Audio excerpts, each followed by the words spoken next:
Hi guys, it's me, ChazzaHD, and welcome to race day here at Zandvoort for the 2023 Dutch Grand Prix. Hope you guys are doing well. Yesterday, of course, was a very wet and wild day at the seaside in Holland. We had an incredibly exciting qualifying session, one of the top few we've had in 2023. And again, plenty of surprises. Incredible performances out there by certain drivers, and it was just another absolutely brilliant day in a qualifying session in 2023. And it has given us a good grid for the race today. I will admit, though, coming into this race, I am looking forward to the race, purely because I'm, such an F1 diehard, but I'm not expecting this race to really be that good, to be honest, because this circuit, as I saw earlier in the F2, and I've seen obviously in the last couple of years here in Formula 1, even with these cars that are easier to follow, and it is easier to overtake, because obviously during, the corners, you're not losing as much time in the dirty air of the car ahead. Still, because of how wide and heavy these cars are, it just still isn't really possible a lot of the time. You have to have a massive pace advantage compared to the other car to be able to overtake. So, yeah, I don't think we're going to get a lot of overtaking today. I don't as well think we're going to get, unfortunately, that interesting of a race strategy today, because unfortunately this weekend Pirelli have brought the C3, C2 and C1 compounds, which are normally this season the three hardest compounds they do bring. There is an even harder compound that Pirelli have, the C0, but that I think is just there just in case their tyres prove to be too soft, and it's just an emergency tyre, essentially, that will never see the light of day. So, yeah, that's, not going to help today's race. It should be a one-stop strategy today. I'd be very surprised if we saw a two-stop out there.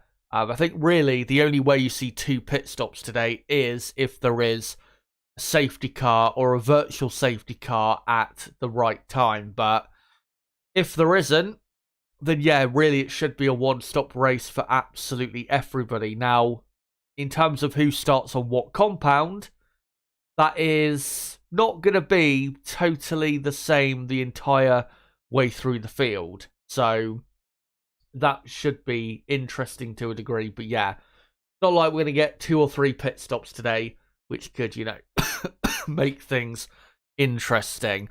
But hopefully I'm wrong. Hopefully the race is a bit better than I'm saying it's going to be. I have been wrong earlier this season where I've said, I thought a certain race was going to be boring, and it ended up being actually a bit better than I expected. But that's my thoughts on it, and we'll see what happens in the race itself.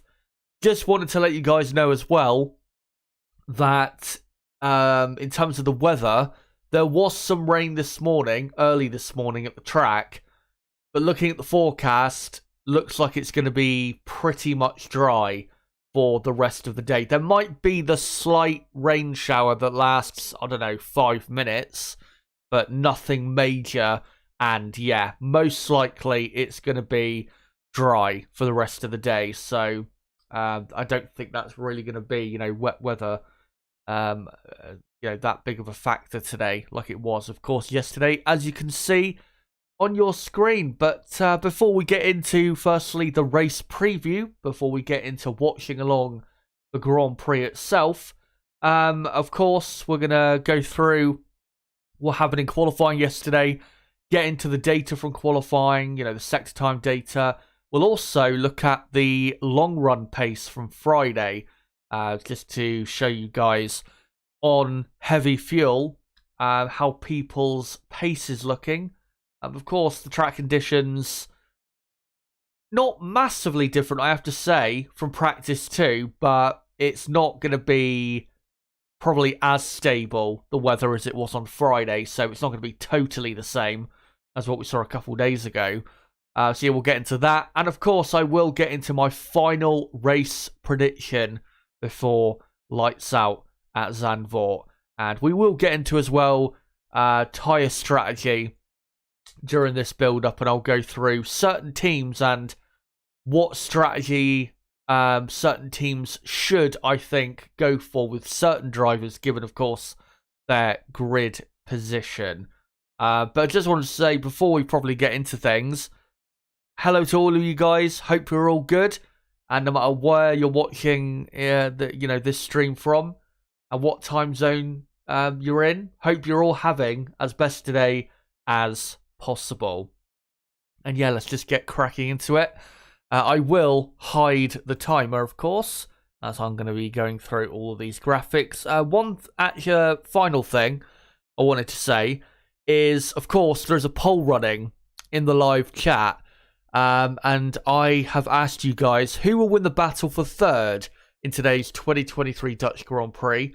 The reason, by the way, I've asked that as my main poll question going into the race is because I think really for this race, that's the most interesting battle, is the battle for the final podium position, because I think really Verstappen and Norris on the front row, I'd be very surprised if it didn't finish, how it starts on the grid for those top two.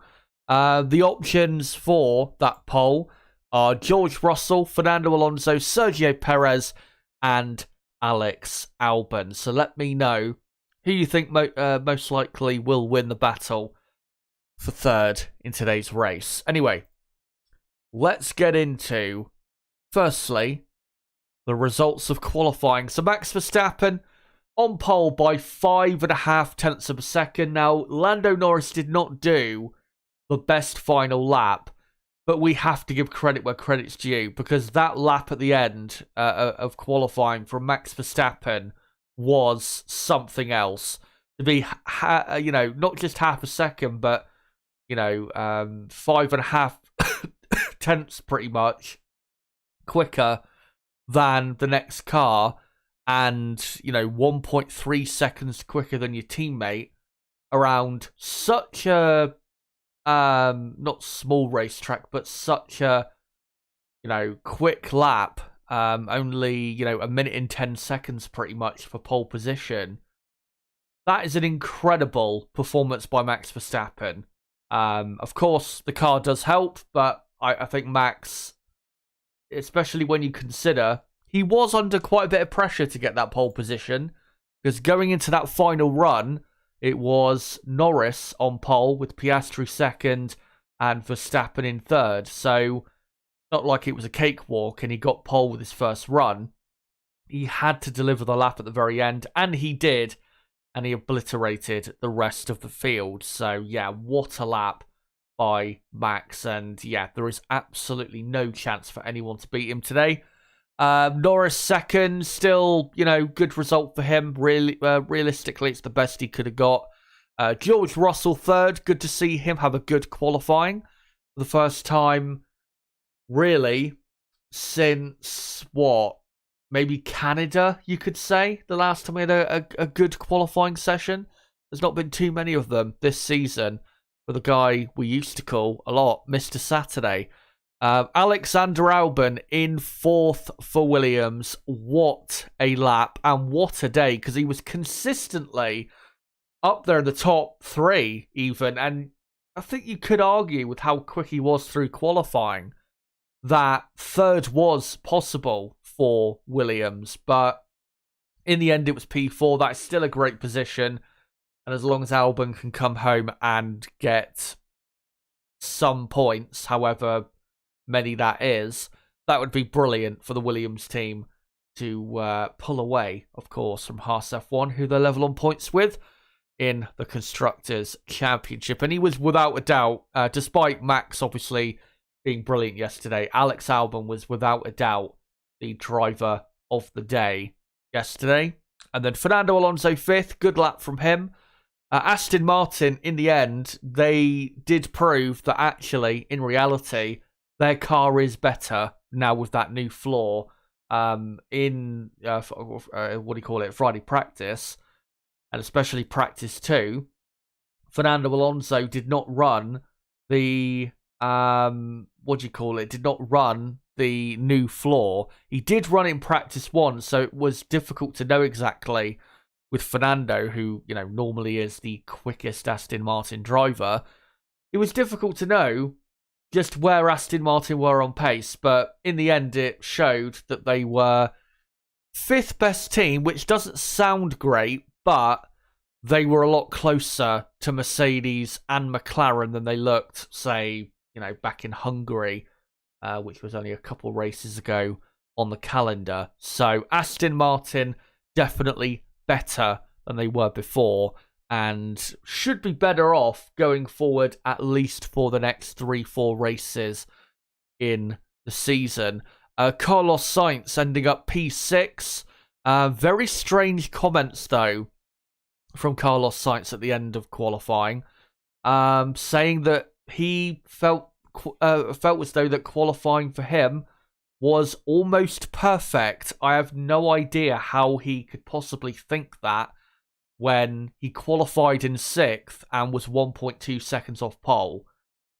Again, I have no idea what planet is on. And then Sergio Perez, you've got in P7.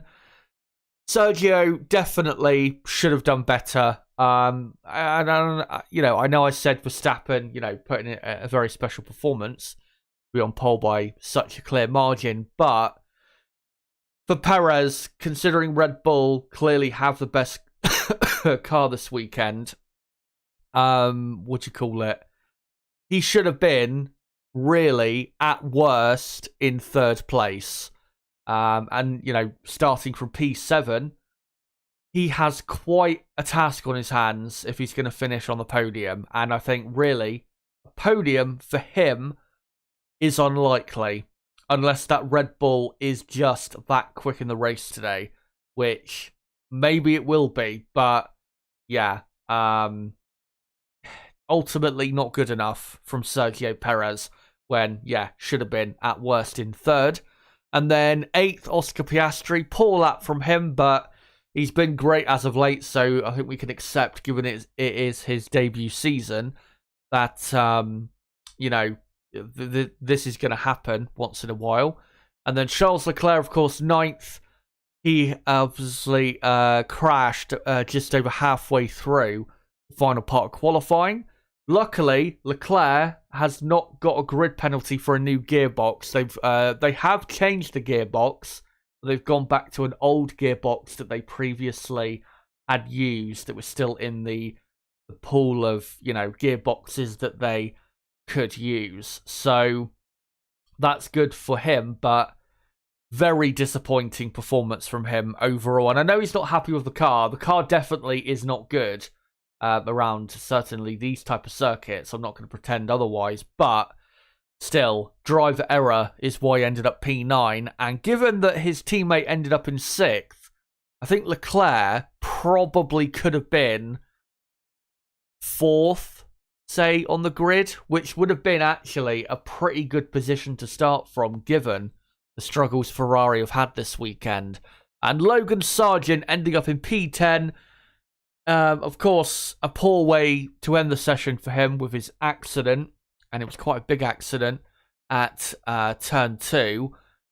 But still, credit where credit's due for getting into Q3, and the first American to qualify inside the top 10 of a Formula 1 grid since... It's got to be the last American to qualify inside the top 10. It's got to be Michael Andretti, all the way back in, 1993, when he was driving for McLaren, and only did, I think, 3/4 of the season until he was replaced by Mika Hakkinen. And of course, the rest at McLaren is history. I'm pretty sure it is 30 years since, the last time an American qualified in the top 10. So, great to see. And great for him to be starting in the top 10. I do hope he finishes in the points, because it would be a very special thing to see. And it would be fantastic to see Williams, not just score points with Albon, but also Logan Sargent. But realistically, I don't think Sargent will be able to. But still, great result nonetheless. And then for the rest of the field, Lance Stroll P11, not really that great in qualifying, but it wasn't a terrible performance. I've definitely seen worse this season from him. Pierre Gasly in 12th, I was very disappointed with. I think definitely he could have done quite a bit better than he did. Lewis Hamilton 13th. Shocking performance. And you have to say, with Hamilton, even though maybe, his final lap in Q2 was not the best, if you go and look at Q1 as well, he was never really that quick through qualifying. He never really looked that massively quick. It's not like he was up in, the top 3 consistently and then just, had a bad lap and ended up getting knocked out in Q2. He just never really looked that quick. So, yeah. It is surprising he got knocked out in 13th still, but in the wet yesterday, George Russell was faster in practice 3 and in qualifying as well. So that's really the reality of what happened yesterday.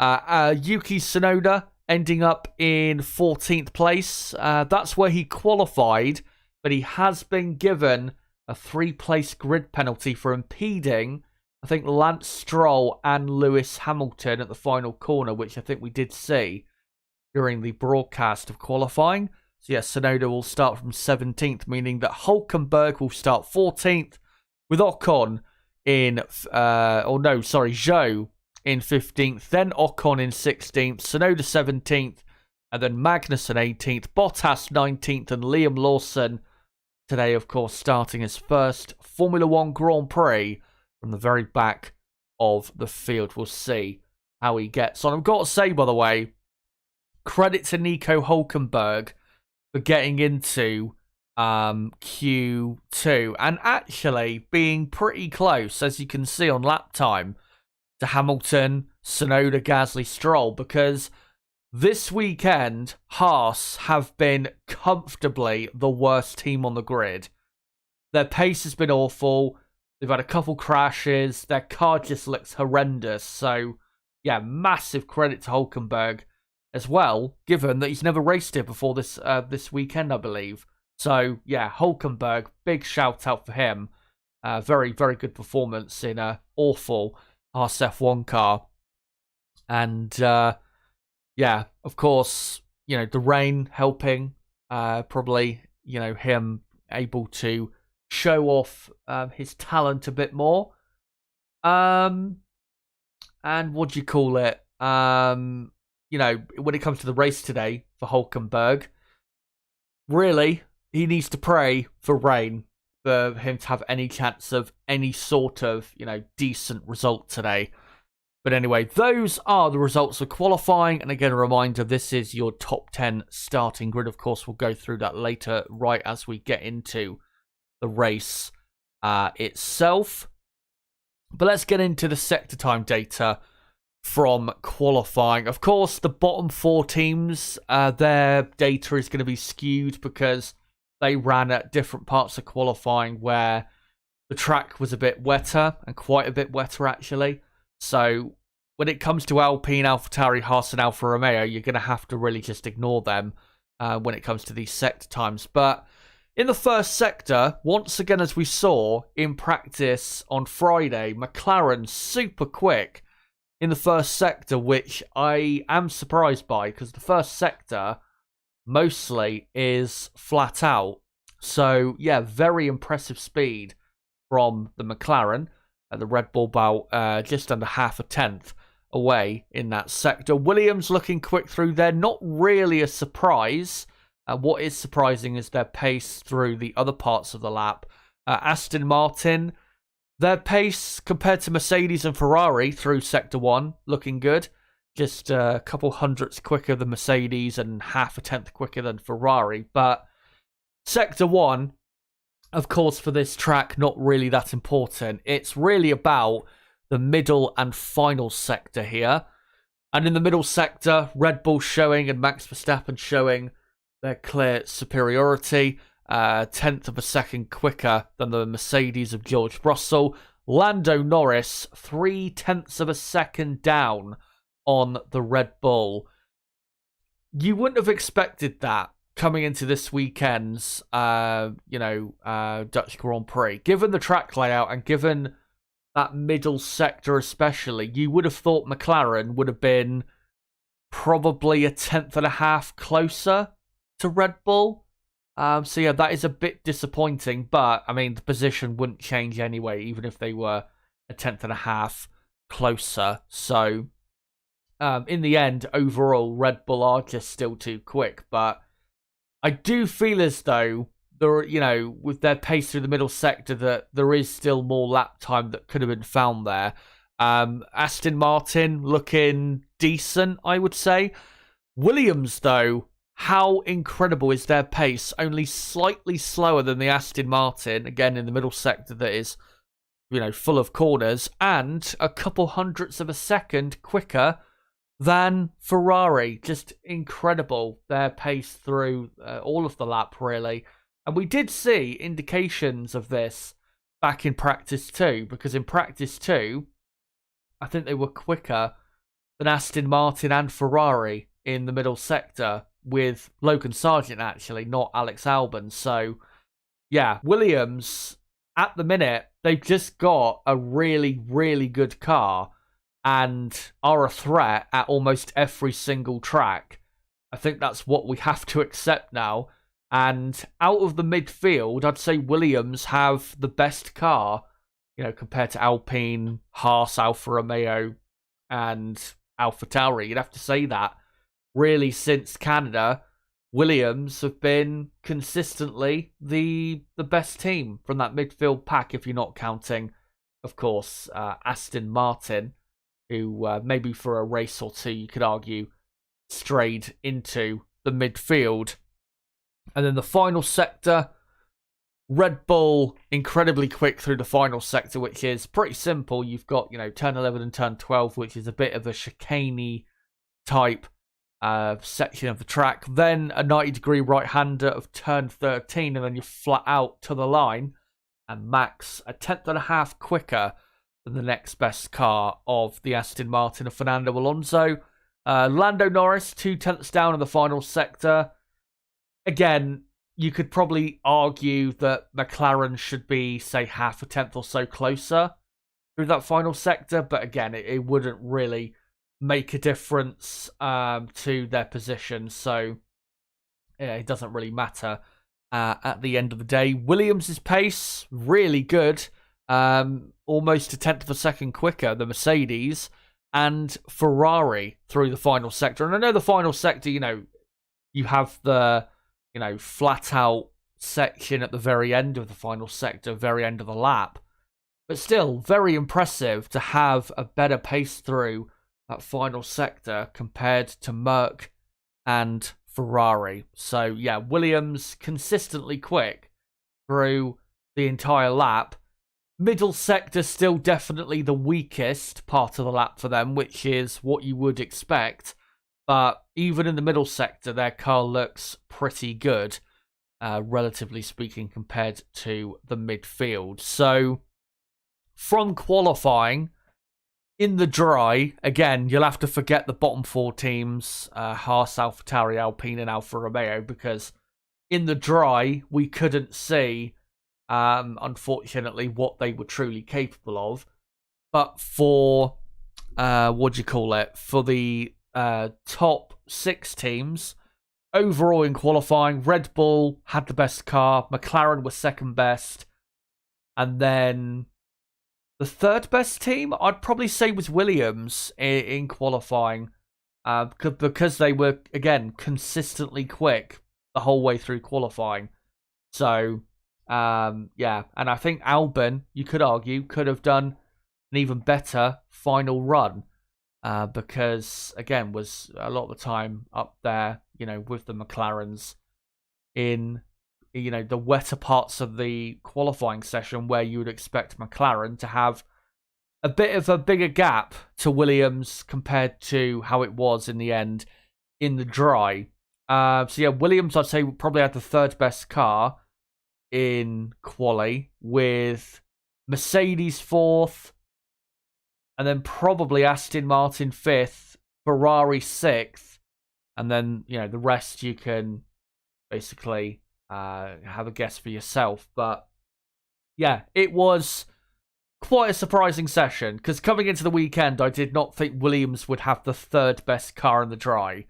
I did not think that at all. I actually thought they would have the slowest car overall in qualifying, and maybe at best the second worst car on the grid. But bravo to them. They proved me wrong, just like they did back at Silverstone, where they were, stunningly quick. Thankfully here, though, have delivered more so on the pace we saw in practice, where at Silverstone didn't quite deliver maybe as much in the qualifying session as they could have. But yeah, so good. With 2023, this season, again, it's not been great. It's not been that exciting compared to recent Formula One seasons, even the ones where it's been dominated by one team or one driver, both. One highlight this year is not just Aston Martin, joining the front runners to add, another team and couple drivers to the mix, but it is so great to see McLaren back as a front-running team, and as well to see Williams not back, because Williams being back would be them being a front-running team as well. But, seeing them doing as well as they are, where now they're consistently fighting for the top 10 in qualifying and the races, it's just so great. And for me, it is really the highlight of this season. And it does prove, with the regulations, the budget cap, plus the wind tunnel testing restrictions, where, lower down teams in the championship have the ability to develop their car more than teams at the top. It proves that it's working, because that's really helped McLaren and Williams make the gains that they have. And remember with Williams, by the way, guys, when the order for who can develop the least in the wind tunnel and who can, have the most wind tunnel runs, that was reset on June the 30th, and the team in last, who will have, for the remainder of this year, the most amount of wind tunnel runs, is, I believe, is it Williams or is it AlphaTauri? Let me think. It might be AlphaTauri, but I think 9th was Williams. So, forgetting AlphaTauri, Williams, if they want to, of course, because, they will want to also focus on next year's car. But, yeah, they really could get even stronger this year if they wanted to. So, watch out for Williams. We could see something quite crazy from them, next weekend at Monza, which you would expect to be their strongest track of the season. And maybe at other races we'll see something quite incredible. But, yeah, that was the sector time data from qualifying. Let's now get into the long run data from practice 2 on Friday in the dry, just to see how people's paces on heavy fuel and how the race pace will most likely be in today's race. Now, here is the table from quickest to slowest and their average pace. So Max Verstappen did the best average lap time of a 1:16.1, and then you can see the gaps through the field. I do want to point out, though, that most of the drivers, weren't on the same compound for their long run. And for 7 of the 10 drivers here, I do want to clarify what tyre they were on whilst they did that long run. So for Max Verstappen, he did his 1:16.1 on average on a set of soft compound tyres. Now, the best race tyre today, and I'm pretty sure Pirelli would agree with this, is going to be the medium compound tyre for two reasons. And I know you may say the hard compound tyre normally is the best race tyre, but because the tyre compounds this weekend are probably too hard, and I think Pirelli, in hindsight, should have gone a step softer this weekend with the compounds. And also given that the track temperature is not very high, the tyres are not really getting as much of a pounding this weekend as they would do if it was a step softer compound, or even, the three softest compounds this weekend. So, the medium compound tyre should be the best race tyre. So with Max, given that he did a 16.1 on softs, you would imagine if he did it on mediums, he probably could have dipped into the 1:15s with his average lap time. So Red Bull, by far, have the best pace out there. I don't think there's any doubt about that. Lewis Hamilton in the Mercedes looks impressive, that pace from Mercedes, only 0.2 of a second slower than the Red Bull on average. But Mercedes did their long run on the medium compound, when McLaren behind did their long run on the soft. Alonso did his long run on the hard compound tyre, and also when he did that long run, Alonso was not running the new floor, so definitely more pace there could have been from Alonso in the Aston Martin. And Esteban Ocon was also in the Alpine running the hard compound tyre. So the point is, that pace from Mercedes is not as impressive as it seems. It's good given where they've been this season, but it's not great.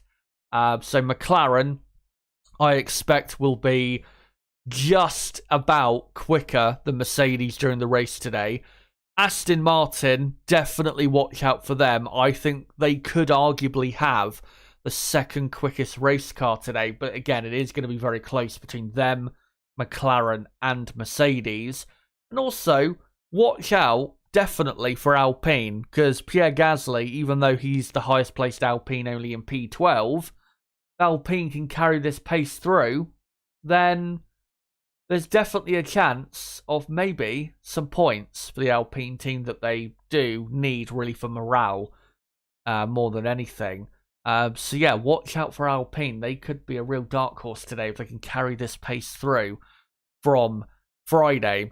Ferrari, they did their long run on Friday on the soft compound tyres, so their pace isn't as bad as it seems, but it is still not that good.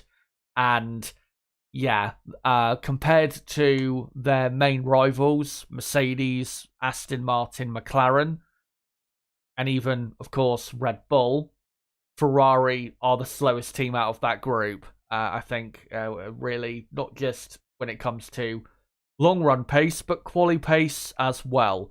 Yeah, Ferrari not looking good, and I'd be very surprised if they ended up with 10 points or more, to be honest, from this race. Alex Albon in the Williams, he did his long run on the medium compound, so compared to Mercedes, that's there's no what do you call it? You don't have to account for differences in compound there. So 0.6 of a second per lap, Albon was slower than Hamilton in the Mercedes. So even though Williams was super quick in Friday practice, and obviously in qualifying they were super quick, there will definitely be a drop-off in pace in the race. But the most important thing is, because it is hard to overtake here, and because Williams have such a high straight line speed, it is not going to be easy whatsoever to overtake. And given he's starting up in fourth on the grid, I don't think Albon is necessarily going to just let people through. Maybe he'll let a couple through if they're way quicker than him and he's losing lap time having to defend. But yeah, I don't think he's necessarily going to be passed by so many cars behind him. And then after that, AlphaTauri, Alfa Romeo and Haas, I didn't actually find out, unfortunately, what tyre compounds they were on when they did their long run. But no surprise, AlphaTauri, the quickest out of those three. Haas's pace, absolutely horrendous. So clearly their new update has not worked. And not only has it made the car slower, probably not made the car slower when it comes to its race pace, but when it comes to its quali pace, seemingly it has made the car slower and has not improved on whatsoever from what I've seen so far their long run pace. So yeah, Haas will be pretty comfortably the slowest team in the race today. But that is the long run pace from Friday. We'll see if this does translate itself into today's Grand Prix. But let me get into, finally, my final race prediction with the race about an hour and 25 minutes away. By the way, don't worry, I will get the timer back on screen in a moment. But let me just quickly get up my predictions.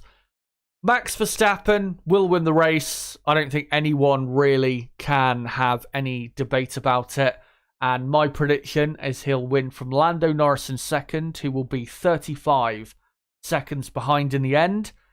I think I'm being quite generous, with the gap at 35 seconds, to be honest, because it could easily be 45 or 50 seconds by the end of the race. I think that's how good Max and the Red Bull car is as a combination right now, especially this weekend. Fernando Alonso from 5th on the grid, I think will take the podium. The reason I think he'll take the podium is because Alonso this season has been so consistently brilliant.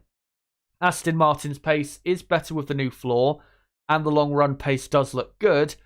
But with George Russell, he's not been very consistent at all this season, and I still have doubts about whether he can truly deliver a podium today, even though, given what cars are around him on the grid and the theoretical Mercedes race pace, it does look good for Russell. But I do have doubts because of how inconsistent Russell has been in 2023. So yeah, I think he'll be in P4. Sergio Perez, I'm going in 5th. And then Alex Albon will barely hang on to 6th place ahead of the McLaren of Oscar Piastri in P7, who will just struggle massively to overtake the Williams because the McLaren is quite a bit slower in a straight line compared to the Williams. And then in 8th and 9th will be the two Ferraris of Sainz and Leclerc.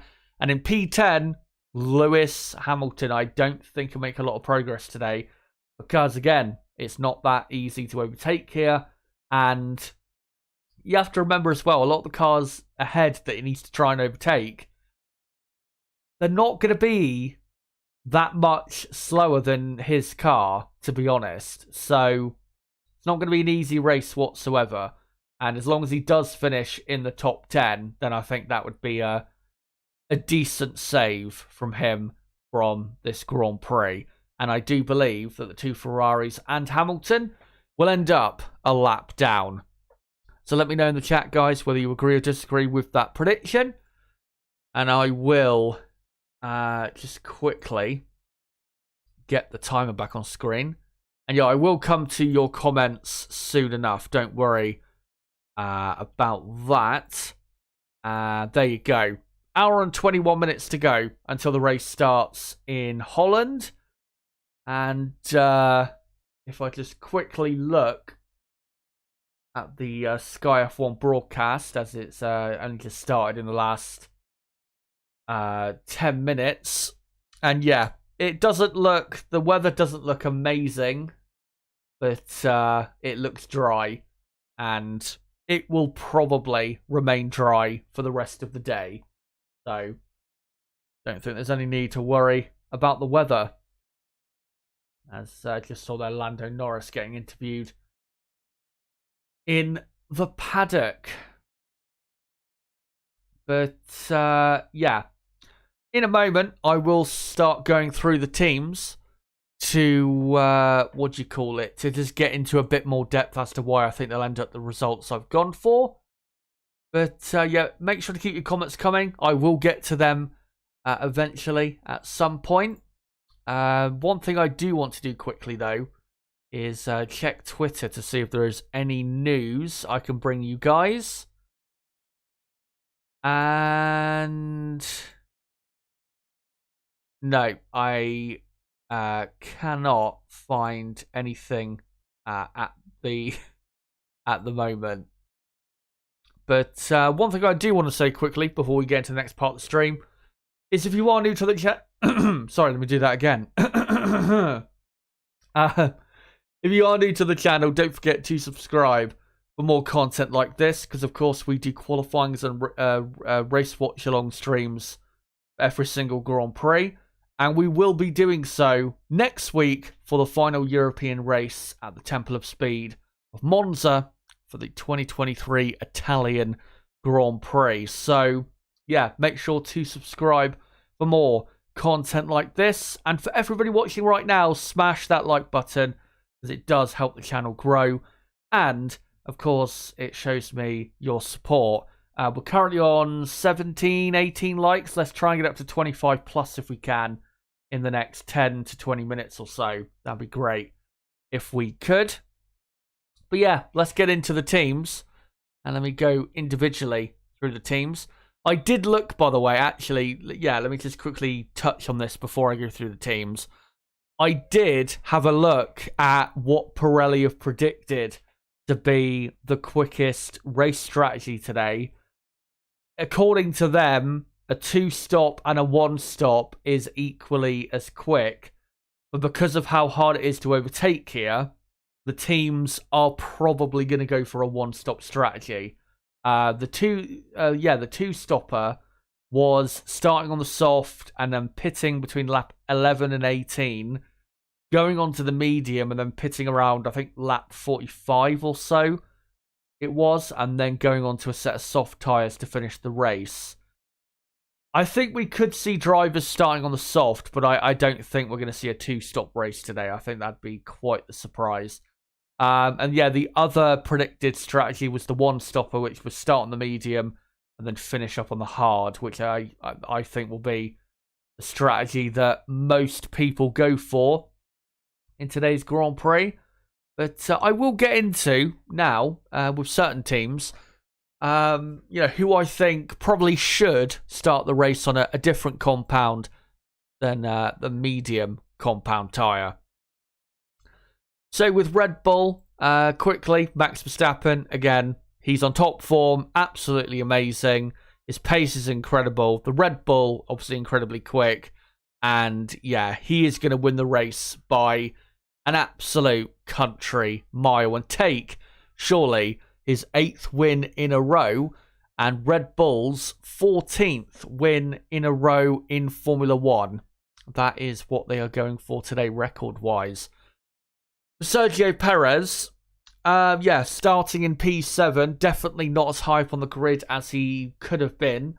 Like I said, at worst, he should have been in P3, which would have been, I think, good enough considering, his lack of pace normally compared to Max over a single lap. Plus, it wouldn't be too much work then to do to complete the Red Bull 1-2, which of course is what the team wants.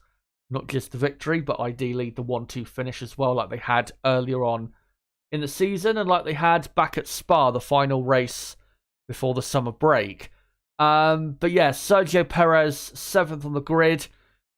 To be honest, I don't think Red Bull are going to, go for an aggressive strategy and start him on the soft compound tyre, because I think Red Bull know the car is that bloody quick that there's no point going for an alternate strategy, because if they just keep him on, the strategy that most people are going to do, Perez will probably, gain positions. The only thing I think really they could do, and maybe should do, with Perez today is, extend his first stint of the race to try and get him to go a bit longer than other drivers. say if he's stuck in traffic. I think that's probably the only thing they should actively try and do. But other than that, start him on the medium and then finish him on the hard compound tyre. And I think he'll definitely gain positions from where he is at. But I'm going to go 5th with him because, as I said many times this weekend, Sergio Perez does not like this circuit. And I don't think is going to make really a lot of progress today, no matter what. So that's why I've gone with him only in 5th. And again, Verstappen will win easily. For Mercedes, George Russell, 3rd on the grid. That's actually the highest he started on the grid this season since the Australian Grand Prix, all the way back the very start of April. 5 months ago, pretty much. Yeah, incredible how long ago that was, where he was on the front row of the grid that particular weekend and was leading the race for a few laps. But yeah, since then, it's been quite disastrous in qualifying. There's been a few times where he's not even made Q3 as Russell. So good to see him living up to his moniker of Mr. Saturday. But it's not going to be that easy of a race. I don't think Mercedes have got the pace to fight with McLaren. I just don't think they do. McLaren have simply been quicker all weekend. And I think ultimately, as long as McLaren are on the same compound as Mercedes are, I think McLaren will be just about quicker than the Mercedes team. So, yeah, that's what I think will happen in regards to that little battle. Plus, if you look at most of the races since McLaren became a front-running team back in Austria, McLaren normally are quicker than Mercedes in the race. We saw that at Silverstone, especially in Austria, where McLaren were miles quicker than Mercedes in the race. In Hungary, even though Hamilton had some overheating issues, McLaren was quicker. Spa, we'll never really know what their pace could have been in dry conditions because of the how wildly wrong they got set up there. So, yeah, I think McLaren will be fine. So, really, with George Russell, his fight is keep Alex Albon at bay and then start to pull away. If you could do that, that's great. But really, his fight is with Fernando Alonso, because I expect Alonso will pass Albon pretty quickly, especially starting on the cleaner start of the or side of the grid, not start of the grid. Yeah, starting on the cleaner side of the grid, I think that will help Fernando, and I think he will get ahead of Albon probably on the exit, say, of turn 1. So that is the main driver that Russell has to worry about. My prediction, Alonso will beat Russell because Alonso, I think, just has enough pace, plus Aston Martin have enough pace to get the job done, and I don't really believe that much in Russell at the minute because of the lack of consistency that we have seen from him in 2023. He's been absolutely all over the place, and you have to remember with Russell that, yesterday he was great, but on Friday in the dry, he was miles off his teammates' pace. He was, 2 or 3 tenths of a second slower than Hamilton, which around a short track like this is quite a lot to be losing. So there is no guarantee today that Russell is going to just easily finish on the podium. But Lewis Hamilton in 13th, I think the best thing for them to do is to start him on the soft compound tyre, because Mercedes don't have actually that bad of a car down the straights. They do tend to actually have a decent straight line speed. Plus, we know that he can, go quicker than where he is. And if he can replicate the pace we saw from him in the dry on Friday, no reason why Hamilton can't overtake some cars. But it will still be difficult because, Alpine, at least in race conditions, from what we've seen so far, do look quick. Of course, Stroll's in the Aston Martin, which is looking good. Ferrari, they're always a difficult prospect for Mercedes at the moment. especially to overtake, given Ferrari have a bit more straight line speed. So, yeah, it will be difficult for Hamilton, but I think he can definitely, get into the top 10 and probably do a bit better than even I have predicted him to do. But yeah, what I would do with Hamilton is start him on the soft and then try and extend that first stint on the soft a bit longer than you would normally go on that compound, and then switch to the probably the hard compound tyre, because I'm not sure the medium is going to do 50 laps or just under 50 laps in this Grand Prix. So yeah, I think that's probably the strategy he should go for, given he is so compromised on the grid. But definitely a podium is possible, but in a close and tight fight, I am still going with Aston Martin, and if I can get him up, there you go. This man on screen, Fernando Alonso, who it feels like he's not been on the podium in a while, and of course he's been on the podium so many times this season. He's been on the podium, 6 times in the 12 races so far, and definitely has an opportunity to get that today. This is the highest starting position he's had since the Canadian Grand Prix. Back in Canada, he did start on, I think, the front row of the grid, but since then, he's not even qualified inside the top 5 of the grid. So this is a good opportunity today for Fernando Alonso to really get not just a great result for himself, but a very important result for the team, because given that McLaren have, not quite got the best starting position, and Ferrari, of course, looked terrible this weekend, in the battle for third, if Alonso can get a podium, then Aston Martin will probably pull away from Ferrari, and McLaren, even if they outscore Aston Martin, they're not going to outscore Aston Martin by, an absolute shit ton of points. So that would be brilliant for the team. And yeah, because it's Fernando Alonso and he's been so great this season, and with the Aston Martin car looking better and overall pretty quick, I think Alonso will get the job done and finish in third. For Lance Stroll, I did think quite seriously about him finishing the points ahead of Hamilton, but I just don't think Lewis Hamilton misses out on the points today. I just don't think that happens. So Lance Stroll, I think, will be not too far behind Lewis Hamilton, because again, the Aston Martin car definitely does have some good pace, but I think he just misses out. And unfortunately for Stroll, I think really what is going to cost him is, once again, his qualifying pace and his qualifying position. I think really, given where Fernando ended up, I think Stroll really should have been in the final 3 positions of the top 10, somewhere, 8th, 9th, 10th. I think that would have been acceptable for Lance, given his struggles this season. So, yeah, 11th, I don't think is quite going to cut it, even though, of course, we know that most of the time he does have great starts to the races.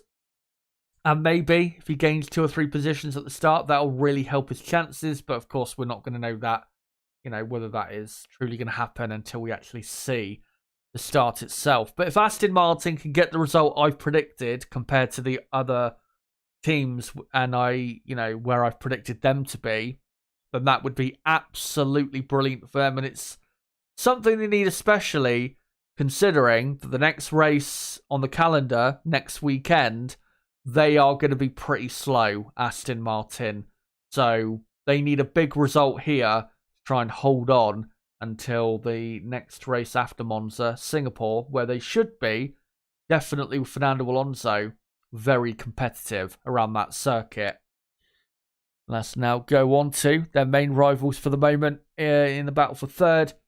In the championship, Scuderia Ferrari, who have had a terrible weekend. Their car really doesn't look like it's got that much grip. Leclerc's been off the track so many times going deep at turn 1, and of course ended up in the barriers on the exit of turn 9. And to be honest, after what we saw in practice 3 from him, it was coming. And I know, again, he's unhappy with the handling of the car, and, you know, the car definitely has its issues, which we all know, but that does not give him an excuse to crash. So, at the end of the day, you have to, you know, come down on him and say, you know, poor mistake. Especially when I think he could have ended up, like I said earlier, 4th, maybe even 5th at worst on the grid, given his teammate did get onto the 3rd row just about ahead of Sergio Perez. So there was still potential there for a good result, considering their lack of pace. But in the end, he ended up in P9. Thankfully, hasn't got a grid penalty and will be starting from P9, despite going for a new gearbox, which is, thankfully for him, an older gearbox that he's already used. So, yeah, in the race today, for him, I don't think really we're going to see him make any progress because Ferrari just don't have any pace, really, compared to that some of the teams have been fighting this weekend. For Carlos Sainz, starts in 6th, which, I mean, is probably higher than he deserved to be in qualifying, because I didn't think his performance was that great, to be honest, and I didn't think his pace was really that special. Yeah, Sergio Perez starting just behind him. I'm pretty confident Perez will beat him. And then you've got Oscar Piastri in the McLaren. We know the McLaren, the pace advantage it has over the Ferrari in race conditions in the last few races. So I'd be surprised if Sainz can hold back Piastri for, you know, the entire race. And that's why I see Carlos Sainz eventually finishing up in 8th place with Charles Leclerc in 9th. And if they were to get that, that would only be 6 points, which of course would be immensely disappointing. But I think we knew this weekend was going to be a struggle for them. This track just doesn't suit their car. And of course, they do still have massive fundamental issues with this car that won't be really fixed until next season. And thankfully, Ferrari have actually come out and said that next year's car will be a complete redesign, which is exactly the response needed, because this car is, just fundamentally broken. That's why they've not been able to fight for an actual race win, despite having a couple really strong weekends in qualifying. And Ferrari not looking good whatsoever. But next weekend at Monza, they will be back to, being very competitive. And I still would say that I would not be surprised if they ended up on pole next weekend at Monza, given their strength, their main strength being their incredibly strong power unit. And the last front-running team we'll go on to is McLaren. Second on the grid for Lando Norris, if I can just go onto him. Other than maybe, not the greatest final lap in Q3, Lando's performance in qualifying was good, very good. Wasn't amazing, wasn't quite Verstappen or Alex Albon levels of amazing, but it was a very good performance. And he's starting in P2, and I think comfortably finishes in P2. The pace difference between McLaren, Aston Martin, Mercedes will still be small, but I think vitally Norris has track position. And of course, with the pace Norris has, he should be pretty hard to beat. Oscar Piastri had a poor end to the session and ended up about 0.8 of a second slower than his teammate. And it was a poor lap in the end. And it was such a shame because throughout qualifying, he looked so good. compared to his teammate. And even going into that final run, he was on the front row of the grid. So just that one lap that cost him. And really, given how quick McLaren have been, I think Piastri should have been in third place. And if he was, then I probably would predict McLaren to end up finishing second and third. But yeah, that's how it went. Oscar Piastri starts in 8th. Like I said, I think he will beat Carlos Sainz because I just don't think Sainz has enough pace in that car to hold off Piastri for all 72 laps. But yeah, compared to Alex Albon, I just don't think that McLaren has enough straight line speed to beat Albon. Plus, Albon, driving-wise, is in top form. Top form. So, won't be easy to beat, even if, Piastri can get a bit of a decent run on him at some point during the race itself. So, that's why I've gone with him finishing in 7th, and Lando Norris, I've gone with 2nd. Which, even though that result is not as good as the result that probably they could get potentially from this weekend, that would still be a good result, 24 points, and would still be quite a big outscore for them compared to Aston Martin and Ferrari. Let's now go on to the midfield teams. Alpine. It's such a shame that they didn't end up getting at least one car into Q3 because, as I showed earlier, their race pace from Friday looks very strong. They were lapping at the same speed as McLaren and Aston Martin, and did their compound on a not so favourable compound, let's say. So yeah, it was such a shame. That Pierre Gasly couldn't get, say, the car into 9th or 10th, which would have given, I think, Alpine a proper good chance of finishing in the points. I mean, maybe Alpine will really be surprising today and end up finishing in the points today and have a strong race like they did back at Spa. But given where they are on the grid, 12th and 16th, I don't think that's good enough, track position-wise for them to utilise what good pace, decent pace, whatever you want to call it, is there. So for Alpine, I think they will end up without any points. But they're not going to be too far away from the top 10, no doubt about it. There is, again, good or decent pace there for the Alpine team. But still, of course, this team in chaos, and nowhere near the team they were 3 or 4 months ago. Williams F1, what a day it was for them yesterday. Both cars into Q3, I think, for the first time since 2017, I'm pretty sure, or maybe even 2018. An incredible day yesterday. Alexander Albon was consistently great the entire session, ended up in P4, and I don't think he has a chance realistically of a podium because, again, the Williams is still, lacking in certain areas compared to, the Mercedes, the McLaren, the Aston Martin, even the Ferrari as well.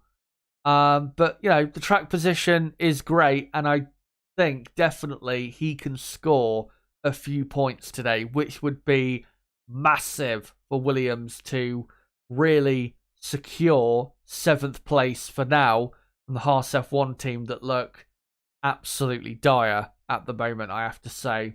So, yeah, I really hope Albon can get a few points because it's what he and the team do deserve. And, of course, if Albon does finish in 6th place, that would be 8 points for Williams, which, for them, that is a massive amount of points. That's like winning a race, really, for them.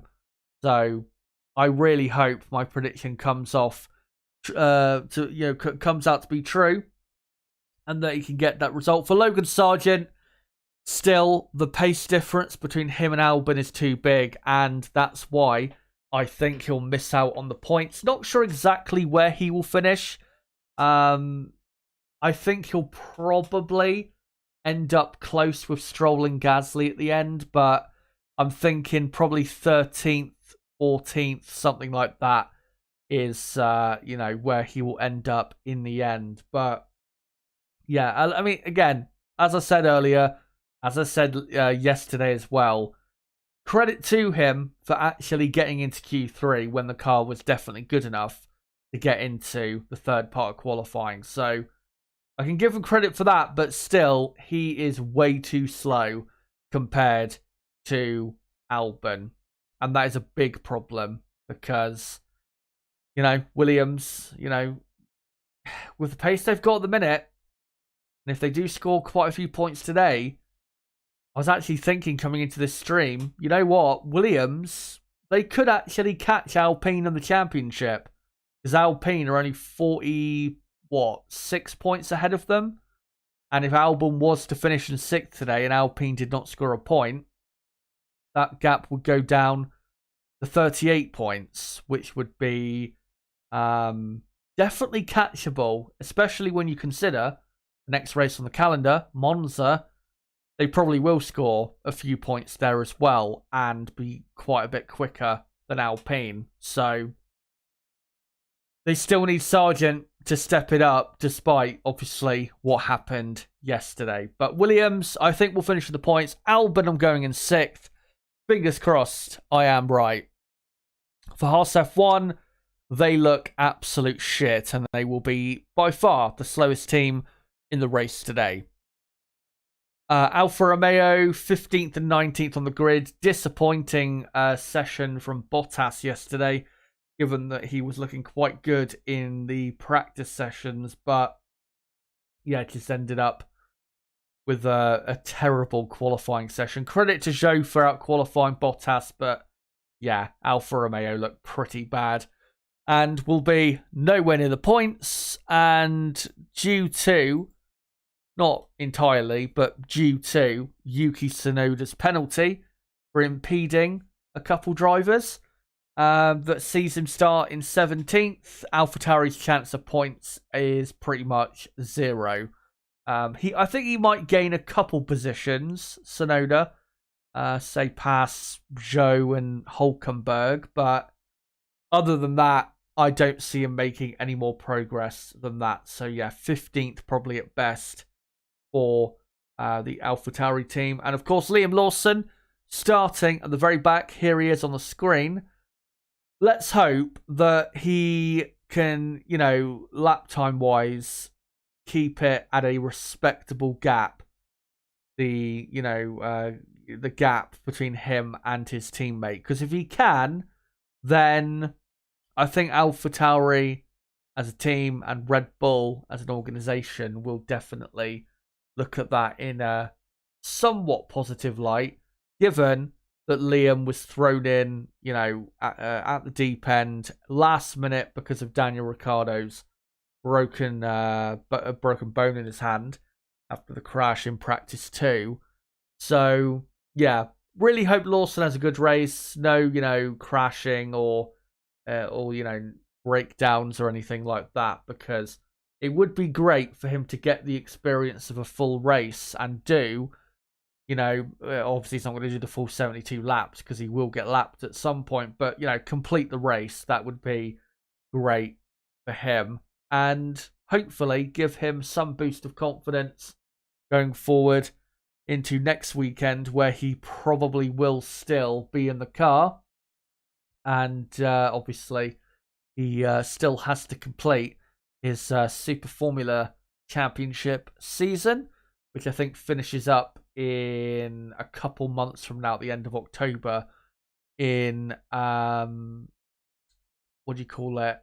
I'm not sure what track the final race of that season is at. Is it Motegi, possibly? I don't know, is one of the most popular circuits there. I'm not quite sure if it's that one, but yeah, let's hope for a good race for Liam Lawson today. But guys, those are the teams, and for the next 20 minutes, 25 minutes or so, I want to hear from you guys in the live chat, because in about 20, 25 minutes time, my co-commentator Niblo should be joining me. Yeah, make sure to get your comments in and let me know what do you think is going to happen in the race today in regards to the fight for the podium and the, how Lewis Hamilton, for example, will progress back from 13th. How will Ferrari do? How will Aston Martin do? How will Piastri do? Perez do? Vice versa, Leclerc, make sure to let me know in the live chat. And I will get to your comments, I think, right about now, if I can.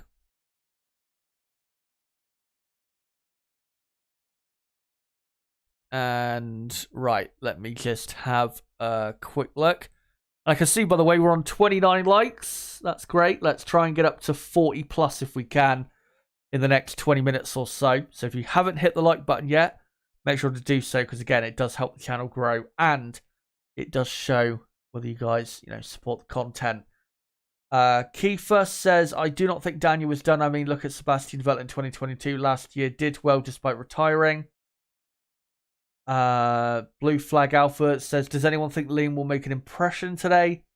Probably not, but if he can just do, put in a performance that is respectable, then I think that would be enough, really, given that, he was thrown in to the team so late.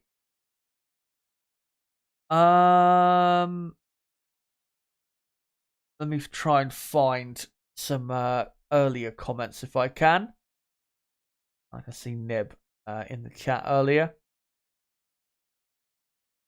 Crystal Racing saying, I want to see Albon lead for a couple laps for banter. It would take something quite special for him to lead. To be honest, he'd have to jump the start, get into the lead, given as well.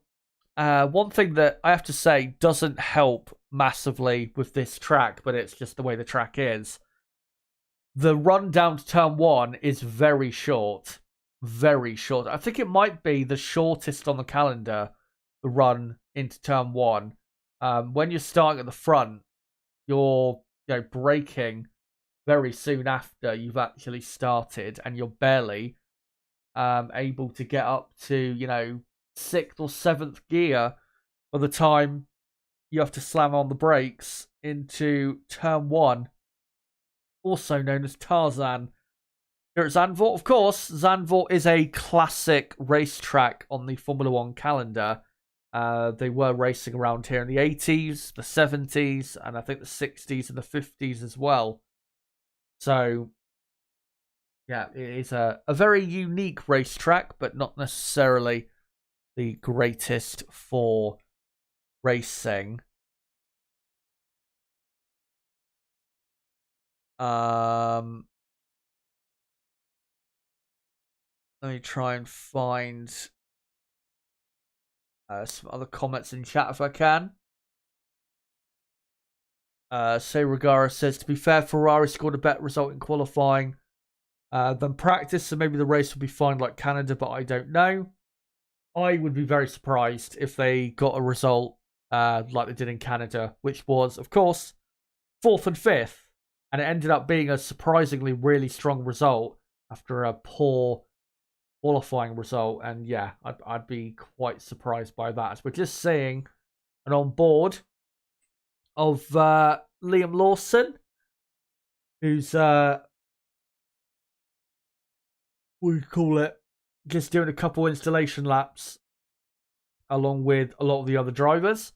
Of course, the pit lane doesn't close for another 15 minutes, so drivers still have plenty of time to do installation laps and try and find the limit out there ahead of the Grand Prix.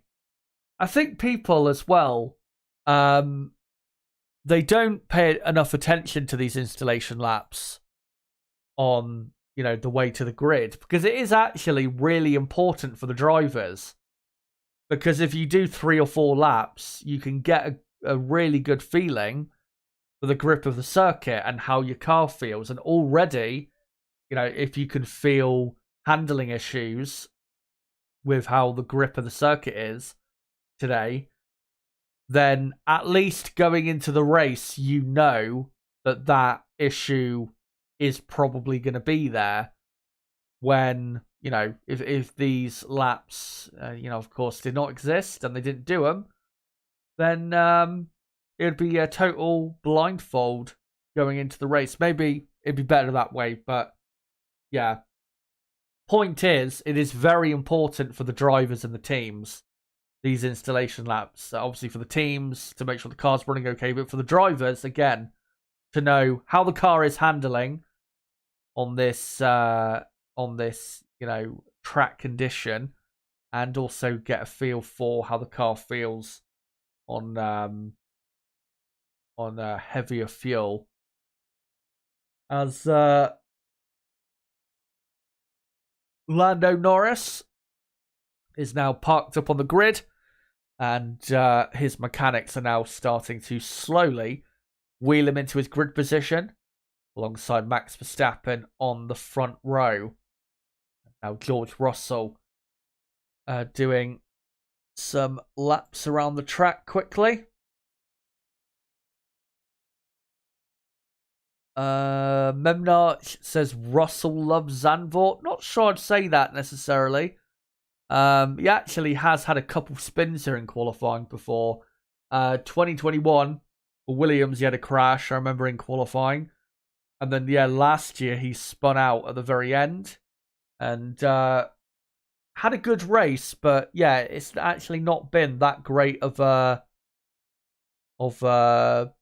race weekend. Not you know, this particular race weekend, but it's not been a great event for George Russell.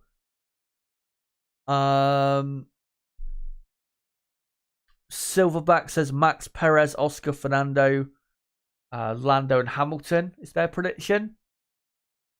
Looney Classic says Lewis will finish second today. Safety car will help him. That would be incredible if that happened, but we'll see.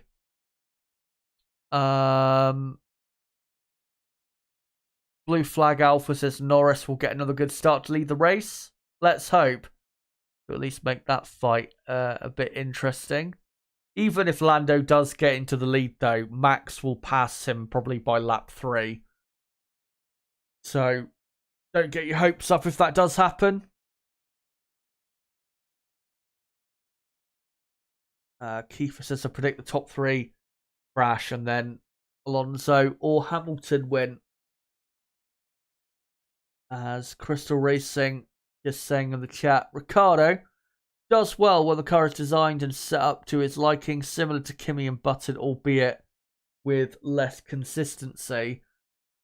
I don't think with Daniel Ricciardo, I don't think it's I think it's more, yeah, when it's designed to his liking rather than set up to his liking. I think as long as the car is capable of doing the things that he wants to be doing, you know, braking very late. And I think the braking late thing, and of course we've seen it plenty of times with his overtaking, even though it's become a signature thing, it is actually for him, even on qualifying laps and just laps in general, it's a big thing for him because that area, the braking, is what is so important for him, having the confidence to be able to, you know, be as quick as we've seen at his absolute peak. So, yeah, as long as the car is capable of having or being very aggressive under braking, and he can be aggressive with how he drives, if the car allows that, which unfortunately, with the way his style is, the McLaren did not, then, yeah, he should be the Daniel Ricciardo we know and love. But whether he gets back to, you know, the Ricciardo of 3 or 4 years ago, which was one of the best drivers on the grid, really, who knows? And let's just hope that he gets over this broken bone in his hand as quickly as possible. Not great to see, of course. But one thing I do want to say before we bring Nib on in about, say, 10 minutes or so, is you might probably know from listening, I am very knackered because pretty much when I finished the stream yesterday, I had some food, some tea, basically, and then I went straight to sleep, and I have been awake since, I think, 1 a.m.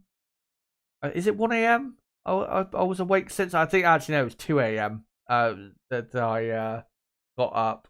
So, yeah, I have been awake for quite a while already. 11 hours. So, do bear with me for this stream. And if you do hear me yawning, I'll try not to audibly make the sound. But yeah, do bear with me because I am absolutely knackered. And yeah, I mean, the reason I've been really suffering with my sleeping pattern this weekend is because normally, and I got used to it, unfortunately, because of the summer break. Obviously, we had, 4 weeks without an F1 Grand Prix. I was able to sleep in until whatever time I wanted almost every day. But obviously this week and this weekend, I've had to be more disciplined with when I woke up and, scheduled my day overall. So that's why, I've been having, going to sleep and waking up at very weird times. So yeah, like I said, just bear with me today. I might not be in the finest condition. And let's hope the race is not really boring, because I probably will just fall asleep during the race. And Nib will have to probably just take over if that's the case. Because, yeah, I am trying my best, put it that way, to stay alive enough.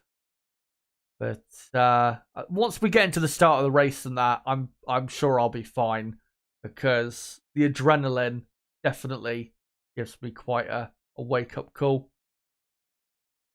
Yeah, once the stream's done, probably won't be too long after that, I'll be knocked unconscious.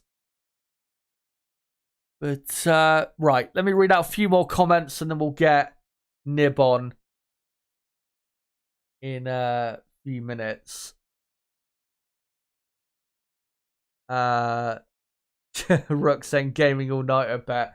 I don't, to be honest, I don't really play games anymore.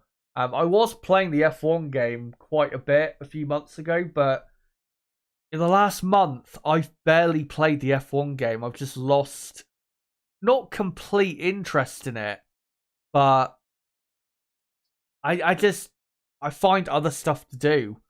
And I think I'm just growing out of playing video games, to be honest. I mean, I think I probably will start playing the F1 game again in the future. But, yeah. I definitely think I am growing out of playing video games. Nib saying earlier, you messaged me at 3 a.m. Yeah, I'd been awake for about an hour, I think. Hour or so, maybe an hour and a half. So yeah.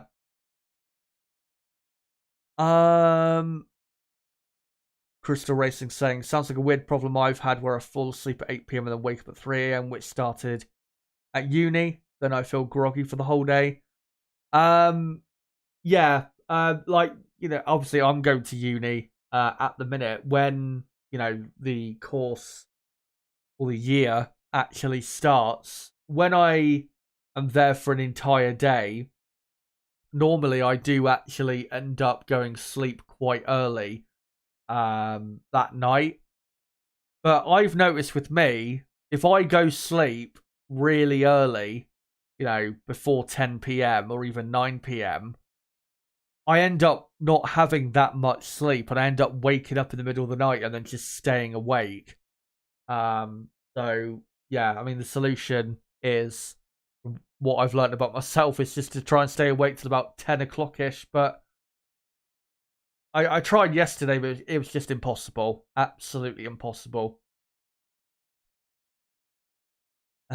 Crystal Racing also saying adulting with Chaz. Blue Flag Alpha, I guess the new F1 game is not that good.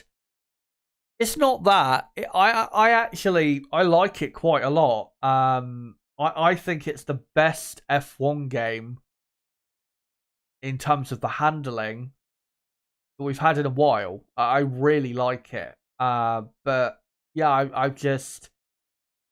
I think this definitely does happen where, when you buy a game, you'll play it a lot for the first month or so, and then once things start to get a bit repetitive, then you kind of not fall out of love with it, but you just stop playing as much.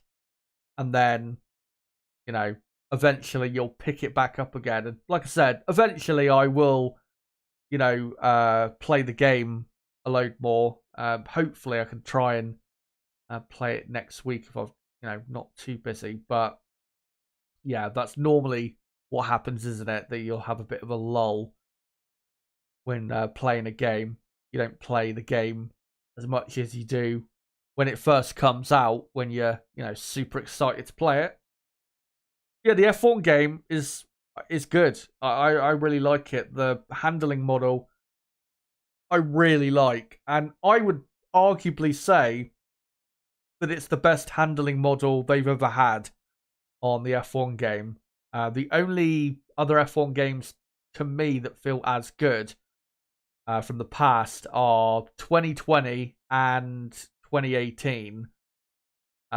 Maybe one of the really early ones in like 2013, you could argue as well. But yeah, for me, it's arguably the best handling model that they've ever had. And it makes the cars really enjoyable to drive.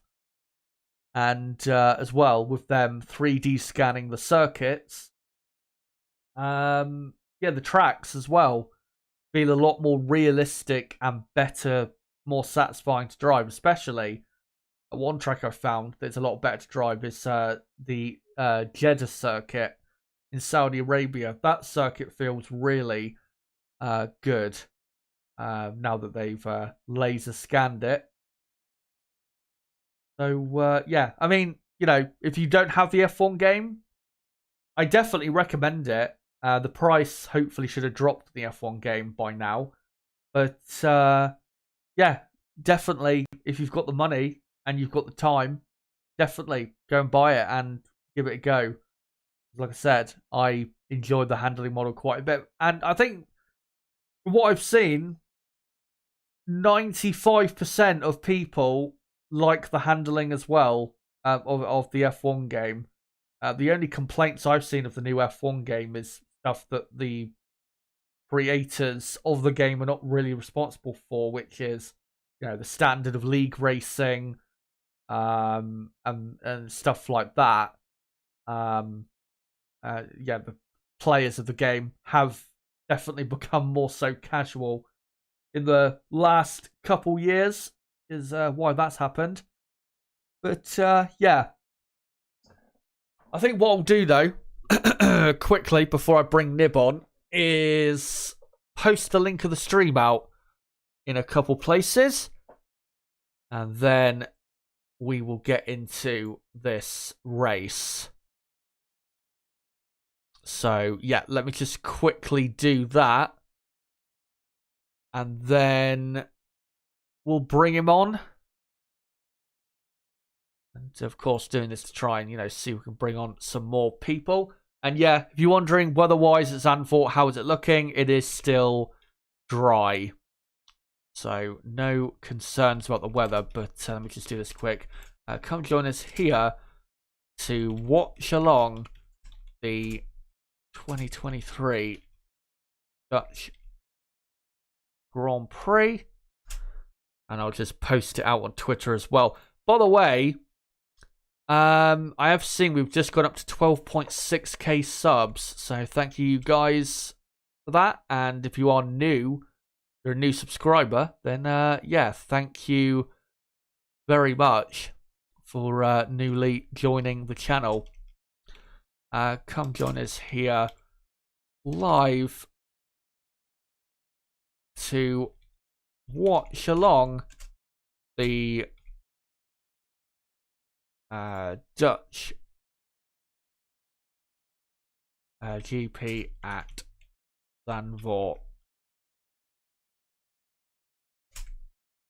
I'll just quickly do a couple hashtags.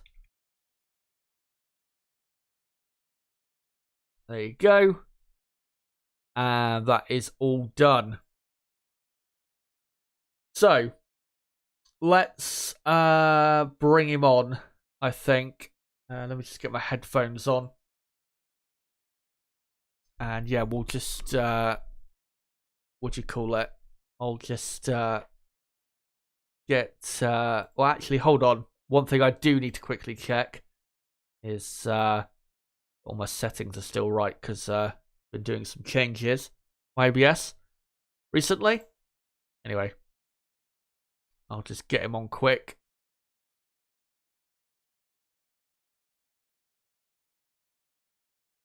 And right, are you there, mate? Hello, hello. How are you? I am okay. I'm not exactly looking forward to this race whatsoever. But yeah, I'm doing fine, What about you, mate? Yeah, like I said, knackered, but hopefully the race doesn't send me to sleep. Yeah, I said at the top of the stream, I'm not expecting anything that good today. I think we'll get probably a couple interesting battles, but in terms of actual racing, yeah, this track, I mean, you can see it when you watch the cars on track. It's way too small of a track for these cars that are so wide and long as well. So yeah, it's not likely, unfortunately, guys, to be an exciting one. But yeah, we'll just quickly go through some of the grids, some of the talking points into the race. No real surprise, given what's happened as of late, that it's a Verstappen and Norris front row. But yeah, Alex Albon in fourth for Williams. Coming into the weekend, did not expect it to happen. And even after Friday practice, where they looked so quick, I still did not think that Albon would be at least that high on the grid. Yeah, just what an incredible performance. And he has been, what you say, Nib, lately. It's not just that, you know, he's had a couple good performances this season, and this is just another one of those. At the minute, he's been, Albon, so consistently good, and at the minute, wouldn't you say he's maybe one of the top few performing drivers on the grid? I don't know if I'd go that far. Right. He's driving very well, and obviously, I mean, that Williams car is just pretty good in quality. You know, where doesn't matter, but he's certainly been very impressive. I mean, he's probably in the top 8 drivers on the grid at the moment. Don't ask me to bloody name them all, because I know I know that would be coming up. So yeah, I mean, he's driving very well. Well, Chandok actually talking to Newey. What's going on here? But yeah, Albon's doing very good, and in all about the 2.5 minutes of F1 that I've watched so far this weekend. Yeah, he absolutely is. And Williams as well, looking quite a bit quicker, which is really good to see. And then we've got a very mixed up field, especially from, you'd have to say, Albon in fourth, all the way back to Lewis Hamilton in 13th. You've got the Aston Martins quite far apart. You've got Ferrari in awful positions, as there is an absolute cringe fest going on the grid right now at Zandvoort. What do you call it? Yeah, Ferrari not in good position. Piastri, of course, out of position. Perez out of position. Hamilton way, way, way out of position. I thought it'd be probably 10 places higher on the grid going into qualifying. But yeah, 13th, which I think is the equal lowest grid position for him this season. I think Miami, he was also in 13th place. In that race, he ended up coming back to, I think it was 6th place. Yeah, it was 6th. And it was a really good drive at the end, but I'd be surprised if he did that here because this track just so incredibly narrow. But yeah, outside of the top, say, 5, who are you looking out for in terms of making up progress? Sergio, best comeback driver of all time, Perez, because he can't qualify. Way. Do you think with Piastri, though, given McLaren are looking good, do you think realistically he can make up a few positions, or do you think it's just too hard given that McLaren are still close on pace with the others? I'm just going to be Debbie Downer, mate. I mean, McLaren straight line speed has been improved this weekend. Still not very good, and you just can't overtake at this track. Like, it just yeah. I mean, qualifying's so important, and yeah, to have a result like that is going to make things very, very difficult for you unless you have a rocket ship with the DRS open, like Perez has available. But yeah, I mean, the only way that Oscar is going to make up positions is first lap or crashes. I mean, heck, I mean, I haven't watched F2, but I've seen F2. What the fuck is going on in F2 this weekend? It's like back to the good old days of F2 where it was freaking Markelov and fucking everyone just causing these massive crashes. Yeah, earlier, I didn't actually see what happened to Vesti, but I what was it? His 2 rear tires literally fell off, from what I've been told.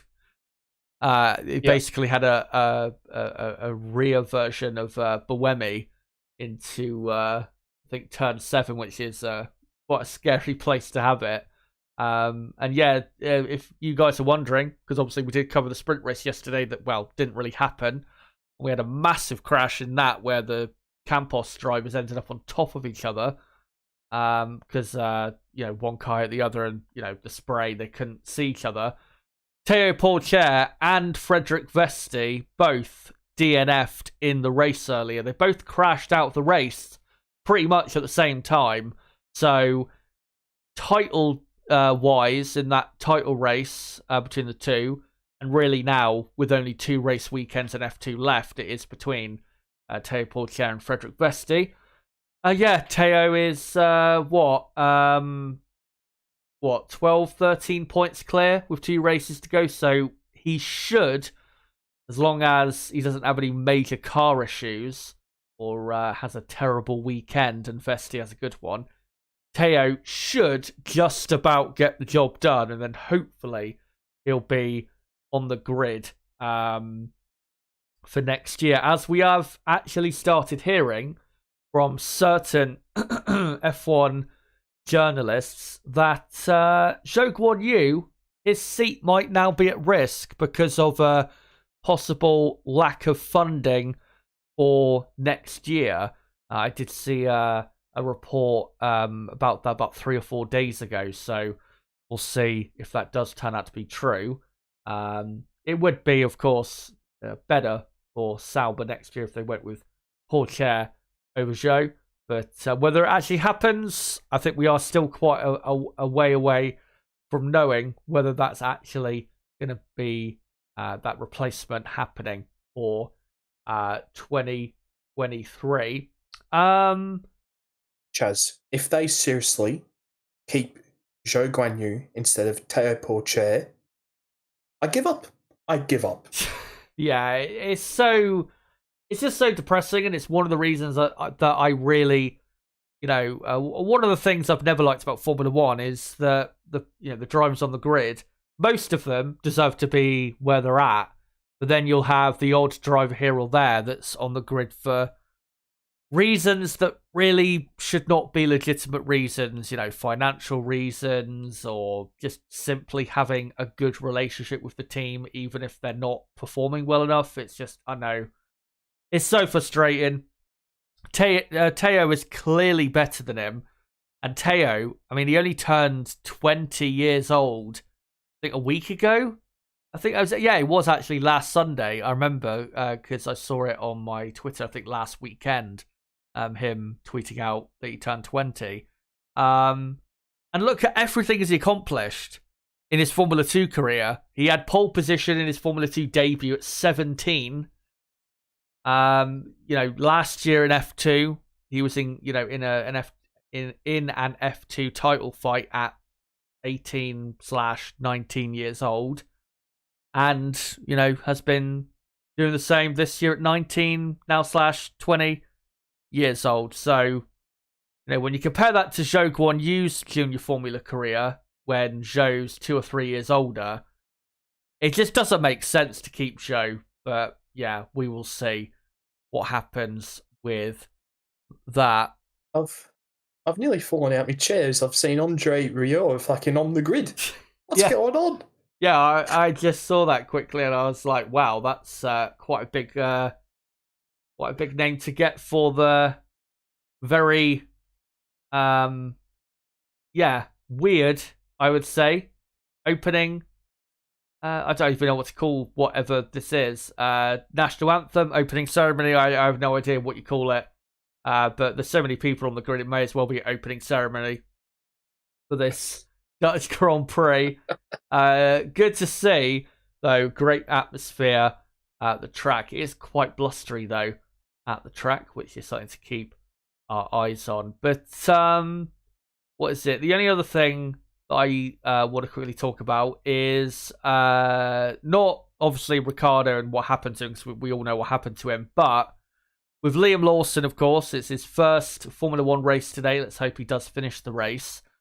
What would be for you a respectable race for him? How far behind does he need to finish behind Tsunoda, do you reckon? Like 20, 30 seconds? Would that be okay? Or do you think it's be a bit shorter than that? Oh, I mean, 20 to 30 seconds would be fine. Because, I mean, going from Super Formula to these cars is a massive difference. Yeah. Especially just to be chucked in here at a track which is very, very difficult to get a handle on. Yeah, I mean, I don't know. Yeah, I'd say about 30 seconds or so would be quite respectable. But yeah, I mean, you'd expect him to be racing for the next month, because I mean, the next Super Formula race is in October, isn't it? So yeah, end of October, I'm pretty sure. Yeah, so I mean, you'd expect him to be doing it. No, is it the next 3 races? Yeah, we've got Monza, Singapore, and then Japan. Funnily enough, Japan. Yeah. Well, it depends on Ricciardo and how quickly he can recover. I think Ricciardo will probably be 100% for Suzuka, but yeah, I think next week Lawson will be in the car, and then maybe for Singapore as well. But we'll see. I know Ricciardo is, I think, either having an operation today or tomorrow by the same guy who I think did an operation on Lance Stroll's broken wrist at the start of the year. So let's hope it goes as well for Ricciardo as it did for Stroll, because I think Lance was back in the car 12 days later, which would be an impressive turnaround once again. Yeah, I know you think it's going to be a boring race, but just try and give me top 3 if you can. Jeez, I wonder who's going to finish in the first place here, Chazza. Yeah. I wonder. I reckon that fella called Max Verstappen might equal Sebastian Vettel's record today. I think you'd expect Lando Norris to finish in P2. And then I think I voted for Alonso in your poll, so I'm going to go for Alonso. And then we'll go Russell and Perez. I've given you a top 5. There you go. That's you should be so grateful. That's actually the same top 5 I've gone for. Yeah. Look at us go. But yeah, I think really the only main any exciting battle is going to be for third, which I don't think is a completely settled battle, or at least I hope not, because I think one of the things I do fear is that Russell will just comfortably hold on to third, and then we'll just get a procession really until the end of the race. The race started, by the way, guys, in 15 minutes time, so not long now until the start of what could be a procession, or maybe something a bit better, as of course a sea of orange at the circuit, expectant of Verstappen win. And yeah, I think they're just going through the national anthems. I think they're about to get into it now, but let me just quickly read a couple more comments in the chat before we properly the chat's going off, mate. The chat's going off. Let me just try and see if I can find a couple comments before we get into things. Brabham saying, when was Max's last DNF? He's way overdue. Yeah, if it does feel like it was a long time ago. It was Melbourne last year, I think, his last DNF, which it was about 3 or 4 years ago, to be honest, because he's won. It honestly does. He's won. He's pretty much won every race since then. It'd be funny actually to look at exactly how many wins he's got since then. It must be like a 85% win record since that race. What am I reading in the chat, man? Let me just see quick. Hold on, let me try and see. Yeah, there's quite a bit of stuff going on in the chat. Mickey, did Charles get any gearbox or engine damage? They did go for a new gearbox, Ferrari, but thankfully no penalty, because they went to an older gearbox that he used probably in a practice session earlier this season, or maybe he did use it in a race, but let's hope it can last the entire race. Leclerc, of course, starting from 9th. And I think he's lucky that crash didn't do more damage, because it was quite a hard hit. I was worried more so about the chassis than the gearbox with that hit, because it was quite hard into the barriers. Well, let me try and find a couple more comments. That's Stevo. No penalties? No. Actually, talking of that, there has just been, and I've just seen, an alteration to the grid. Kevin Magnussen will not be starting from 18th. He will now be starting from the pit lane. So, it'll be Bottas in 18th, Lawson in 19th, and then Magnussen in P20. Right, and Blue Flag Alpha saying whether it's clear, and looking at the forecast, it's not great weather. It feels like it's like spring or autumn-like weather, basically. It's the weather where you'd be wearing a coat for sure. As the Dutch fans continue waving their flags. But I think there are some small showers in the area, but I don't think they're actually going to hit the track. I don't think it's anything really to worry about.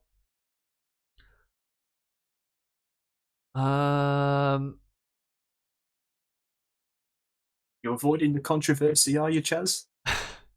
I'm trying to... Which exact comment is what started it? Saying that Vettel's washed. Oh, right. Oh, who said that? My Australian friend. Hold on. Well, there are many Australians in here, but I can't quite see that, but I am seeing some comments about Vettel, but yeah, definitely, definitely not washed. For some reason, we're talking about Kimi as well. Like, yeah. hello. I was going to actually say with yeah, he does. If Max wins today, doesn't he? He would equal Vettel's record. I actually thought he wasn't. He didn't have enough yet to equal the record, but yeah. Yeah, he won what? Miami, Monaco, Spain, Canada, Austria, Silverstone, Hungary, Spa. So yeah, today would be the 9th win in a row. And then at Monza next week, he can break the record for the most wins consecutively by any Formula One driver in history. But yeah, got to get this one first. Most likely he will win this race and next weekend as well, so it's not exactly going to be massively difficult for him to accomplish that.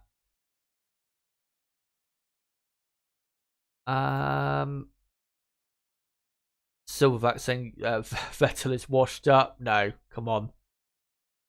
Brabham saying, is this the Netherlands or North Korea with the flags? I like that a lot. Well, you know, they're proud of their country, I guess. Let me try and find a couple more. Mickey says, where do you think Perez will finish? Yeah, me and Nib have gone for 5th. Should be realistically 5th. Red Bull would have to be super OP for Perez to be on the podium, I think. It would take, yeah, Red Bull would have to be like a second lap quicker than the rest of the field, which certainly not be a surprise, especially after what we saw in Spa.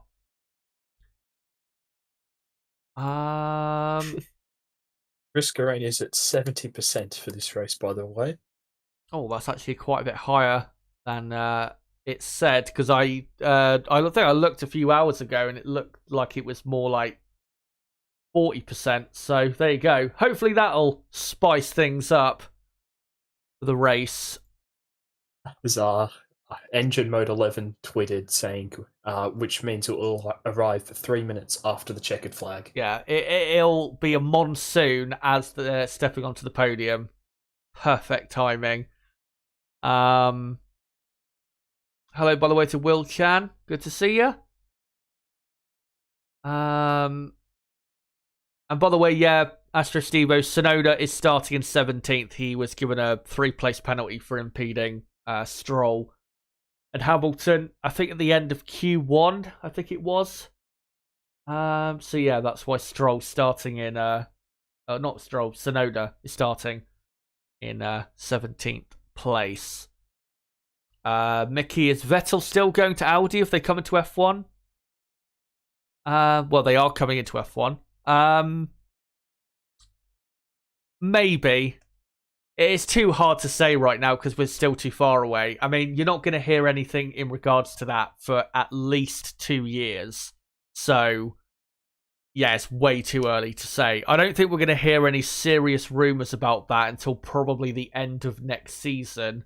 And then in terms of confirmation, yeah, really a couple years from now, say mid-2025, I reckon is the earliest you could expect an announcement. Rumour-wise, though, we have heard a lot about Carlos Sainz being racing at the Audi Sauber team for 2026 and possibly joining Sauber in 2025 when his Ferrari contract, of course, comes to an end at the end of 2024.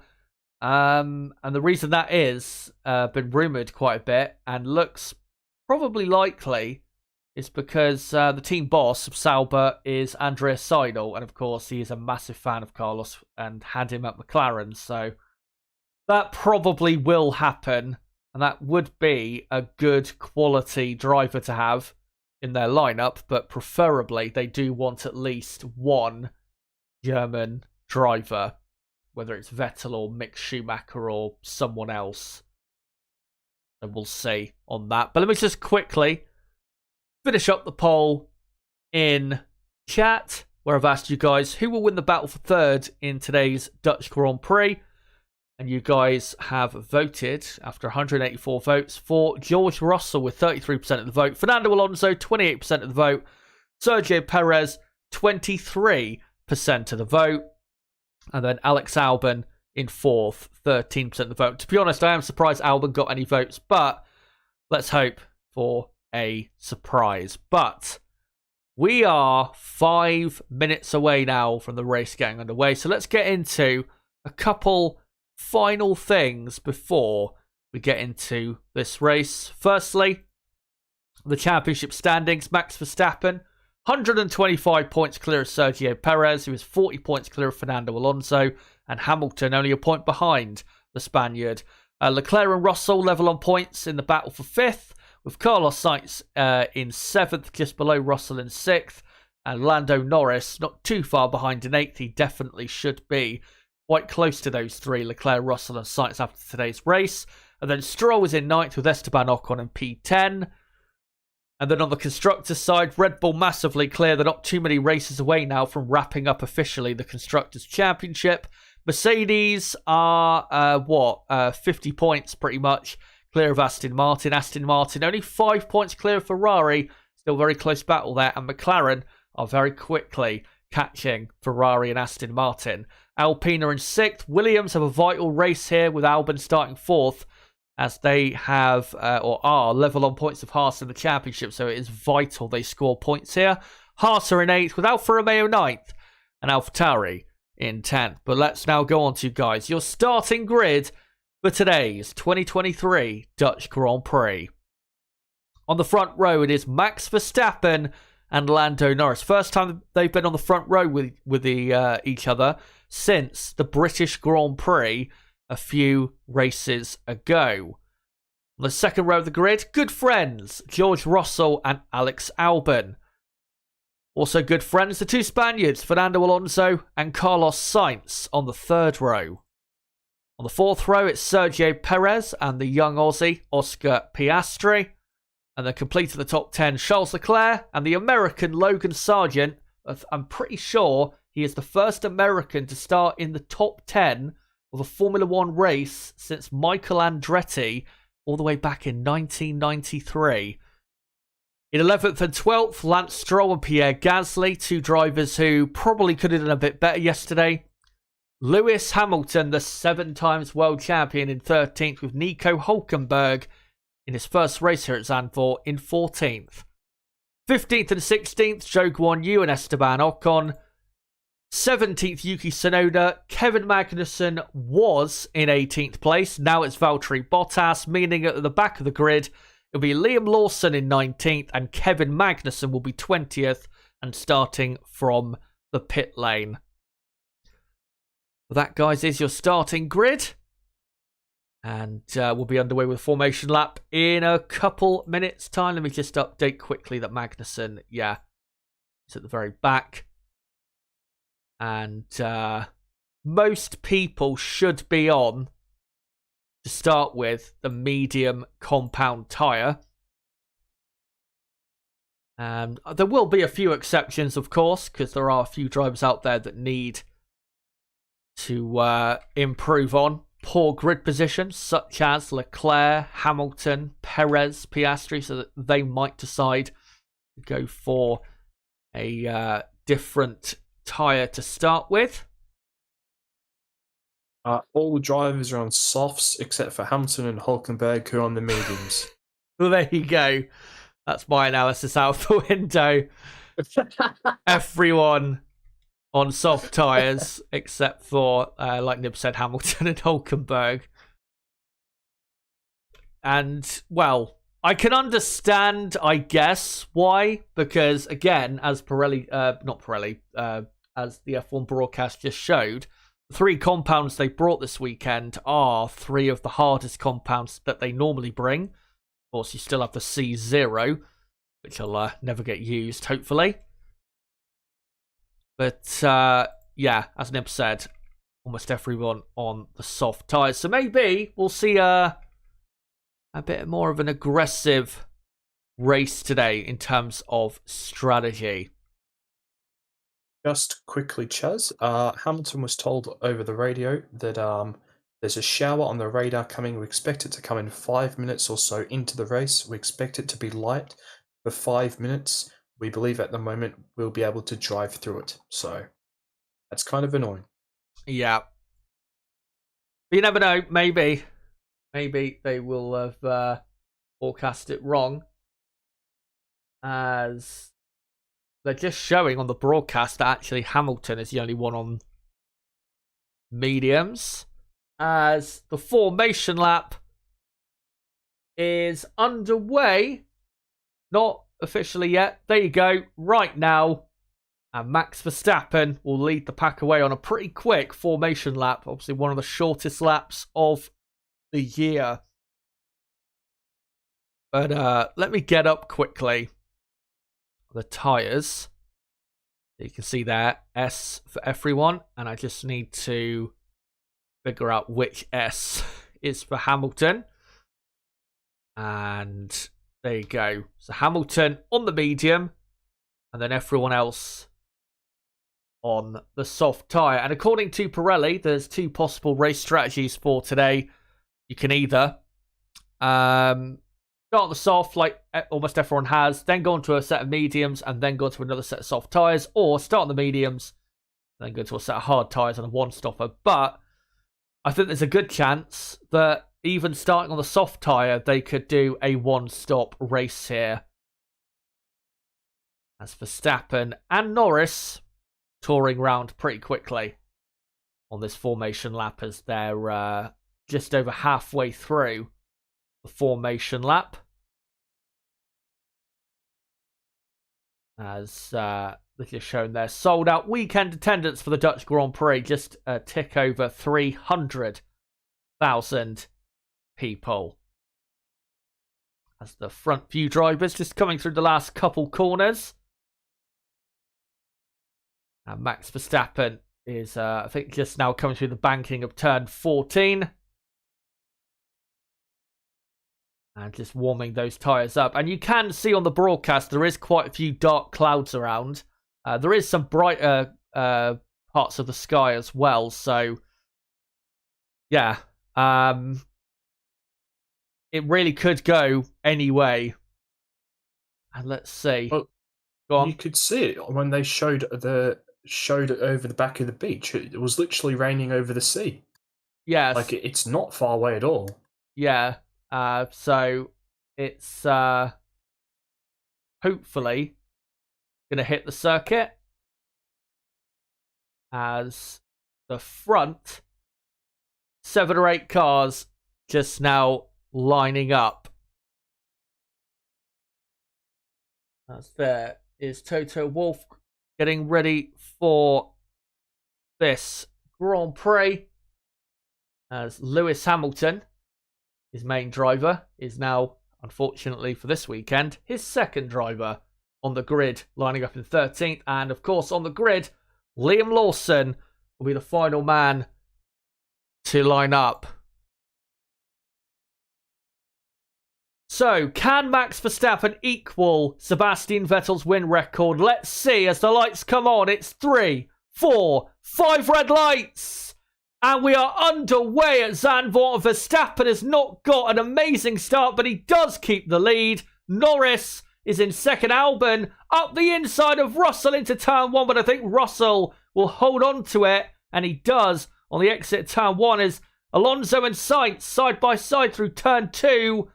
And we've got Leclerc and an Alpine, I think, side by side. And it is, by the looks of it, starting to rain already on this first lap. So it's going to be treacherous. And Russell has actually been overtaken by Fernando Alonso. And Alex Albon being overtaken there. Is he? Yes, just about round the outside. What a move by Carlos Sainz round the outside of turn 8. But Albon forces his way back up the inside. And Albon into, I think, 5th place. As Perez now side by side.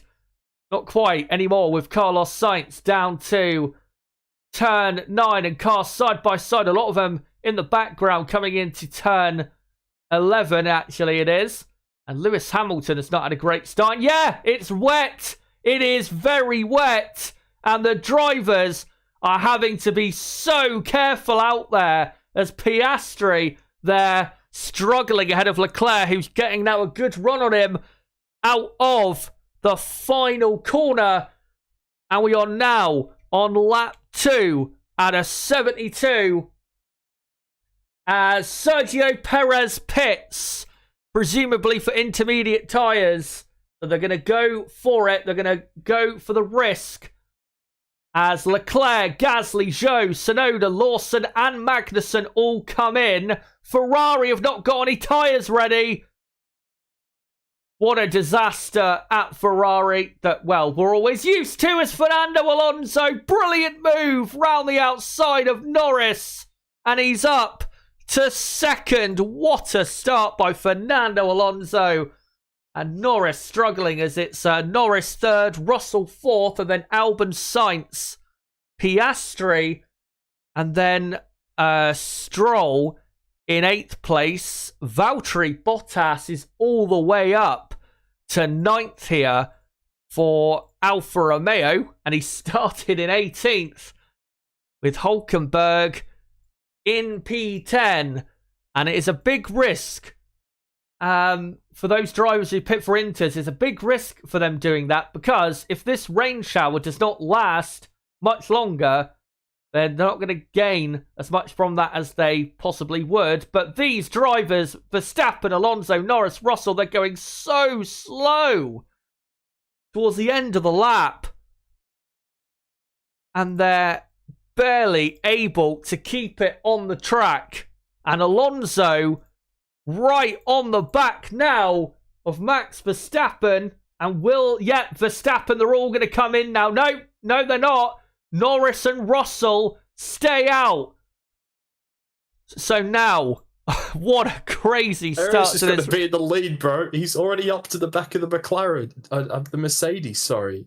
Yeah, the people on Inters should be absolutely flying now as Verstappen drops behind Perez. And 2 cars go through there. Past Verstappen as well, I think. I think it's Zhou. It is Zhou and Zhou's in second. Zhou and Gasly up to a net second and third. As George Russell now ahead of Lando Norris. I will make sure, by the way, guys, to correct the order and the tyres when I can. As Sergio Perez now second. Sergio Perez now leads for Red Bull. And surely Perez, once they all come in, Perez has got this race on lock. As Zhou and Gasly are now flying up past the dry tyre runners. So Sergio Perez, just like that, in an incredible start to this race, is now leading from Russell and Norris. As an incident there between Magnussen and Lawson noted for impeding. As Ferrari goes off there of Carlos Sainz going across the gravel, I think that is. And here is a Alpine passing. It's Gasly passing Albon, and Verstappen now passing Norris as well. As both, I'm pretty sure, Norris and Albon, are coming into... Oh no, Albon has stayed out there. So has Piastri. As it does appear, saying that, it does appear that the rain has stopped. So that might not be necessarily the worst decision, as Max Verstappen now trying to pass Pierre Gasly. And of course, both have pitted for Inters. Right, let's just calm down a second. And Perez leads by 11 seconds. Wow, what an incredible start to this race. And is the replay of the race start? I'll let you take us through it, Nib, quick. Yeah, when I frickin' get there, but what on earth? I mean, we could see it coming. Like it was raining, like maybe about maybe a kilometre away from the circuit. But as you said, Max didn't get the greatest start, but nor did Lando.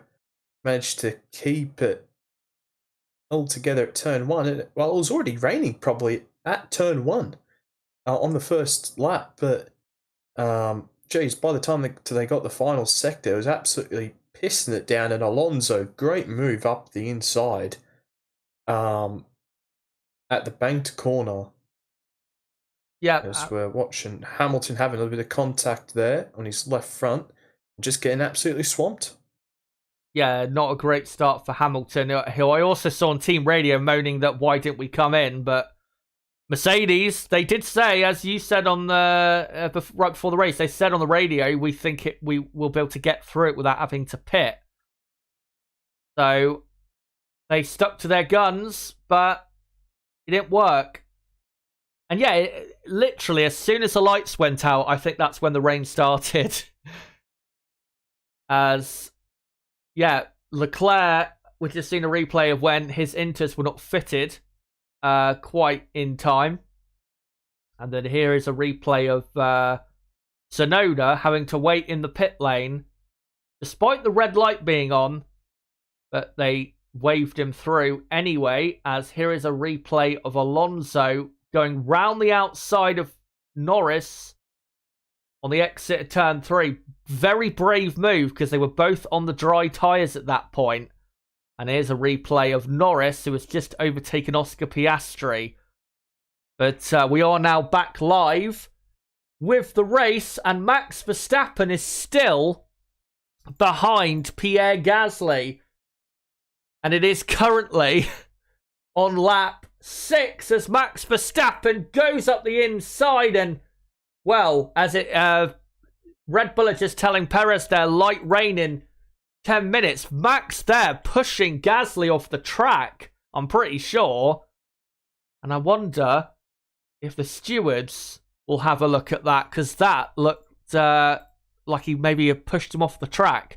Anyway, he is up the 3rd, and then it's Gasly in 4th with Leclerc in 5th place, just ahead of Alonso, who's all over the back of him and going up the inside and gets the move done very easily. Brilliant from Fernando Alonso. So then it's Leclerc 6th, Carlos Sainz is 7th. Penalty for Liam Lawson, I think, for impeding of 10 seconds. Not a great start for him. And then we've got Tsunoda up to 8th, and Kevin Magnussen, who started from the pit lane, is in 9th place on lap 7 of 72. So, right, let me just update that Tsunoda is up to 8th. As Max Verstappen down the inside of Zhou Guanyu, and he's up to 2nd. It's a Red Bull 1-2, and now has about 11 seconds to catch Sergio Perez. Red Bull were just telling Perez a couple minutes ago that light rain they expect in 10 minutes. So we will keep our eyes peeled for that. But, yeah, your top 10 at the moment is Perez leading on the Inters. I will make sure to change the tyre graphics as soon as I can. As Max Verstappen is taking a disgusting amount of lap time out of his teammate. He's going, as Perez there, having to lap Logan Sargent, who is refusing to pit. We've also got Piastri, Albon, Bottas, and Hulkenberg out there still having not pitted. Max Verstappen, on this lap, he's going to be 3 seconds quicker. It's incredible. The gap was 10.8 seconds when he passed Zhou.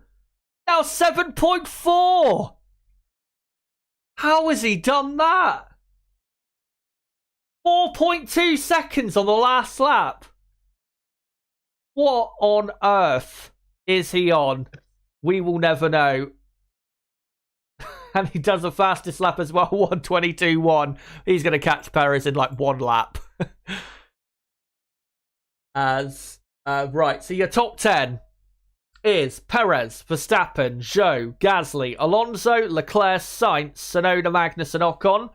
Lawson is up to 11th. And then it's Lando Norris in 12th. Lewis Hamilton is 13th. Russell 14th. Albon 15th. Piastri 16th. And then Bottas 17th, Stroll 18th, Hulkenberg 19th, Sargent 20th. So there you go. The order is now finally correct as Leclerc and Sainz now very close on track to one another. But I'll keep you guys updated. Leclerc's got front wing damage. Yeah, he's driving a freaking boat out there. Yeah, he's got that much understeer. Yeah, I think the left-hand end plate, I think, is missing from what I just saw. Is it? Yeah. I think one of the end plates definitely is damaged, and he's let Carlos Sainz through. So despite going for that ambitious move, which did pay off for now, he is now in quite a bit of trouble as we're on lap 9, and Max Verstappen has taken another 1.7, 1.8 seconds out of Sergio Perez's lead. So it is coming down very quickly as now the battle for third between Zhou and Gasly. Who thought this would happen on lap 9 out of 72? As let me just update who is on Inters. As I've just seen, Lando Norris is now ahead of Liam Lawson. I'll update that in a second. And let me just quickly do these. When do you reckon, because obviously Albon, Piastri, Bottas, and then the Hulkenberg and Sargent are still on the dry tyres. It has stopped raining. When do you reckon, how many more laps until those drivers start to go quickly again? Because it still seems as though those drivers are still lapping quite slow. Well, in the first sector, they were 2 seconds quicker than everyone else, but it's just the rest of the lap is still quite a little bit wet, and I think mainly through the final sector. But I mean, honestly, I think maybe in a lap and a half, they'll be setting the fastest lap, maybe even now. Yeah, I did just actually see Albon. And yeah, Albon is now really starting to catch Russell in 14th. So, yeah, those dry tyres starting to come alive. But as Red Bull said, there is rain possibly coming in a moment. As Kevin Magnussen has just boxed for soft tyres. This is really going well for Haas. They made the right decision to go on to Inters. And now they've made the right decision to go on to dry tyres. Hamilton has pitted for dry tyres. And Oscar Piastri has just done the fastest lap of 1:19.0. So, and what did Max do? Like a 22. So yeah, 22 or a 23. So let's see how quickly the soft tyre runners can fight their way through, as Magnussen is now in P12 on the soft compound tyre. I'll update that in a moment, as Lance Stroll has just pitted, as Alex Albon has passed just now George Russell on track, as Zhou, Alonso and Sainz all pitting for dry tyres. And there you go, Alonso released just behind the Chinese Alfa Romeo driver, as Tsunoda and Ocon and Norris all pitting for dry tyres, and Lawson pitting as well. Lawson will have to stop though for 10 seconds, which of course not great. But it is now Gasly up to third, and then Leclerc up to fourth, as Alonso has passed Zhou right out of the pit lane and is up to fifth. And if he can gain a lot of time here, he'll be up to a net third. As Piastri, fastest lap of 1:18.5. And Max told to box. Ahead of Perez, which is interesting, but I think Max is going to catch and beat Perez no matter what anyway, so it doesn't really matter. As now on lap 12. And yeah, Max Verstappen pits first. And gets the dry tyres on. 2.5 second stop, and that should see him jump ahead of Perez eventually into the lead as Pierre Gasly pits. Eventually. For a set. I think Max will go into the lead. As, probably will catch him that quickly. As Leclerc just coming into the box now. And yeah, new front wing going on. Pretty bad weekend for him. As Alonso does get up to third. As here is a replay of what happened to Leclerc. This is on the first lap, I'm pretty sure. And bit of oversteer, and he clipped the McLaren of Piastri because of the oversteer. And yeah, the right-hand side of his end plate completely missing. But not anymore, because he's got a new front wing on, thankfully. So at least he can salvage his race. As now Sergio Perez on lap 13 comes in and should rejoin in second. But overall for Red Bull, this has been brilliant because it means Red Bull should now secure a 1-2 finish. As a great pit stop for Perez. And here comes Max Verstappen down the pit straight and into the lead of his home Grand Prix. And surely he ain't giving it up now. So it's Verstappen leading from Perez, and then Alonso in third. With Gasly fourth, Carlos Sainz is up to fifth, with Zhou in sixth. The reason Zhou, by the way, is dropping so far down is because Alfa Romeo are playing the long game, and they put him on a set of mediums. Kevin Magnussen, who started from the pit lane, up to 7th place. And then Piastri, now all the way up in 8th. And then you've got Tsunoda in 9th. Let's just see a replay here of what happened with Alonso and Zhou. And both released from the pit lane. And Zhou presumably wasn't very confident and didn't have as much tyre temperature as Fernando. And also Fernando, way more confidence in these conditions. And now in a brilliant 3rd place.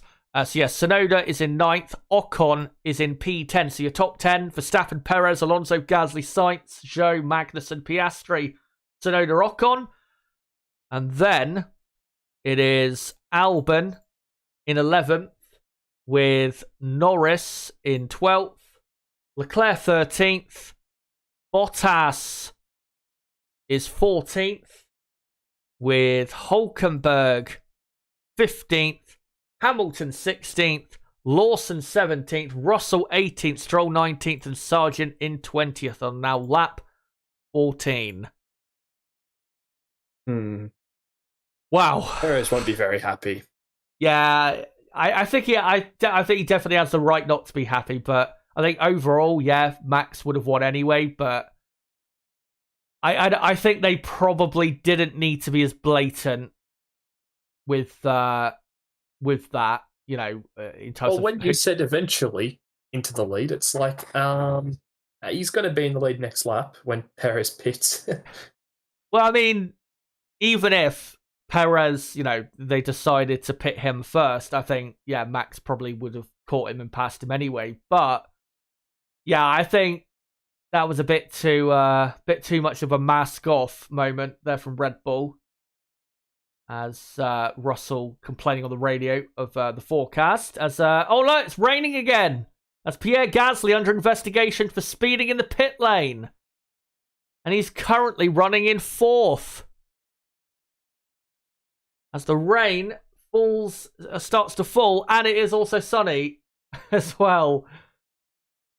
Bro, I'm dying at Russell's comment He's saying, I was forecast for the podium. How the fuck did we end up here? As he's in 18th. Yeah, it's this race has been just the weirdest race I've seen in a while, and he's nearly 3 seconds behind Liam Lawson. As Gasly just about holding off Sainz on that occasion, but looks like Pierre is about to get a penalty for speeding in the pit lane, which is such a shame. And that was a bit close between Ocon and Tsunoda into turn 1. Ocon clipping the wall possibly, but lives to fight on. But Max Verstappen now 3.1 seconds clear of Perez, and let me just update that now everyone is on the soft compound tyre for now, until everyone then switches on to the inter if it really, hammers down even harder. As Gasly, once again, just about holding off Sainz into turn 1. That Ferrari, though, clearly much faster in these current conditions, but Sainz can't get past. As a yellow flag in sector 2, as Piastri has pitted for another set of soft tyres. Remember, that's his first pit stop. So, that's a big one. That is Logan Sargent. Another big crash from him, and that's going to be a safety car.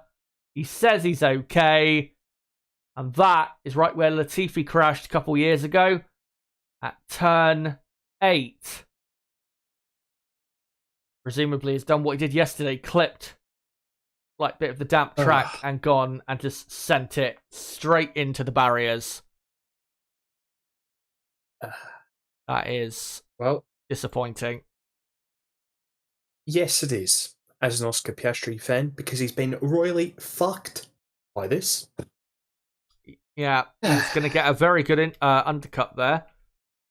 But, safety car now officially is out. We'll see if anyone else decides to pit, as we're now on lap 17. Out 72. But, that's going to take 3-4 laps to clear away, as now it's balmy at Zandvoort. Nice and sunny for the crowd. As, the only person on mediums out there is Zhou. Everyone else is on soft tyres. And Logan Sargent is out of the race. And that was a weird mistake, I have to say, from Logan there. The camera, I have to say, was breaking up quite a bit, so it wasn't exactly easy to see what he did. But looks like he I think he might have clipped the grass on the entry on the left-hand side. Like he just looked like he clipped too much to the curb and then he just went straight on. Yeah, it was very weird looking. I was expecting him to clip the grass and then just pirouette round, as Pierre Gasly has just been given a 5-second penalty for speeding in the pit lane. I think who's just pitted? George Russell has just pitted again, and Lance Stroll pitting again. They're both the last 2 cars, so they're not losing anything from pitting again. Stroll, though, has gone on to a set of mediums, so now they're clearly going to go for the longer game. As we are on now lap 18 of 72. And let me just update the order to what has been the craziest race of 2023 so far. It is on lap 18 only, when only a quarter of the way through this race. Max Verstappen is leading from Sergio Perez second, Fernando Alonso third, Pierre Gasly is fourth, with Carlos Sainz in fifth, Zhou Guanyu is 6th, as Red Bull are saying on the radio there are cells, rain cells on the radar. The first one is 35 minutes away, so we'll see if that happens. Zhou Guanyu is 6th. Kevin Magnussen 7th. Magnussen again started from the pit lane. He's running in P7. Ocon 8th. He started 16th. Tsunoda started 17th and he is in 9th. Alex Albon, despite him falling down the order very quickly, as actually, no, Albon is up to 8th because I think Ocon and Tsunoda are both pitted. So Albon is actually in 8th place and has not pitted at all in this race. So he will be under threat quite a lot from the drivers behind on fresher tyres, as almost everyone behind him is pitted at least twice in this race. And then, yes, Ocon 9th, Tsunoda 10th, and then Norris 11th, Leclerc 12th, Hamilton 13th, Piastri 14th, Bottas 15th, Hulkenberg 16th, Russell 17th, Lawson 18th, Stroll 19th, and Logan Sargent, your only retirement, and he is the cause of the safety car.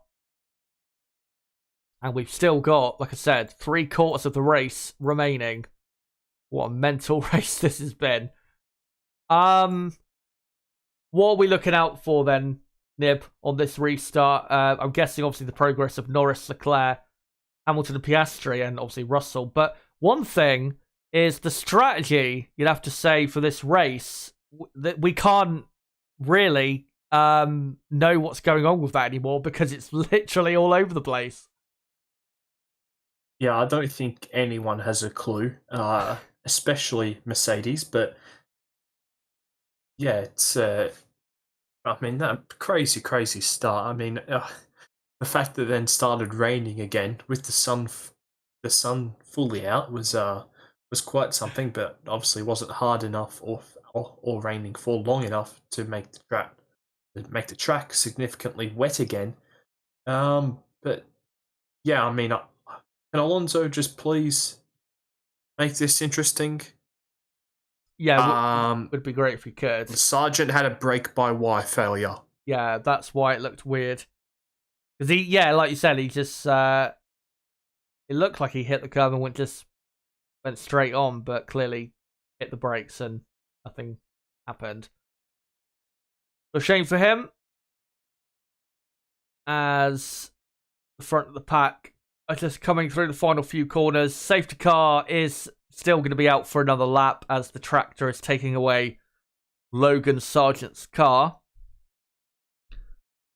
As the crowd just having a quick break before the rest of this race. Still another, 52, 53 laps to go here at Zandvoort. And that start, I got to say, was very reminiscent of the that Nürburgring race where there was a massive downpour on the first lap, and then the race ended up getting red flagged because of the amount of standing waters. It wasn't quite that bad, but very reminiscent of that. Just as soon as the race started, bang, tons of rain, and I'm very surprised we never got a yellow flag or a safety car then, because a lot of people were on dry tyres for quite a while in that rain. So incredible skill from the drivers not to fall off the road dramatically or smash into the barriers, and to keep it all together. And especially great for Alex Albon, who again is the only driver in the field who has not made a pit stop, and he is in 8th place. So, very impressive driving from all. But safety car still is going to be staying out for another lap. There's Kyron Pilbeam on the Alpine pit wall, who's head of trackside operations, I think. As the two Red Bulls. Did you just say Kyron Pilby? Yeah. Christ, that's a throwback, isn't it? Yeah, I actually haven't seen him in quite a while. Quite Wow. surprised to see him on the broadcast. I remember when he went to Lotus after he left Red Bull, I think in 2012, but we've barely seen anything from him since then. Wow. As safety car, yeah, just beginning. Now, lap 21 at 72, and I would hope at the end of this lap we will be back underway. Here's an inboard shot of Mailander pushing as hard as possible, whilst the drivers just trying to keep their tyres warm. And yeah, there you go. Safety car in at the end of this lap. And really, from Gasly in 4th all the way to Stroll at the very back of the field still running in 19th, I expect it to be chaos for the next 20 laps as people find their way back into the positions, or more so the positions that you would expect. But as we were saying before the race started, it is hard to overtake here. So it's not necessarily going to be easy for, Norris, Leclerc, Hamilton, Piastri and Russell just to very easily make their way up to, 5th, 6th, 7th, 8th. Going to take a bit more than just pressing of a button to get the job done. As now Max Verstappen becomes the safety car through turn 11 and now into turn 12. And of course, no overtaking until the start-finish line, so he will probably get on with it before turn 13. Crowd raise up to applaud their man. And there you go, now bolts. And Fernando Alonso looks as though he's a bit lively. And there you go, Verstappen leading comfortably over Sergio Perez. Carlos Sainz very close to the back of Gasly. And Alonso close to Perez, and he has a look at him. But Perez just about keeps ahead on lap 22 as Gasly and Sainz side by side. But Gasly just about living dangerously keeps ahead. Remember though, Gasly has that 5-second penalty still, has not served it. So Carlos Sainz is has the advantage in that little fight. It's the top 5, pulling away very quickly from Zhou in 6th on the medium and Magnussen 7th on the soft. Albon all over the back of Magnussen, despite Kevin being on quite a bit fresher soft compound tyres. Just shows you how incredibly quick Williams' car is. As all car running wide, that's Piastri, and Piastri has been overtaken by Valtteri Bottas, 14th place. There's a few drivers on different compounds actually towards the rear of the field. Bottas is on the medium, and then we've got Hulkenberg on the medium. I think Russell on the hard compound tyre, interestingly. As a very long pack of cars now stuck behind Magnussen and Zhou on lap 23 out of 72. As Perez already about second behind Verstappen. Here's a replay of Albon and Magnussen, and Albon is now ahead of Magnussen. Magnussen, that was a bit dangerous from him, moving across. A little jink to the right, and that could have been a massive accident if it was even more aggressive.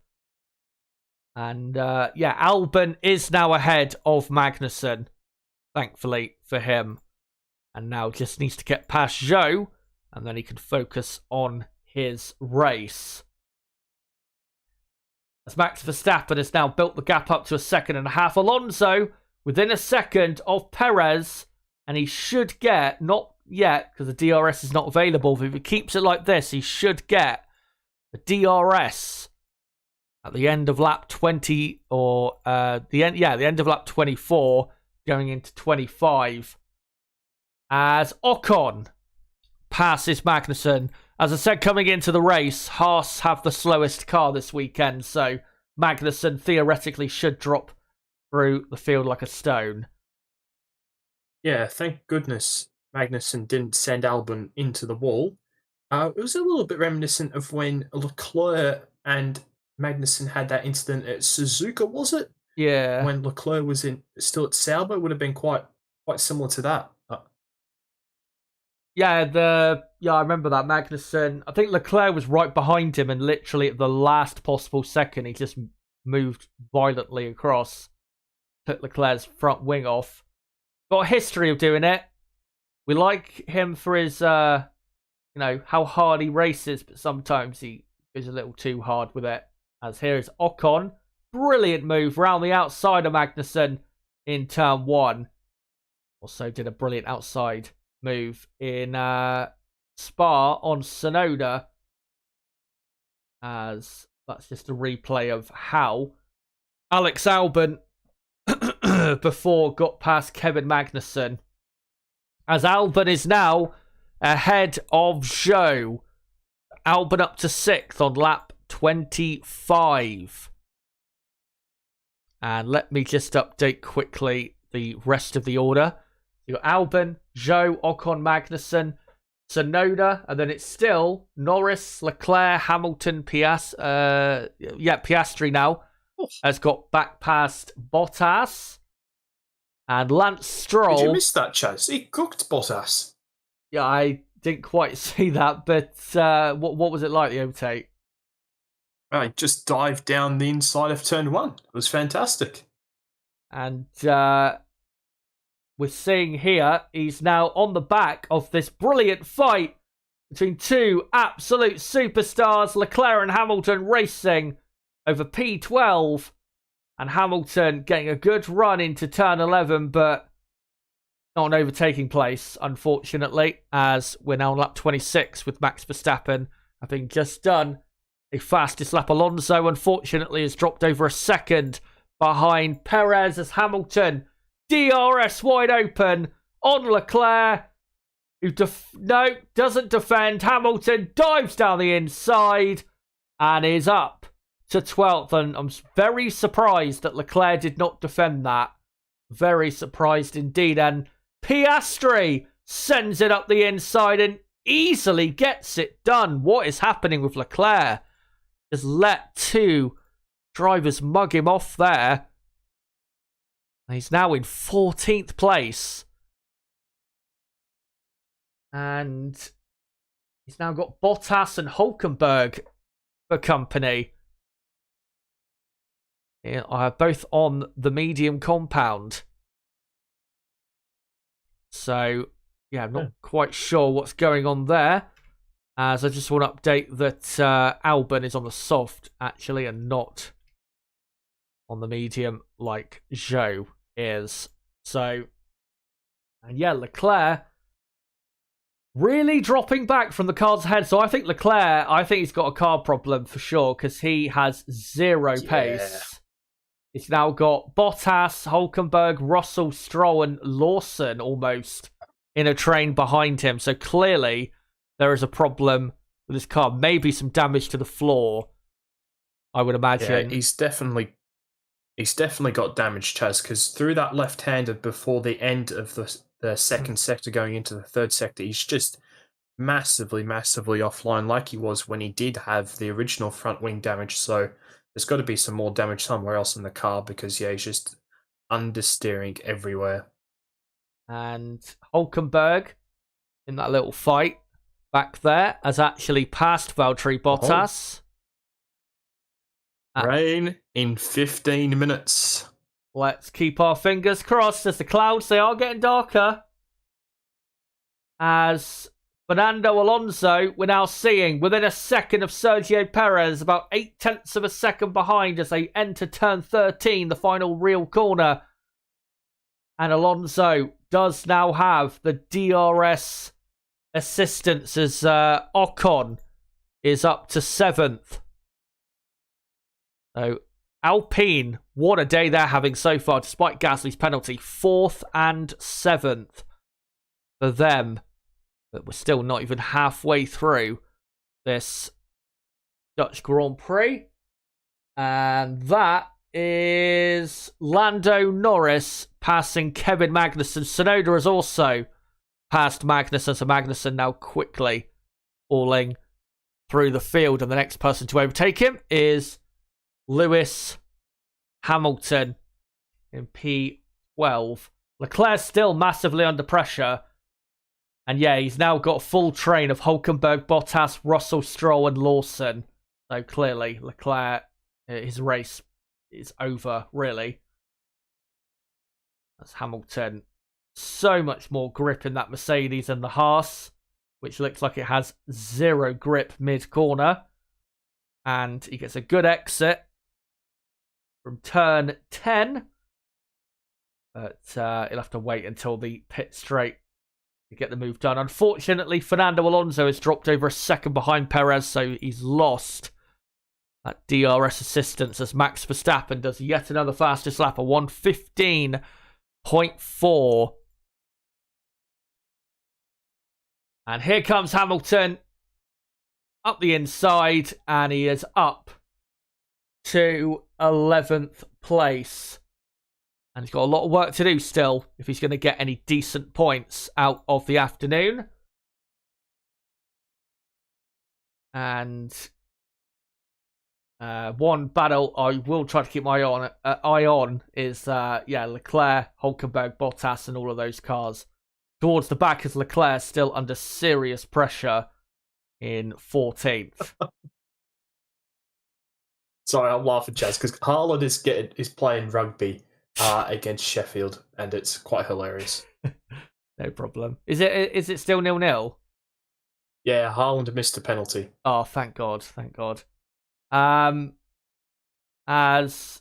Tsunoda, we're just seeing within a second of Zhou Guanyu, and shaping up for a move as Verstappen, another fastest lap. On lap 30 of a 1:15.3. He's just going a 10th quicker each lap pretty much and just stretching those legs out front. 3.7 seconds ahead of Perez. Perez's pace, to be fair, is actually pretty good. I thought Perez would drop back a lot more than this. As Piastri overtakes Magnussen and is up to 12th and now has a couple seconds ahead of him to catch Lewis Hamilton. But now the biggest battle out there is for 8th place between Zhou, Tsunoda, Norris and Hamilton, and Piastri very quickly will be joining that battle as well. But if Zhou can keep ahead, this would be brilliant for his race because of course, he is on the medium compound tyre and he is going to be doing the longer strategy and playing the longer game. So if we can keep these pack of cars behind, it'll set him up brilliantly for the rest of this race. But it will be tough.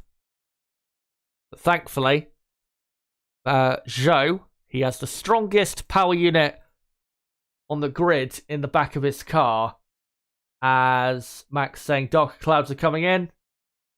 Tsunoda sends it. Dive bomb up the inside of Zhou. That was a brilliant move. And he's up to 8th. And as we have seen so many times in 2023, no matter the race, no matter what's going on, Tsunoda always ends up finding his way into positions that really should not be possible. And up now to P8. After, of course, the last race at Spa, he was at one point in that one, running in 6th, and ended up finishing in P10. As now Norris in the McLaren, the next person to overtake Zhou possibly. It's Zhou not even bothering with the apex of turn 10. But this is not going to be that easy for Lando because Zhou still has DRS assistance from Tsunoda ahead. So, yeah, this is not going to be that easy of a move. But he does get, saying that, a brilliant run through turn 14. And Zhou defends to the inside. Credit to him defending, but Lando, too much grip and just drives around the outside as if he is lapping him. Brilliant move. And he's up to 9th. And now Lewis Hamilton should overtake Zhou pretty quickly. But I will give you guys an update in a moment as to what's going on out front. I've just seen Nico Hülkenberg has overtaken Charles Leclerc. Leclerc now in 15th place. And yeah, looking at the weather radar, there definitely is rain in the area. But raining 12 minutes. Yeah, we'll have to see how much of it truly we get as Hamilton gets a great run into turn 11, but again, no way to overtake. And Leclerc has already dropped 2 seconds behind Hülkenberg, so yeah, clearly his race is run. And I think they should probably just retire the car there at Ferrari, because clearly there's a major car issue. As Hamilton now lap 33. Down the inside of Zhou and is up into the points. Finally. 33 laps in and Hamilton just about is now into the points and now can really make his race come alive. But at the minute, Mercedes only heading for 1 World Championship point. And Will it rain now? Yeah, clouds are definitely getting darker, but we can't be very far from it. And one thing that is helping the rain is there is quite a wind at Zandvoort, so it's blowing the rain in quite quickly. As Lando Norris we're now looking at, hunting down Yuki Tsunoda, who will probably be a bit harder to overtake. As on lap 34, Max Verstappen, another fastest lap. And Norris closing on Tsunoda, but not close enough. As Piastri now passes Zhou for 11th. So they've all dealt with Zhou Guanyu for the time being, who is now down in 12th place, as George Russell has just overtaken the driver he replaced at Mercedes, Valtteri Bottas, for 16th place. I am very surprised at how poor a race Russell has had, even though, yeah, with all the chaos that's happened, hasn't helped him, but he hasn't really made any progress or looked like he's got any real pace out there since the race got going again. So just on Leclerc, yeah, Leclerc has got damage to his floor and they're missing about 5 to 10% of the downforce that they would normally have. So yeah, that's not ideal. Yeah, he I think his teammate, if I remember correctly, had a similar issue last year where Sainz ended up almost falling out the points because he had a broken floor. And when you shed that amount of downforce, it just destroys your race. As Lance Stroll comes into the pits, as we're just seeing a replay here of Piastri passing Zhou around the outside. At least Zhou actually tried to defend his position, but didn't matter in the end because the overtake was completed. I'll let you guys know what compound Stroll comes out on. It is a set of soft compound tyres. And if it does rain in a moment, but it is not enough to move on to inters, that will help Lance a lot because the soft tyres, out of all the dry tyres, of course, they give the best amount of tyre temperature. So that will really help Stroll. As we are now on, as Logan Sargent, on a deck chair. Wondering what could have been. As here comes Norris on Tsunoda. Tsunoda defends hard to the inside. Brilliant defense. And keeps Norris at bay.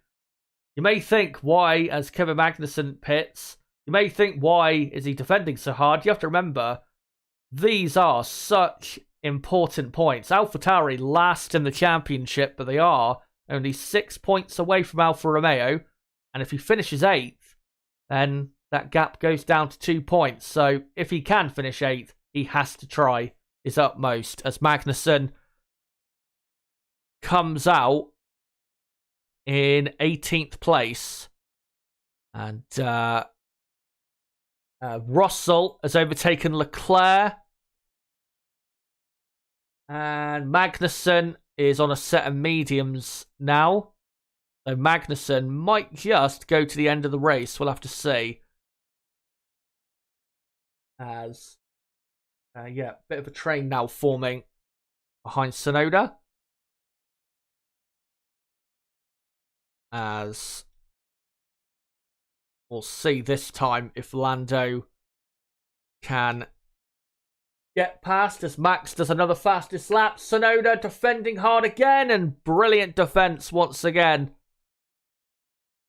And Lando just isn't close enough, I don't think, out of turn 14 to be able to have enough momentum to then go round the outside at turn 1. Obviously, Tsunoda has more grip than Zhou did to be able to brake later up the inside on the dirtier side of the track. So, yeah, this is not going to be easy. But this is what we want. We want battles out there, not just button-pressing overtakes, which is what 90% of overtakes are anyway.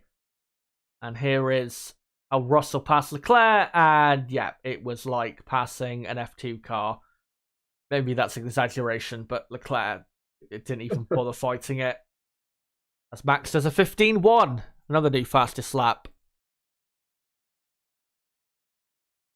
And Tsunoda actually pulling a bit further away on this lap. I just wanted to say quickly, as we're just over halfway through this race, don't forget to subscribe to the channel if you are new, because we do qualifying and race watch-alongs for every Grand Prix. And make sure to smash that like button, guys. We're currently on 75 likes. Let's try and get it to 100 if we can by the end of the race, which should be in the next, if there's no safety car or rain that really blows up the race, should be in the next 35, 40 minutes. As Zhou pits from P12, goes onto a set of soft tyres, and he will come out probably in 17th place.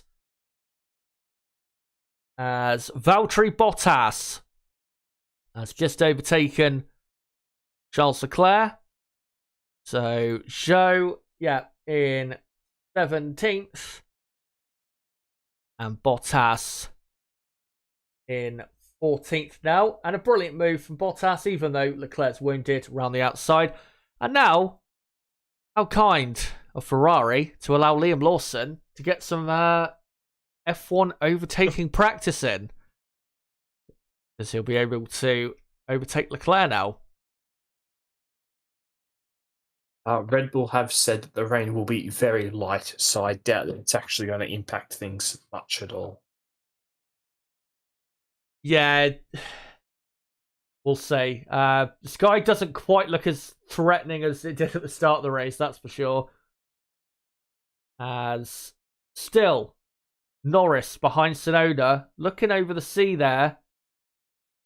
Yeah, definitely not as threatening as it was right at the start of the race, where we could see the rainstorm very quickly approaching at the time.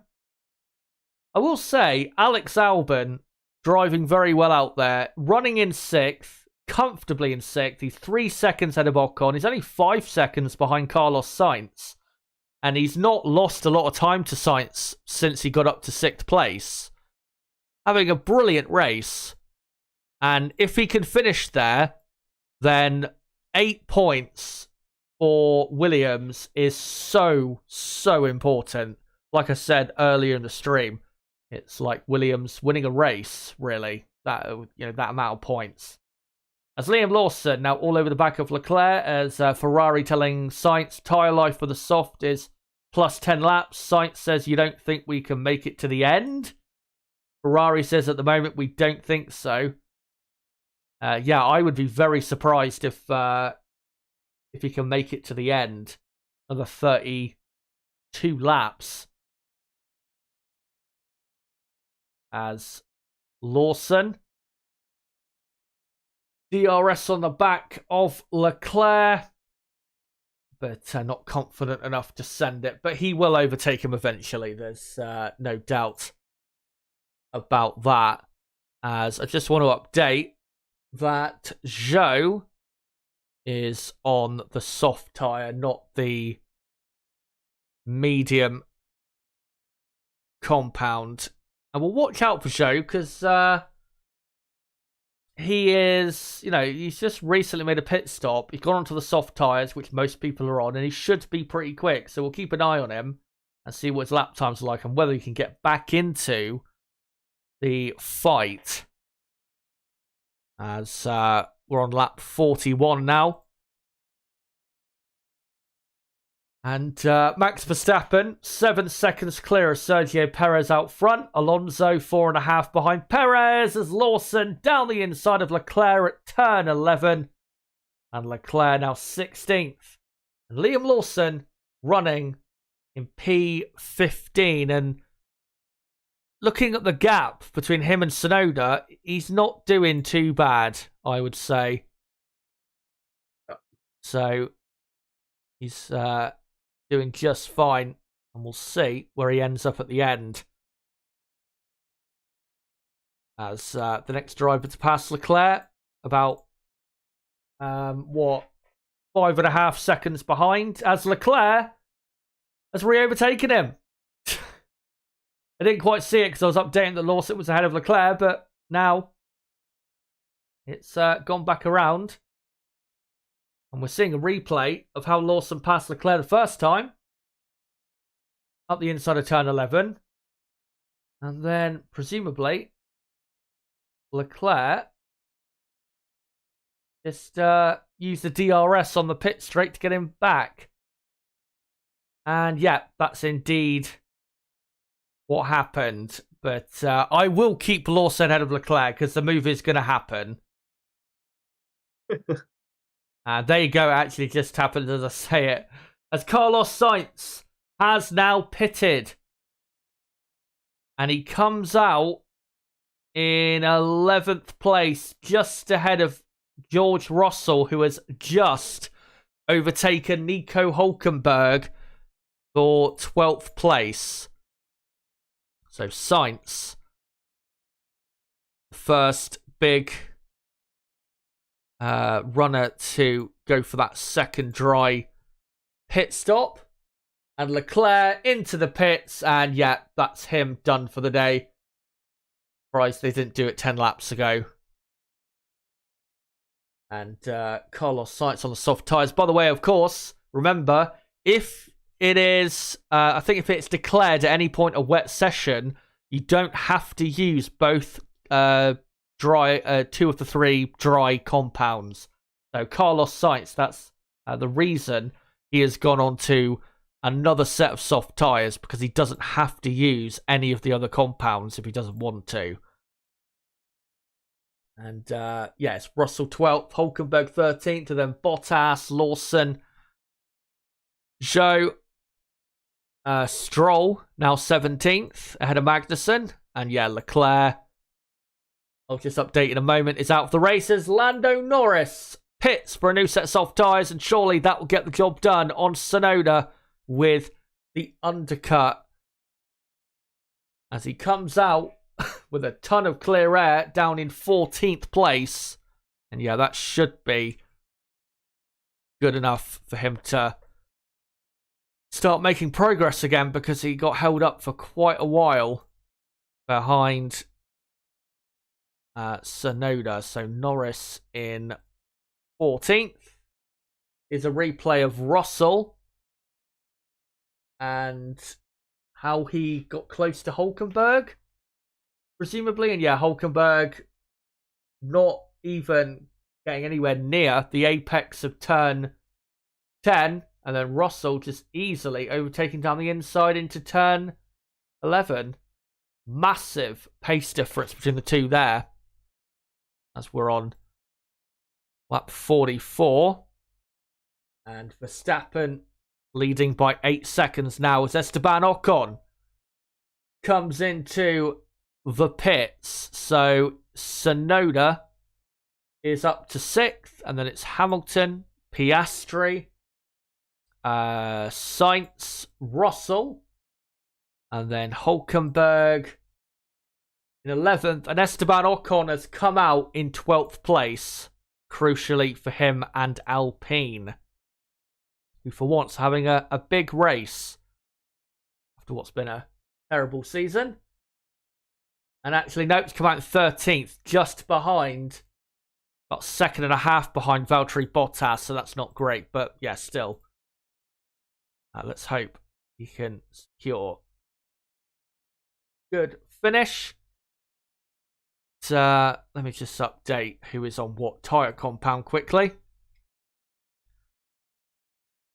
if I can.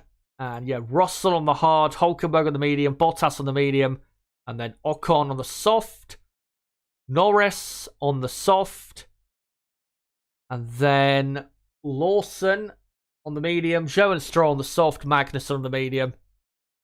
As on lap 45, Lewis Hamilton tries to overtake Yuki Tsunoda, but he can't do it, and these two deciding to stay out, and possibly stay out to the end, as Alex Albon pits and rejoins right behind the Haas of Hulkenberg, as Ocon has just overtaken Valtteri Bottas in the Alfa Romeo. So Albon now down to 11th place, but he has kept ahead vitally of Ocon, and he's actually come out on a set of mediums, interestingly. Obviously Ocon on the soft. We'll see if Ocon can start catching.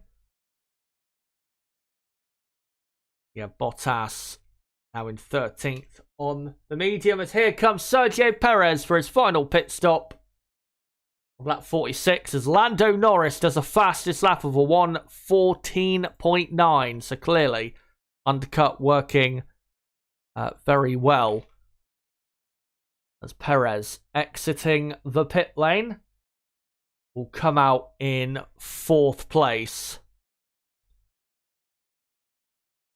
So there you go. And Perez still on the soft tyres. Lewis Hamilton now pitting for a set of soft tyres, and he should come out, Hamilton, as Norris has passed Bottas.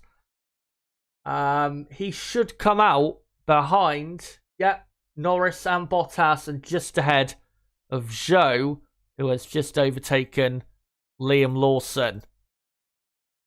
So Hamilton in 14th place, and we've got only 26, 27 laps to go. So Norris, Hamilton, these drivers, they've got still a lot of work to do if they're going to get something good out of this race, as that is Esteban Ocon. Slow-mo of him. Not quite sure, but probably just him overtaking someone earlier, as Alex Albon overtakes Nico Hulkenberg for 9th place.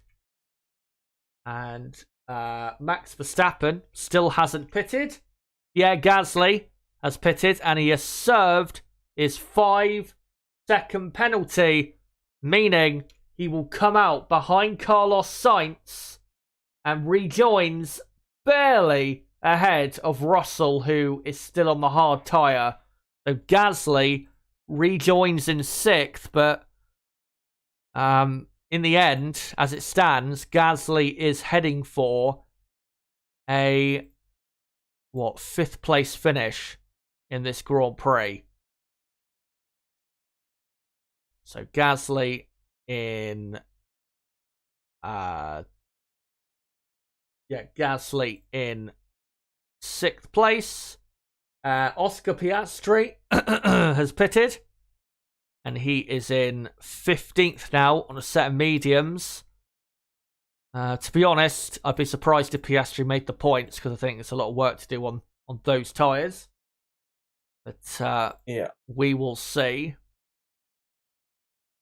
As presumably drivers like Russell or Hülkenberg will try and stay out until the end. There's got nothing else to lose, really. As that is Carlos Sainz overtaking Tsunoda up the inside into turn 1. And Carlos up to 4th, and that is where he will finish. Alonso in 2nd, who was running in 3rd once everyone, was not going for pit stops.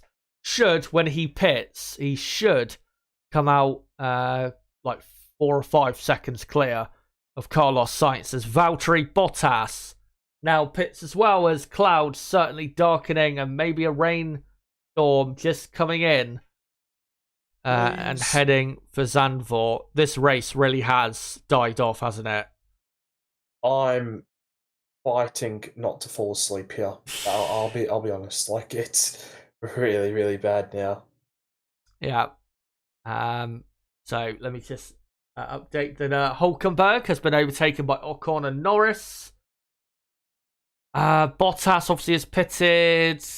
Hamilton up to 12th. Piastri up to 13th. And Alonso there. Did Alonso have a 5-second penalty that I completely missed?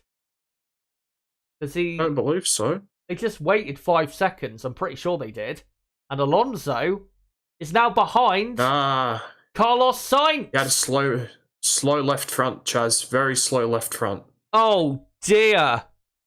And now, he's now behind Sainz, meaning that Sainz is on for the podium. What a disaster. They were so comfortable, and they've just thrown it all away.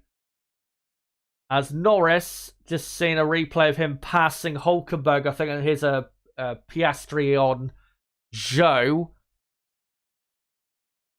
That is so frustrating, as Max Verstappen now comes in on lap 50 for his final pit stop, and of course he will rejoin in the lead. But that is so frustrating, because again, he was doing so well, as he's just overtaken Yuki Tsunoda, thankfully. He is only 2.5 seconds behind Sainz, but again, it is so hard to overtake here. I guarantee that he's actually gonna finish, 3rd, and obviously get the move done. And as well, Pierre Gasly is only just over a second behind Alonso, so he's also got Gasly to think about. He's been pretty quick today, and pretty quick all weekend in dry conditions. Tsunoda and Gasly racing over 5th place on lap 50. And Tsunoda, I'm guessing, is just going to stay out until the end, because, if they can get, say, 6th place from this race, then that would actually take them off the bottom of the championship, which, of course, they are so desperate to get off of that position. Hülkenberg has pitted now. So Hülkenberg is down to 16th. Magnussen is up to 15th. As Gasly up the inside into turn 10. And he's up to P5. That's been a popular overtaking spot today, as Lando Norris is within a second of Ocon. Of course, both have pitted for the final time, so that is a legitimate fight. I will, of course, update what tyres they are actually on when I can. But, Magnussen is in 15th. And then you've got, Stroll up in 14th now. Magnussen 15th. Hülkenberg 16th. And then Bottas and Lawson at the back. Got to say, Lance Stroll, another absolute stinker of a weekend for him. Been running around the back mostly. Oh, look at that. Oh, look, it's so on the radar. But I don't think it's going to come in time. A big rain shower on its way, but will it get to the track on time? Knowing our luck, probably not. But it is on its way, so we just need to hope that it gets here a bit quicker than currently expected. As Hamilton... probably too far away. Yeah, it'll probably hit the track on like right after the checkered flag. As Alonso, look at this, immediately on top of Carlos Sainz, and he's got the DRS wide open. Can he snatch back the podium as he forces Carlos Sainz to move across, and he does the dummy. Brilliant move by the ancient Spaniard, and he is up to third. What a move that was. He sold Carlos the dummy and he fell for it. And Alonso teaching the apprentice why he is still the master. That was a brilliant move. That was great. I can't believe you called him ancient. Compared to a lot of the grid, he may as well be. I think Lawson and Piastri now were born after his debut. Yeah, so he's getting there. As Russell, just a replay there. Oh, that's such a shame. As Albon's got on the inside, Tsunoda's broke a bit of his front wing, I think. There was contact between Tsunoda and Russell, and now Albon all over the back of Tsunoda, and Tsunoda has got damage. That is absolutely... Oh, that's going to pretty much end Tsunoda's chances of a point here. Because he's got now Albon, Ocon, Norris, and almost Hamilton all over the back of him. As Albon blasting past up to 7th place on the medium compound tyre. Well, I didn't quite see enough of the incident to see who was at fault, if anyone. But yeah, definitely saw the bit of debris fly off. Might have been a bit of the floor. I can't see that the front wing is massively damaged, but it might be just slightly damaged compared to what Leclerc had earlier. There's now Ocon all over the back of Tsunoda into turn 7, but it is incredibly bumpy up there and risky to go for a move. But Russell now up to 6th place, a brilliant save of a weekend for him if he can hold on. But Alex Albon is only a second behind Russell. So, and he's obviously, you got Ocon and Norris and Hamilton and Piastri quickly catching. So Russell is going to have to put up quite a defensive effort to keep 6th place, as Tsunoda still sticking ahead of Ocon on this lap. As onto lap 54, and Ocon passes Tsunoda. The Tsunoda now down to P9, and will just continuously now surely fall through the field. Would like to see a replay of that contact, but they probably won't bother showing it, as Tsunoda and Russell, that incident was noted for causing a collision. Again, I haven't seen enough of it to know if, it's worthy of a penalty, but from the brief of a bit of it of what I saw, it looked like just a racing incident. Yeah. Tsunoda says car is okay. Well, it's definitely okay enough for him to finish, but he's not going to finish as strongly as he would have done. As Norris and Hamilton, side by side they were into turn 11. Hamilton was a couple laps ago only 3 seconds behind, and suddenly he's right on the gearbox of the McLaren as they come through turn 14. And Hamilton gets a good slipstream, but Norris is busy going round the outside of Tsunoda into turn 1. Will Hamilton do the same? He's going to try it, and brilliant move. He does it as well. So now Tsunoda, just like that, is out of the points. That's how quickly things move in Formula 1. And now, Norris and Hamilton need to try and catch Esteban Ocon, who is in 8th place, as Alex Albon on the mediums, within a second, about 0.6 of a second behind George Russell on the hard tyres, with about 17 laps to go. And Pierre Gasly now, within a second of Carlos Sainz. He's only 0.7 of a second behind. Still, many fights out there on track to be decided. Red Bull expecting heavy rain with about 10 laps to go. Oh, this is going to get very tasty now. And, 10 laps to go, guys. Of course, it's not that far away. We're only about 6-7 laps away from that. They're just showing there Gasly almost having a go at Sainz as Albon round the outside of Russell. Brilliant move from the Williams. And he's up to 6th place. What a drive from Albon. And let's hope he can hang on to Albon up to 6th. And I just saw Piastri has overtaken Tsunoda for 11th. So let me just update that. And Lewis Hamilton has overtaken Lando Norris. So Hamilton up to 9th. And as it stands, McLaren only heading for a point.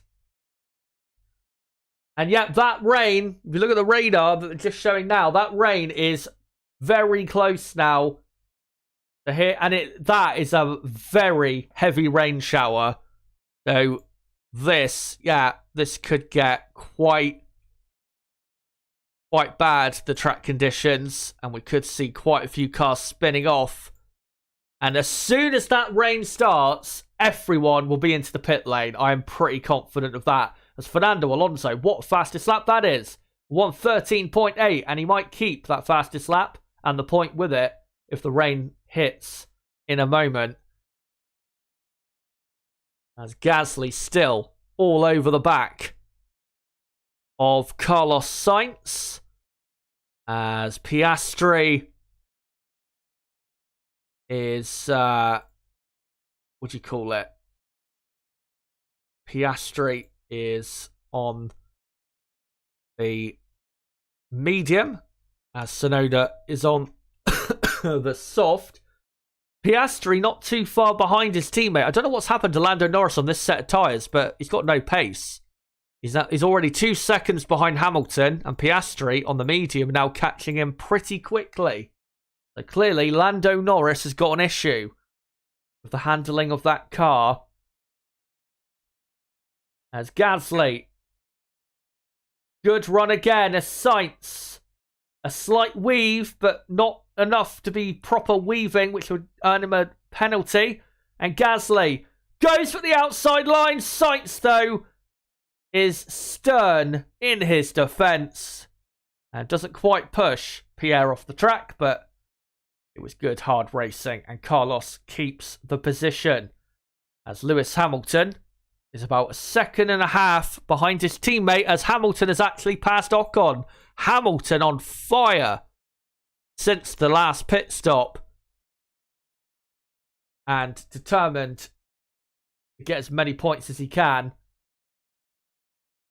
And Ocon tried to defend, but Hamilton just had too much pace. And yeah, Russell not that far ahead. And Russell, of course, will be praying for rain, because at the moment, if it stays dry for the rest of the race, he will probably fall back to possibly 9th or even 10th place. As this Gasly-Sainz battle continues. But really, guys, we are waiting for that rain to hit. When that rain hits, it is, for the teams, all hands on deck. As I can see, by the way, we're on 86 likes. Cheers for that, guys. If anyone has not hit the like button yet, make sure to do so, because let's try and get up to 100 if we can by the end of the race. Of course, hitting the like button does help the channel in the algorithm. So if you do want to support the channel, then make sure to smash the like button as the clouds in the background now getting very dark. And we are very close now, I feel, to some rain.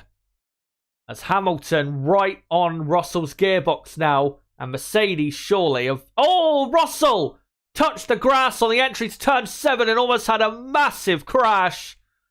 Surely Mercedes have got to tell Russell to get out of the way here, because he's so slow at the minute. And Hamilton is a lot quicker compared to Russell on now lap 60. And there you go. Russell does let him through on the entry to turn 11. So Hamilton now 7th, and he now has a 4-second gap to catch Russell. Thank fuck he saved that cunt. Jesus. Yeah, that was... we've seen some big accidents there before. That was a very well-held piece of handling as Pierre Gasly has overtaken Carlos Sainz and is up to 4th place. Sainz has had no pace since the last pit stop. And Pierre up to 4th. What a result that'd be for Alpine. P4. And of course, Pierre did finish there 2 years ago here for AlphaTauri. As there you can see, right on the seat, it's so tantalizingly close. And it's so heavy, that rain. It is here to wreak havoc. As, yeah, Russell just momentary brain fade is touching the grass. And that is a brilliant save. And then good on him for letting Lewis through. As Red Bull are pitting for Inters for Perez, but they're not ready. They're not ready. Rear tyres still yet to go on. And now, why are they pitting now? It's not even raining. That is a very surprising pit stop. Maybe it is just started raining, but that was a 10.9 second stop. Gasly, Sainz, Hamilton pit. Here we go. Now it's going to kick off as Russell and Norris pitting as well. And they're all... As the cameraman there was blocking Russell getting into his pits. As, yep, it has started raining, so here we go. So that was brilliant timing in reality, but Red Bull were not ready with the tyres. And Verstappen, of course, has stayed out. Will that cost him? As Alonso's up to 2nd, Albon is up to 3rd, Perez 4th. Here comes Verstappen. He should maintain the lead. He's miles ahead of Sergio Perez, who's on the Inters. When I say miles, I mean 45 seconds. As on lap 62, yeah, he goes on to the Inters. And it is properly wet out there. And everyone now is on Inters, except Alonso, Albon and Ocon. But I'm pretty sure they're going to be coming in now, as Perez is up to 3rd and is going to be up to 2nd in a moment. And Alonso released from the pits. Albon in the pits now.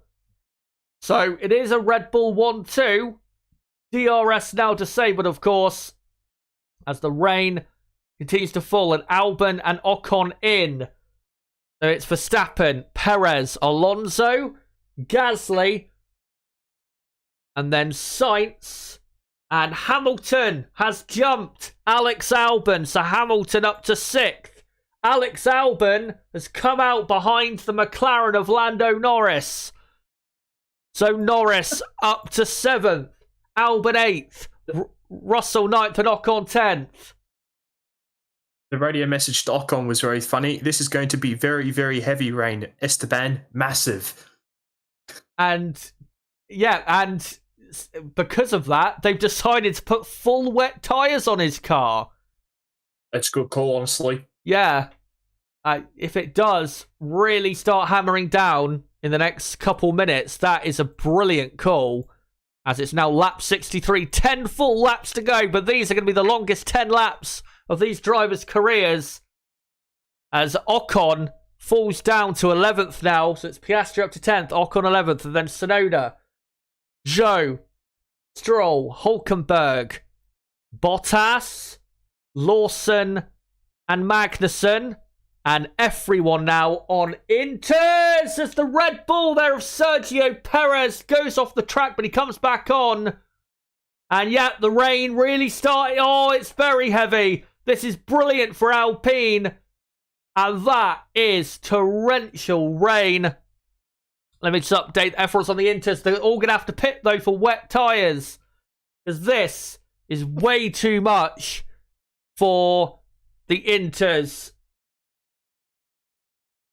As Sergio Perez actually is in, after that mistake, has dropped to third. So Alonso up to second for Aston Martin.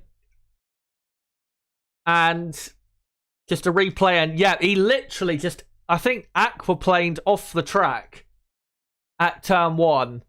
Something we saw multiple times yesterday. And yeah, that was there's cars going into the barriers. They're gonna have to throw out a safety car. Virtual safety car now. They're all aquaplaning. There's an Alfa Romeo in the barriers at turn 1 as Max pits for full wet tyres. And oh my god, the gods truly have opened with fury. There's the track. Yeah, this race is over. There's no way they're restarting this race. The rain is this has got to be the worst rain I think we've ever seen. It is incredibly bad. Jesus. As Zhou, it is in the barriers. He's okay. It's only turn 1. It's, you know, it's not too bad of an impact. As Perez pits, Pierre Gasly stays out, interestingly. The only hope for the people on the... And yeah, they've red flagged the race, and I think that is absolutely the right decision. Because this track is undrivable. And Perez, look at that. The red light's gone on the exit of the pit lane, and he can't leave. And they're all pitting now. But the red light's on, so they can't leave. How... That's not... Well, I have no idea how that's going to work, because Max is then going to have to line up at the back of the pit lane. Of course, he'll still be leading, but... Wow, what a crazy rainstorm and a crazy end to this race as Max Verstappen slowly tours back to the pit lane as we have a red flag. And yeah, right. Let me just do the tyres quickly. So everyone, of course, on a full wet tyre. As the track is, well, impossible to drive. And the top 10 is Verstappen, Alonso, and Pierre Gasly is on the podium. For the moment, of course, because, I mean, maybe they'll try and complete the final few laps, but I wouldn't be surprised if they didn't, because there is enough of the race distance complete to just call it here if they wanted to. As Max now on lap, has now started lap 65, but there won't be any more laps now. But yeah, Gasly 3rd, Sainz 4th, Hamilton 5th, Perez has dropped all the way to 6th place. And Tsunoda is a replay of him bumping off the track. And then Zhou just aquaplaning straight on. And even on the Inters, they didn't stand a chance.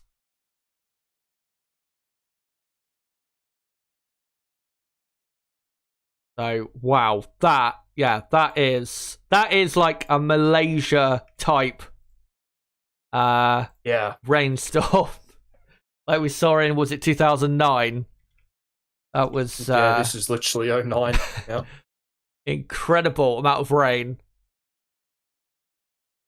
So Yeah, there I you go. mean, Go on. some idiots are complaining about it, the decision on Twitter, but I mean, Zhou's just completely aquaplaned off at turn one. Like, it's got to be a red flag. Yeah, I didn't say it, but I already knew they were going to red flag the race because there was no way they could not red flag it.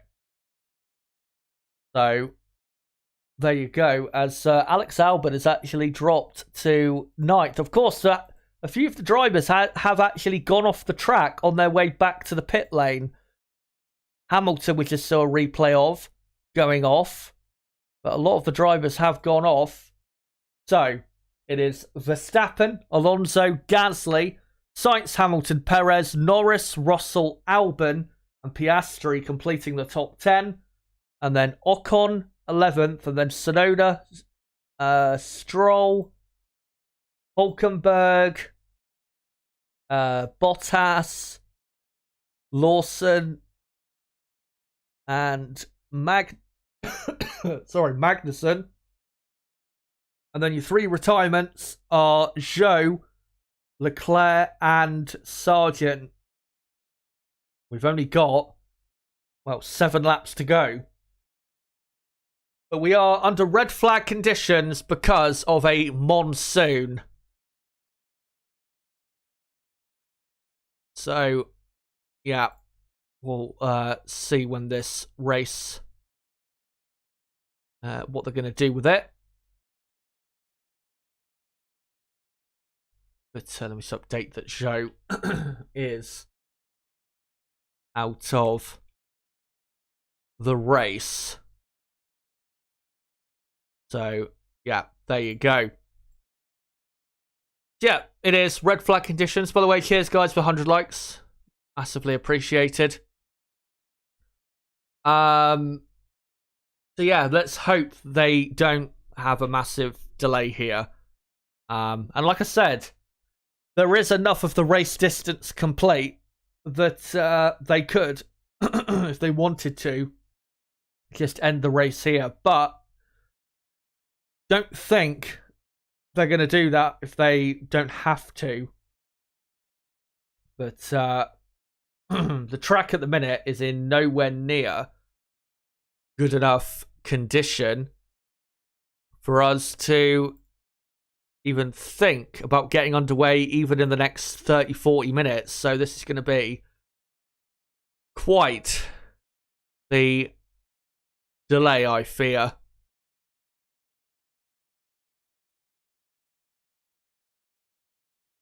Right, well, there you go. Normally I'm the king of waffling during a red flag, but I have no idea what to say, so... Yeah, I'm seeing some more hilarious takes actually on Twitter, with people calling Karun a big baby that they used to worse in worse conditions only 15 years ago. Which is not really true. Well, yeah, 4 cars have aquaplaned off at turn 1. One's gone in the barrier. Like, what do we just forget about safety when we want to? Like, hello? That is pretty much their their attitude. It's because the people who say that, they don't actually care for the people that race on track at the end of the day. They couldn't care less what happens to the drivers, I don't think. And yeah, you know, you the people out there that might think, well, 15, 20 years ago this wouldn't have happened. Again, you're wrong. The Nürburgring back in 2007, we had this. I remember at the very start of that race, similar thing where we had like 10 cars aquaplane off at the first corner. Malaysia, as we said earlier, we had a couple races in Malaysia where, you know, it was basically like driving through a river, like it was just then. So, and when it gets to that point where you're aquaplaning, that's it. You can't drive anymore, and they shouldn't. Yep. They shouldn't be allowed to drive anymore. So yeah, those people are just idiots. So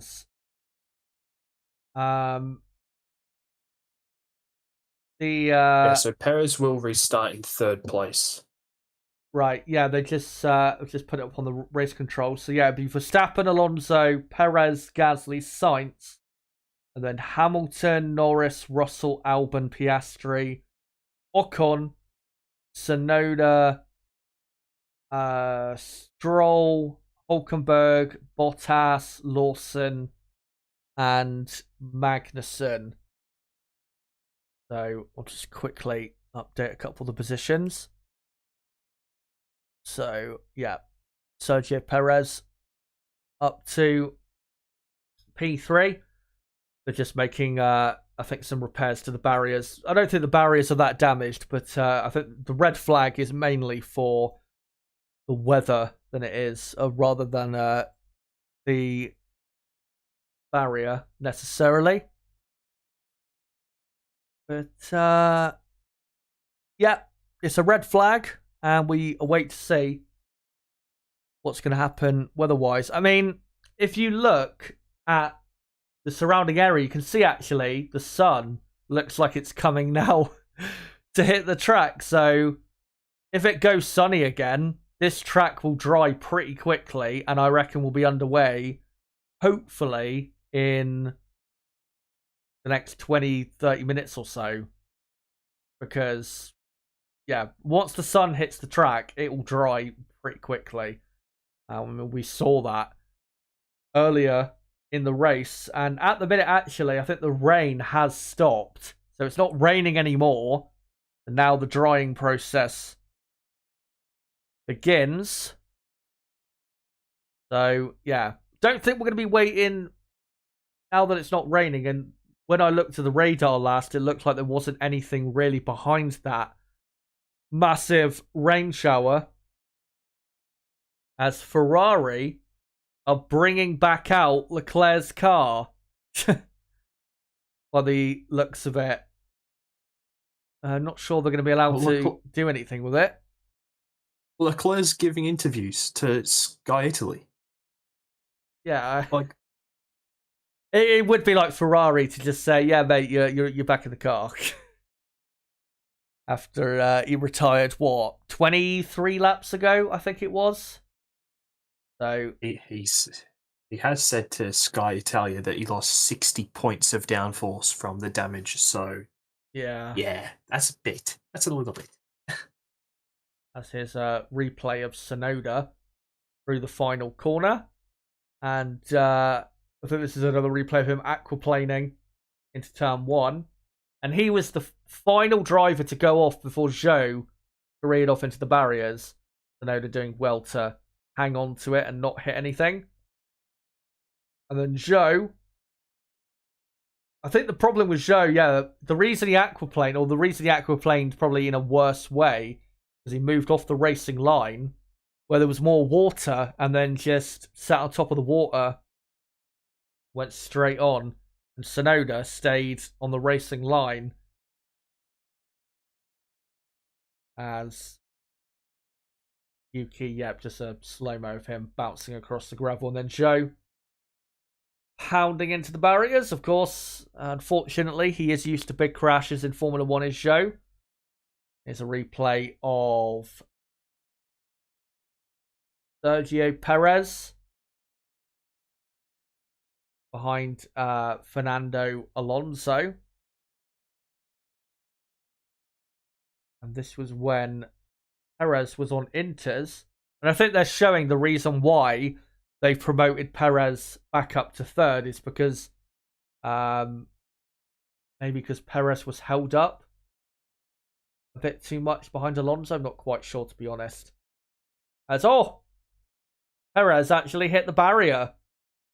Locked up and hit the barrier there. So that's suspension. Yeah, they're fixing his rear wing. Yeah, that was quite a hard hit. Then he came out on the wets and originally dropped down to 6th. But as you could see then, as I said on the broadcast, the red light was on, so he couldn't go anywhere. And just a replay of when Perez went straight on at turn 1, which was, I think he was the first one to go straight on, and that's when it really all started.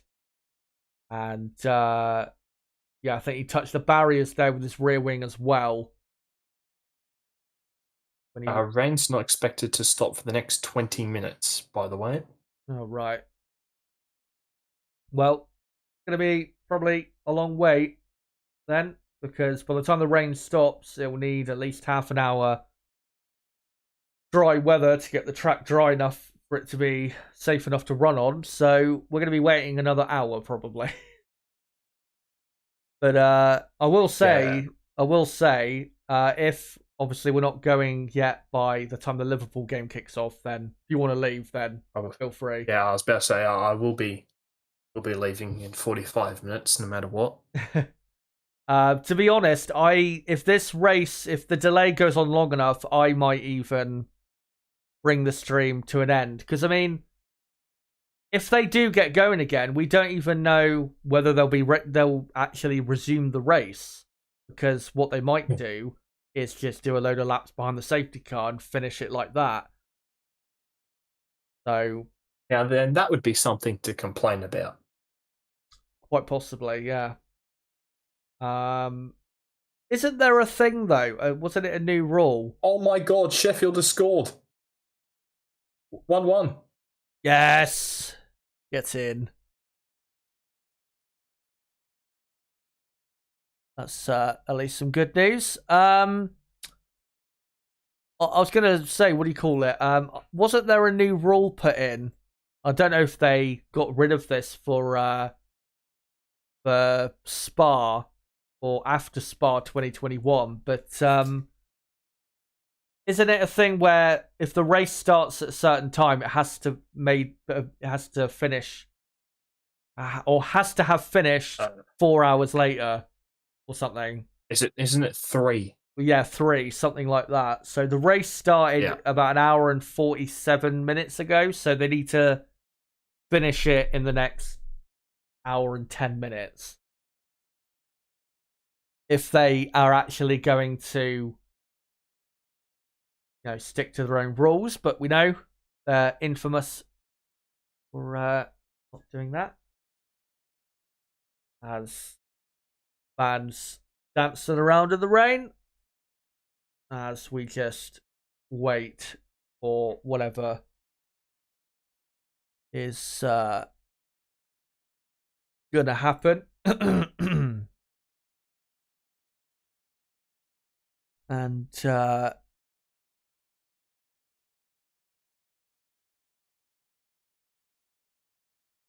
oh my God, I've just seen a tweet earlier about why Leclerc had a slow pit stop because of those inters, obviously at the start of the race. So Leclerc made the call to stop for inters after entering the pit lane. The pit wall responded saying stay out, but then it was too late. Leclerc was already in the box, so they weren't ready. That's just Ferrari in a nutshell.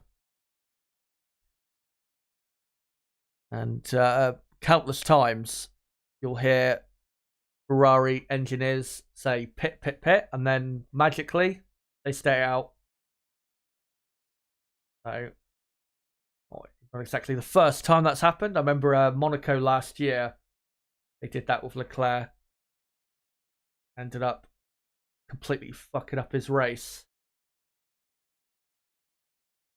Well, at least the Dutch fans having a good time with it as the trackside entertainment and trying to keep the fans going. I have to say though, looking at the what they've shown of the Grand Prix event, it does look like quite a fun race. So. Yeah. And I do have possible plans, by the way, to go to this race. Probably not next year, but maybe the year after. Oh. So. Remember, I've said to you for a while that like this if I want to go to a race in Europe, this would be the one because it's just a one big giant party on the beach for 4 days. Yeah. Well, as well, it's kind of like more of a football type atmosphere, more of a like an outdoors hub in a way. It's oh, for fuck's sake. What's wrong? City has scored. Oh. yeah, it's those types of atmospheres I like more. I'd hate to go to a race where it's, super sterile and just lifeless and boring. Let's see. Find anything on Twitter quickly whilst we are. Medlin's just put out a tweet, which you probably should read out. Hold on.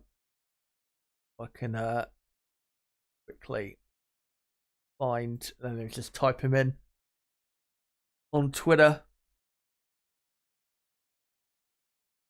And Chris Medland has just tweeted, not quite sure, this is what Chris said, not quite sure how race control play this now. There's a gap in the rain in about 15 minutes and only 8 laps remaining, but then another heavy shower behind that, and it may take a while for the track to be raceable again due to spray.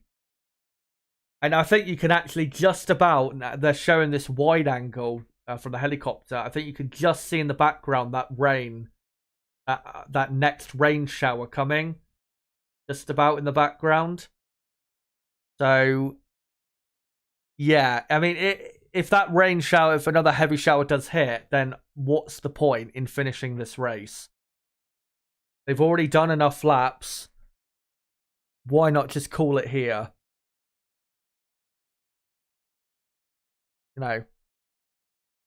It's that's what would make sense. But of course, common sense is not everyone is blessed with such a thing. So yeah, we wait. But I mean, if I'm race control and I'm seeing that radar, then I think my decision would be, yeah, let's just say race is over. Of course, yeah, it'd be disappointing not to get the final few laps in, but if we're going to get another massive delay again, then what's the point? So, yeah. Yeah. But, we'll see what they do. They'll probably just wait for another 5 hours just to see if it dries up enough. Like they did at Spa, waiting for the window. And then as soon as they said they were going to restart, it would start pissing down again. And so the sun has actually come out at Zandvoort. So, yeah.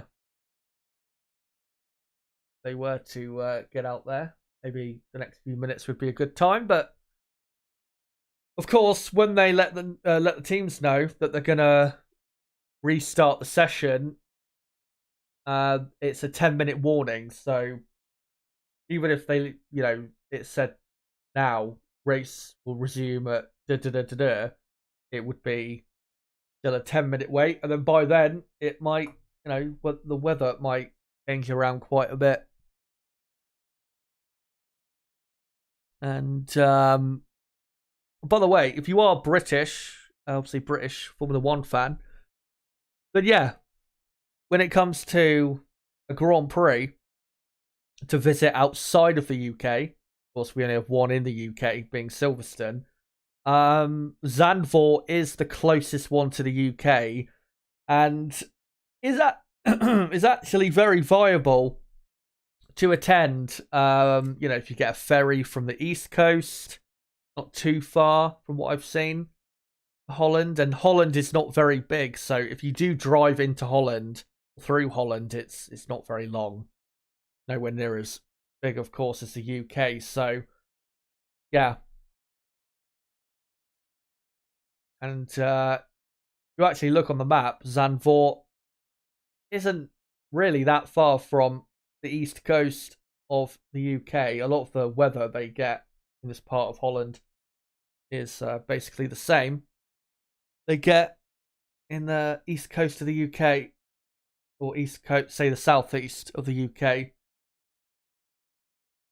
There's Carlos Sainz there, sat waiting in the garage, running in 5th place. His race has turned out a lot better than I expected, but he was running in 3rd place, of course, and then his pace completely dropped off a cliff. passed by Fernando easily, and then passed by Gasly in the Alpine, who Sainz, was pressurizing for so long. So, yeah, very poor few laps leading up to that rain coming.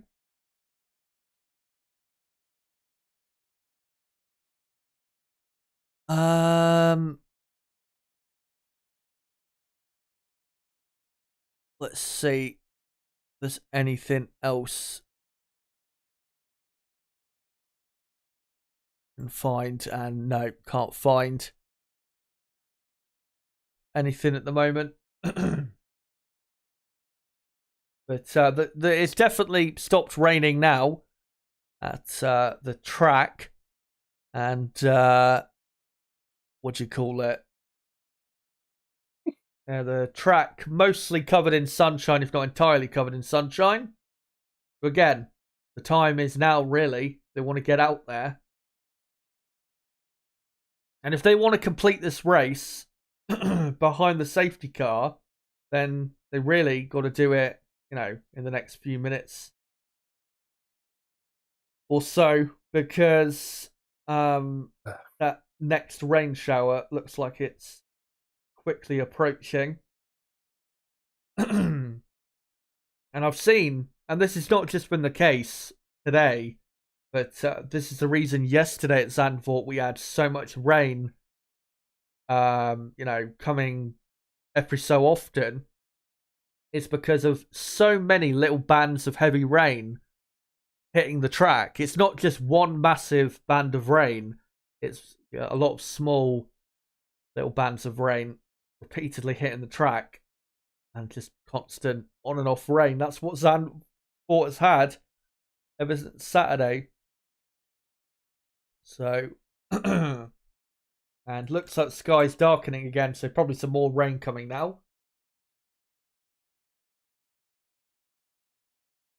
But yeah, I think what I'll do is read out some comments in the chat if I can, because there's nothing else really to talk about. And yeah, Rook saying in the chat, flights are not too pricey either because of how close Holland is. Best race of the season? Asks Blue Flag Alpha.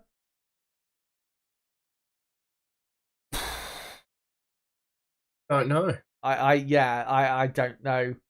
Maybe the most eventful, but not sure that means it's the best race of the season. Yeah. I mean, this, in terms of the most eventful race, it's this and Melbourne that are the two most eventful.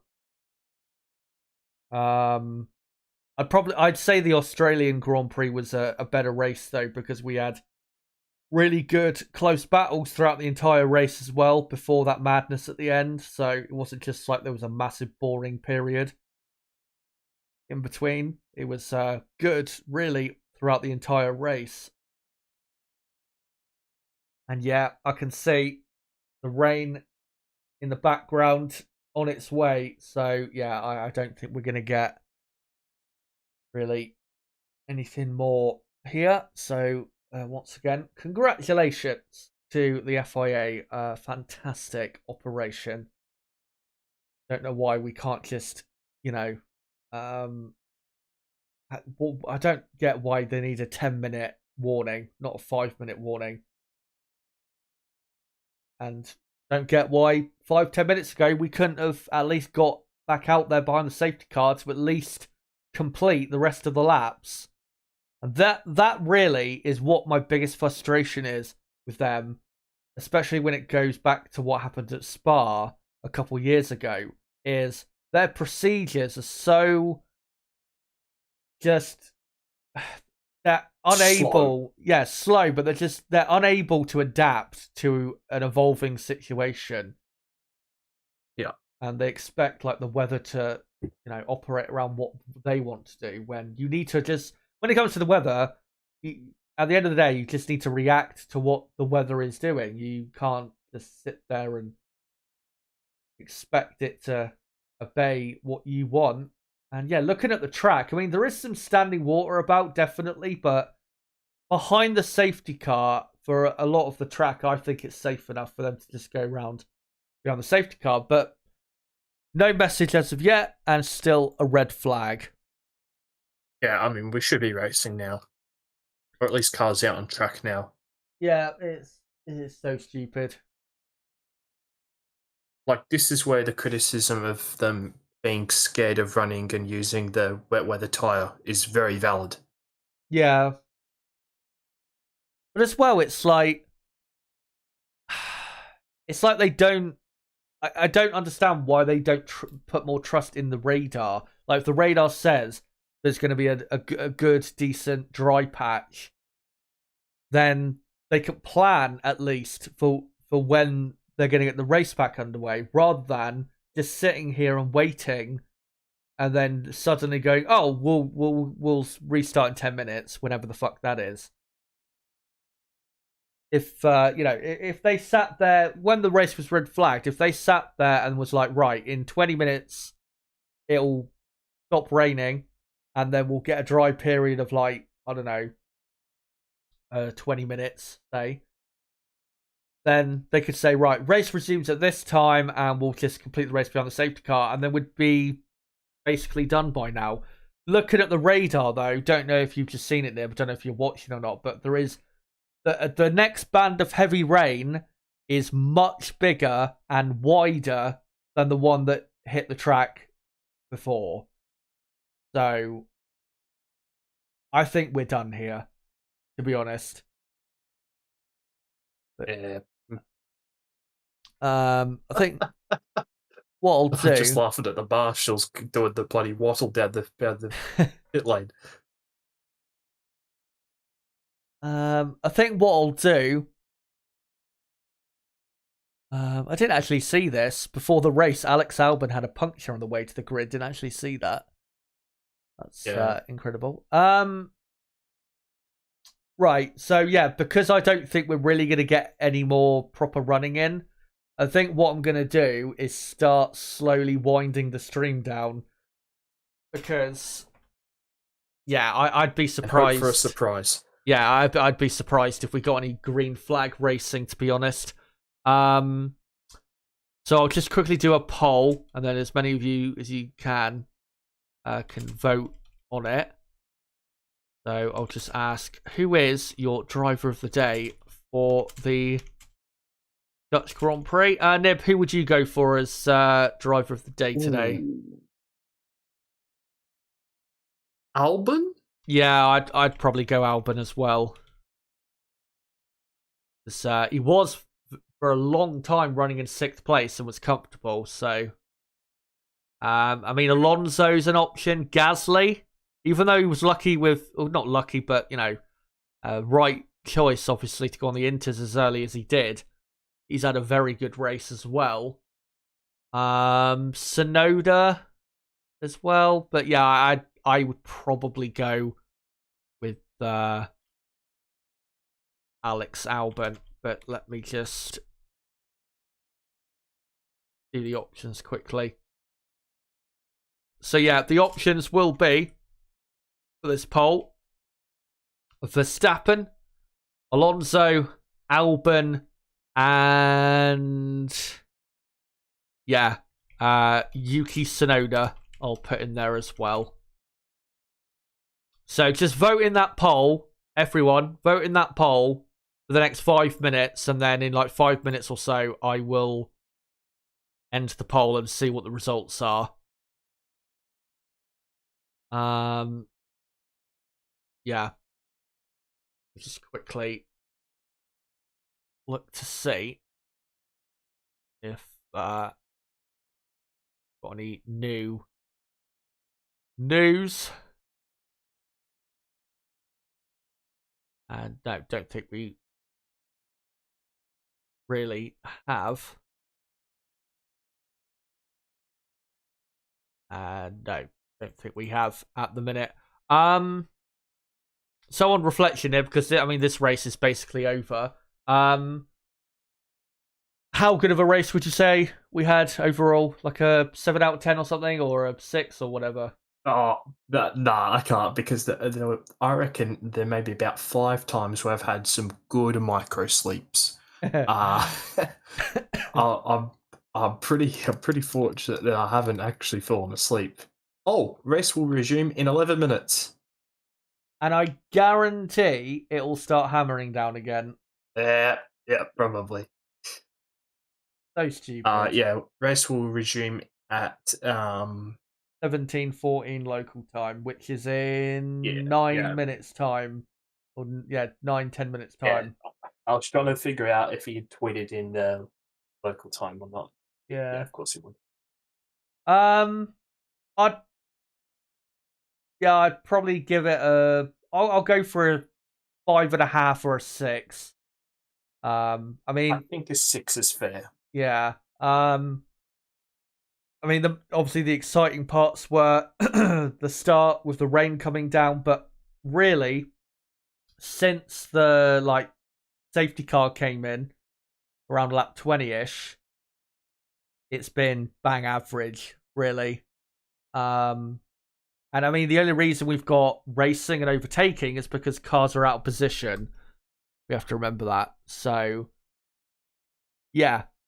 I'd go for a 5.5, 6 out of 10, something like that. Let me know in the chat, guys, whether you agree or disagree. But I will just quickly stick around to see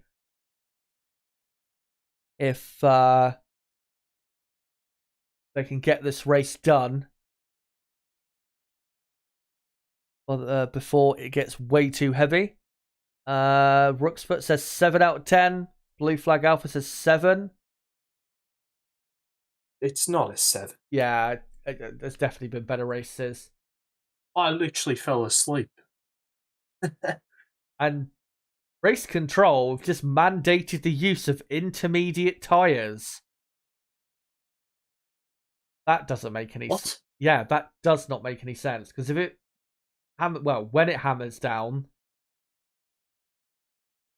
why? Just put them on wet tyres. Not like they're going to start the race again, is it? Yeah, that is a baffling decision. Mickey says for me it's still up around a 7 or an 8 out of 10. Okay, I need to go to the toilet after. Yeah, not to throw up, but to actually go to the toilet. I'm back. 8. Let me just see if there's any more news on Twitter that maybe I can find. And no, can't see anything other than the race will resume, guys, in about 6 to 7 minutes time. Yeah, I have no idea why they're starting on, or why they've mandated the inters. Race will resume at 17:14, rolling start procedure. So by the sounds of it, what's going to happen is they're going to do one lap behind the safety car and then just get the race going again. But again, with the rain, the big, massive rainstorm coming in a moment, surely we're going to just get another red flag. So their decision making here better not cost someone dearly here. It really, really better not, because it's just not worth it, considering that the race is basically done. Max Verstappen is just getting into his car now. But like I said, because of what the weather radar is showing, what I would do is, again, just, throw out the checkered flag and say, that's it, race done. Rather than just sit around and wait for 2 hours. Or do what they're doing now, which I think is the worst option of all, if that weather radar is indeed correct. So, yeah. But, you know, we'll of course cover these final few laps and we'll see whether we can get through okay. Let's hope, fingers crossed, that we can. And make sure, of course, to keep voting in that poll in the live chat. Who is your driver of the day, the Dutch Grand Prix? Is it Max Verstappen? Is it Fernando Alonso? Is it Alex Albon? Or is it Yuki Tsunoda? Me and Nib have gone for Albon. But let us know whether you think different. And a reminder of the field before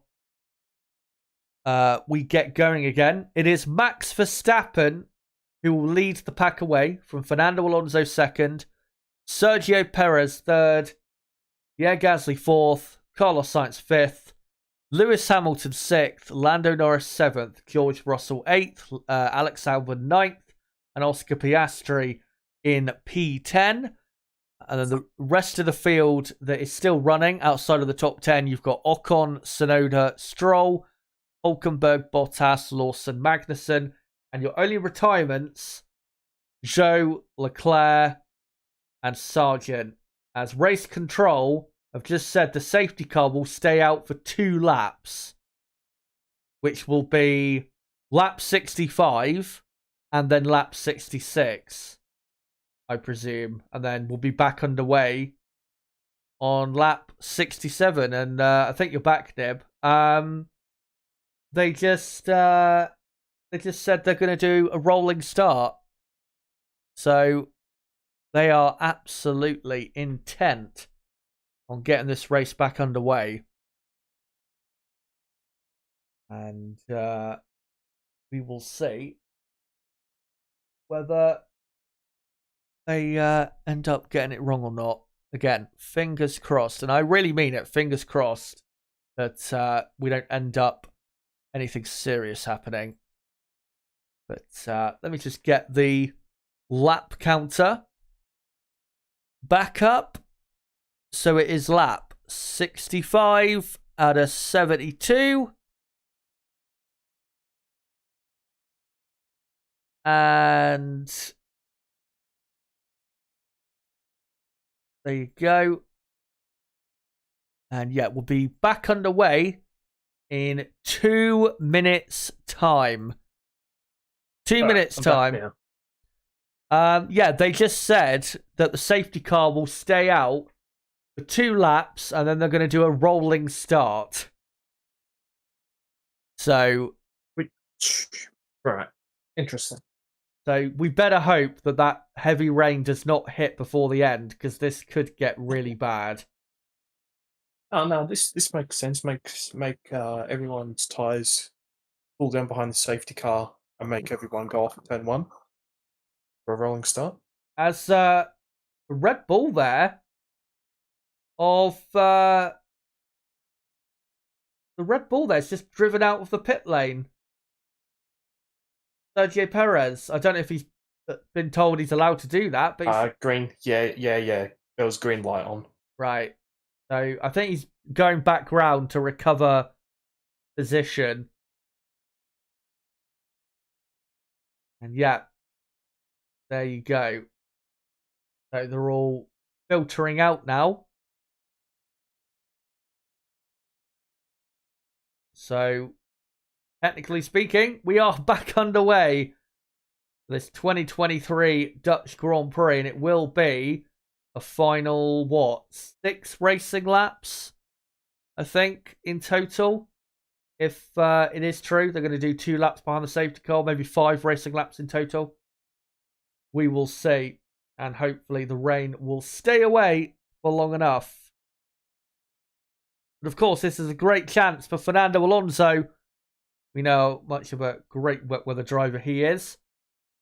And just maybe, he can pull off a move on Verstappen and pull off an unlikely upset. As yet, Sergio Perez is now coming back into the pit lane. And all the other drivers are to now take up, I think, well, they should take up proper order. As one thing I do need to do is change the tyres. And the reason, by the way, those cars were allowed out onto track to go around one more time is because a lot of the cars, because they weren't allowed out of the pit lane, they didn't actually get onto the lead lap. That's why they were allowed to just go out then, just to officially, for the timing system, get back on lead lap. And there you go. Safety car has now come out on track and is taking the cars round, and we are now officially back underway for the Dutch Grand Prix. Verstappen, Alonso, and Perez, the top three. Let's see if the FIA will stick to their word of 2 laps behind the safety car, and then the rest of the race with green flag racing.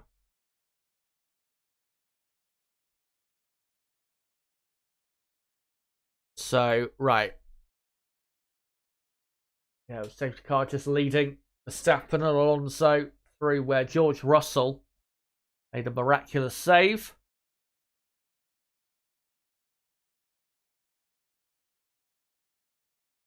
And just coming through the mid-sector. The track looks fine. There is a bit of standing water here and there, but it's not enough, I would say, for the track to be undrivable. Plus, it's not raining at the minute. The track is actually drying out.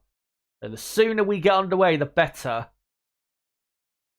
Pull the safety car in. I know.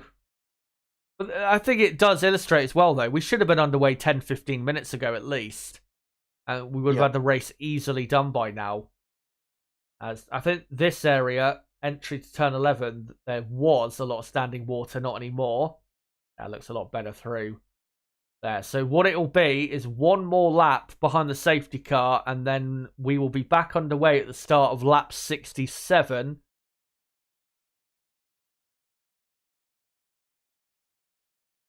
As, yeah, the track looks absolutely fine. And looks in a lot of places like it did at the start of Q1 yesterday. So, you know, it's fine. As we're now on lap 66 of this Dutch Grand Prix.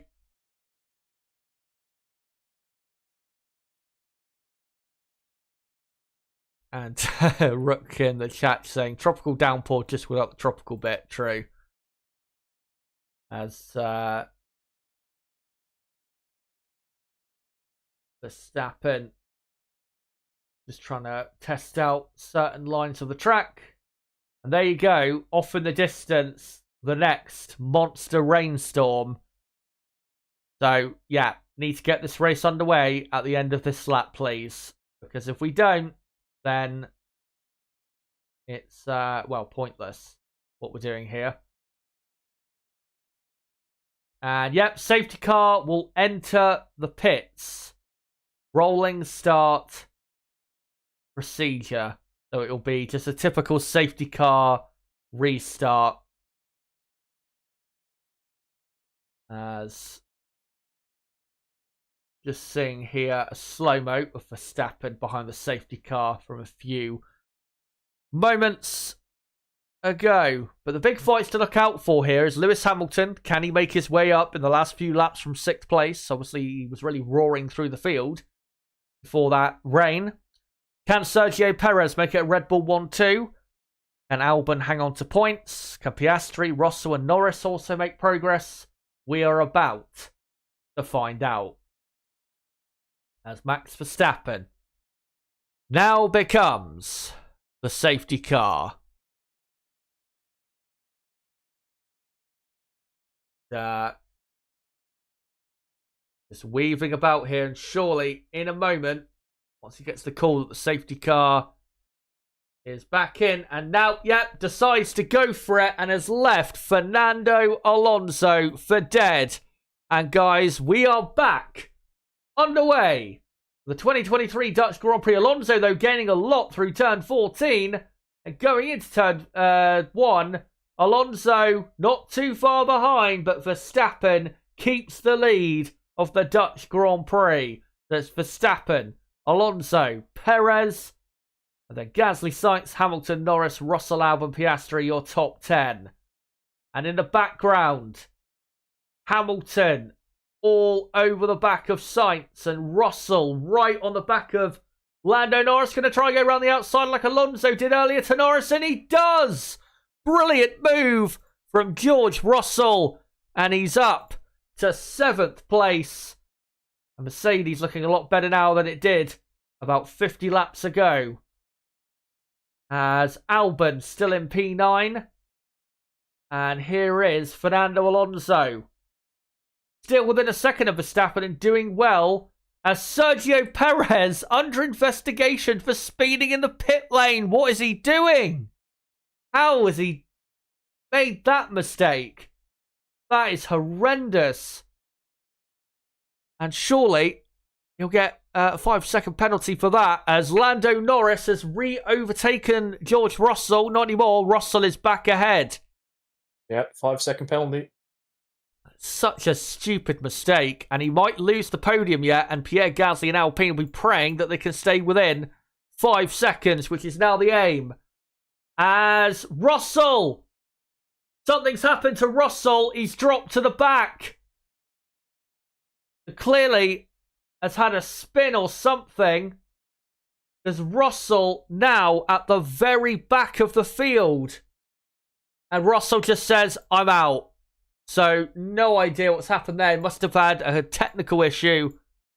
So, George Russell is out of the Dutch Grand Prix. His miserable season continues. And now it's Norris 7th, Albon 8th, Piastri 9th, Ocon 10th. And then Stroll 11th, Hulkenberg 12th. Tsunoda has dropped to 13th. Lawson right up behind Tsunoda, only 0.4 of a second behind him. Can he put a move on his teammate? That would be great. Magnussen 15th, and then Bottas 16th. And yeah, Russell is out of the race. That is a shame. Not quite sure what's happened there. Well, of course, we'll find out. Perez at the minute only 2.2 seconds ahead of Pierre Gasly. And of course, he can't, he doesn't have a lot of gap in front of him to push super hard because he's got Fernando Alonso 1.1 seconds ahead. It's going to be hard for Perez to keep this podium, but he's got to have to push. As incident involving Norris and Russell noted for causing a collision. I'm pretty sure, unless I've looked away, we haven't seen this. And here we go. Nah, I didn't see it. So at turn 10, Norris and Russell side by side. And down into turn 11. Norris going around the outside. And yeah, well, I can't see anything from that on board of Norris that there's even been any contact. So I have no idea. But from what I saw from Norris's on board, he did absolutely nothing wrong. So, yeah, as Lewis Hamilton still hunting down Carlos Sainz for P5. And will he go for a move into turn 11? No, not quite, but he is very quick under braking compared to the Ferrari, which looks not quite handling the track very well.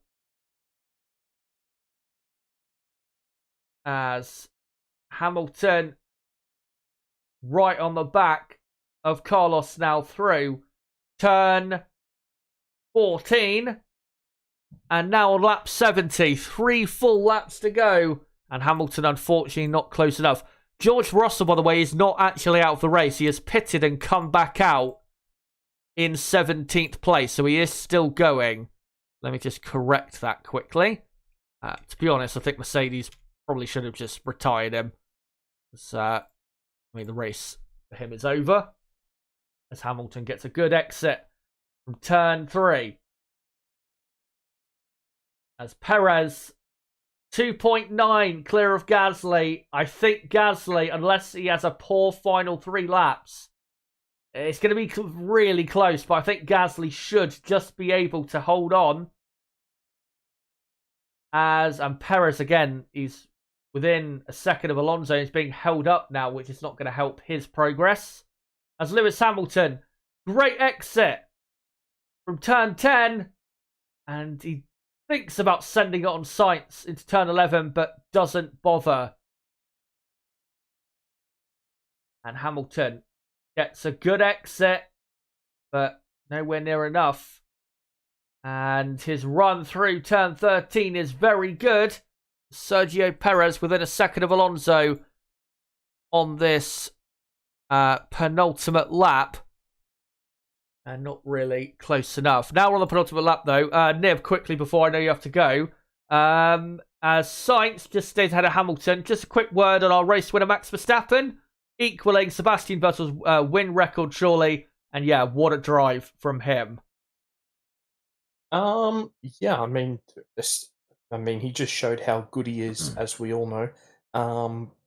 When he had to pit onto the Inters, when Perez had pit onto them the lap before, and he was like 13 seconds behind, wasn't he? And then in the end, it was about 3 seconds. Just ridiculous, and yeah, equaling the record is quite amazing. Yeah, didn't think, to be honest, I'd see the record equalled, possibly even beaten this soon. But we are possibly going to see it next week at Monza, as Perez still close behind Fernando Alonso. Hamilton still close to Sainz, but Sainz is doing really well to hang on. Perez, by the way, only 2 seconds ahead of Gasly. So Gasly has just got to keep it on the island, and he will finish on the podium for real this time, rather than his 3rd in the sprint in Spa, as we're on the final lap here in Holland. And Hamilton up the inside of Sainz, but Sainz cuts him off at the last second. Yeah, Gasly, of course, his last podium in Formula 1 was Baku in 2021. As Hamilton looks up the inside of turn 3, but nothing doing. And it looks like Hamilton is probably going to remain in 6th place. Fernando Alonso will take home the fastest lap point. Big points for Aston Martin and critical points for their Constructors' Championship fight. As Hamilton and Sainz still fighting away. And Lando Norris right there in case anything goes down in the final few corners. But here he comes to win. Surely his 3rd straight Dutch Grand Prix. And once again, please, the home crowd as he exits the final corner, and in these truly difficult conditions, not even that can stop Max Verstappen from equaling the record number of wins in a row. Max Verstappen wins the 2023 Dutch Grand Prix, and Red Bull win their 14th race in a row. An amazing record, and they thoroughly deserve it for how incredible of a team they are. Fernando Alonso finishes 2nd. Pierre Gasly finishes 3rd. Brilliant drive. One of the drivers of the day. I should have probably put him in the poll, but there you go. But Gasly finishing 3rd, and Alpine's 2nd podium of 2023. Perez 4th. Sainz 5th, Hamilton 6th, Norris 7th, Albon 8th, Piastri 9th, Ocon 10th, and the rest of the field finishing, but not in the points. Stroll, Hulkenberg, Liam Lawson 13th. What a brilliant end there for Lawson, beating his teammate, despite the damage Tsunoda clearly had. Still, that is brilliant. Ahead of Magnussen 14th, and then Bottas 15th, Tsunoda 16th, Russell 17th, and your retirements are Zhou, Leclerc, and Sargent. Nib, I know you've got to go, so cheers for coming on. Great to see you, and yeah, good luck against Newcastle. Thanks, and yeah, thanks for having me on as usual. And yeah, I mean, Gasly, he always delivers in these mental, crazy races, doesn't he? Yeah. He's always involved somehow. Yeah, he's always benefiting somehow, where it's that Monza race or the Baku a couple years ago, and well, done it not once Melbourne again. this year. No, he almost did until he hit his teammate. But yeah. Like I said, good luck against Newcastle, and we'll see you next week for the Monza. All right, thanks, mate. You take it easy. Have a good rest of your day. Cheers, mate. You too. Have a good one. All right, bye-bye. Bye. And yeah, hopefully they go well against Newcastle, because I prefer Liverpool to win that match, to be honest.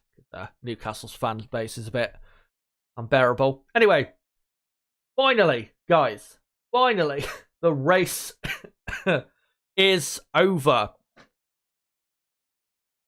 Ended, about an hour later than we expected?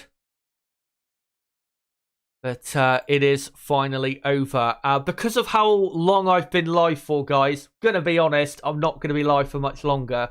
So I am gonna pretty quickly whiz through the teams and just do a quick initial reaction to the race.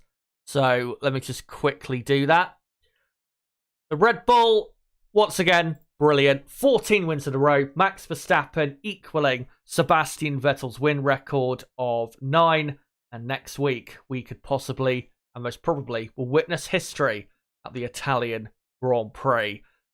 He's the best driver in the world. Red Bull are the best team in the world. And they thoroughly deserve it. Sergio Perez, I mean, on track, finished third. Looked good at certain times in the race, but the speeding in the pit lane is unforgivable. And still this weekend, too inconsistent. That's why in the end, he has not quite got the result that really he should have got. But yeah, for Red Bull, it is still perfection in 2023. Mercedes-Benz, 6th for Lewis Hamilton and George Russell 17th. Disaster of a race. Strategy calls, really, from them, do not make any sense.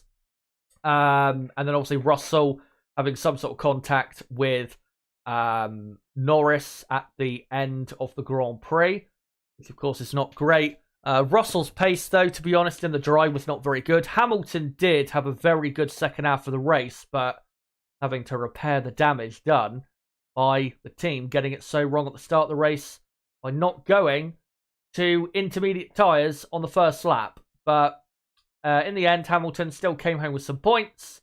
Hopefully they can bounce back at Monza. Brilliant for Aston Martin. Fernando Alonso scores 19 points. That's one extra point, of course, for the fastest lap.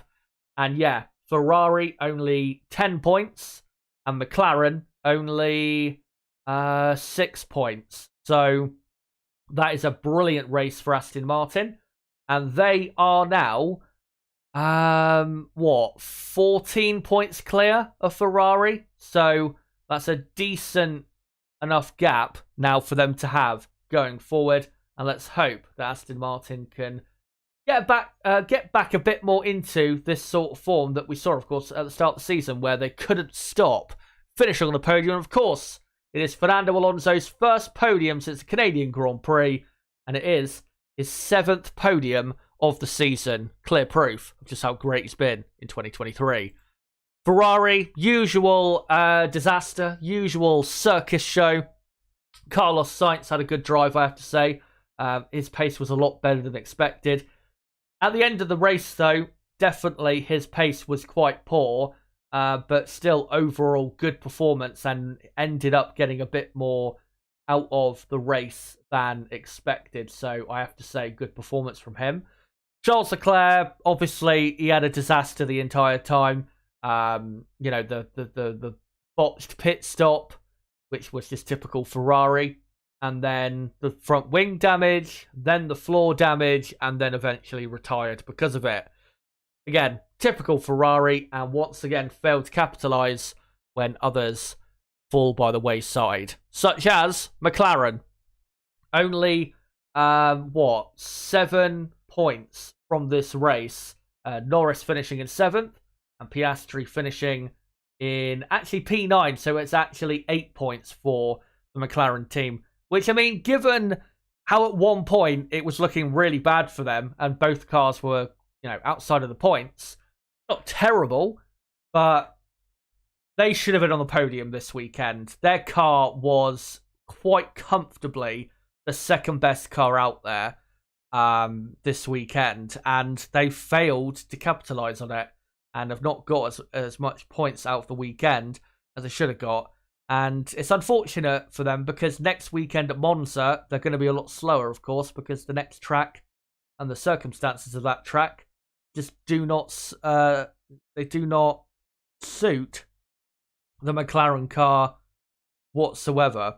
So, yeah, a really big, I'd say, missed opportunity to really gain points on Aston Martin, but there are still opportunities to do so later in the season. For Alpine, brilliant podium, and Pierre Gasly might not have had the best qualifying, but a great weekend overall. Brilliant drive. Maybe you could say he's driver of the day. If you want to vote for him driver of the day, go for it. I am still going to go personally for Alex Albon, but yeah, Pierre Gasly, brilliant drive and deserves a podium. Absolutely deserves a podium. And Alpine, surprisingly, coming into the weekend, I did not think they were going to be very quick at all. And they've ended up 3rd and 10th in this race. I did say coming into the race that their long run pace looked good. And in reality, it turned out to be actually, yes, very good. They had front running pace. So let's hope that Alpine can keep that up at a couple more races later this season. But yeah, brilliant for Alpine to be back on the podium again. Soon as, of course, they were rid of the curse of Safnauer. Williams, brilliant result for them. Not as many points for Albon as it could have been, finishing in 8th place, but still 4 points is vital for them, and they are now 4 points clear of Haas F1 and are 6 points clear of Alfa Romeo and quite far clear of AlphaTauri. So they are looking now pretty secure in 7th in the championship. So, yeah, looking great for Williams. Realistically, I don't think they are going to catch Alpine in the championship after this big points haul for the Alpine team.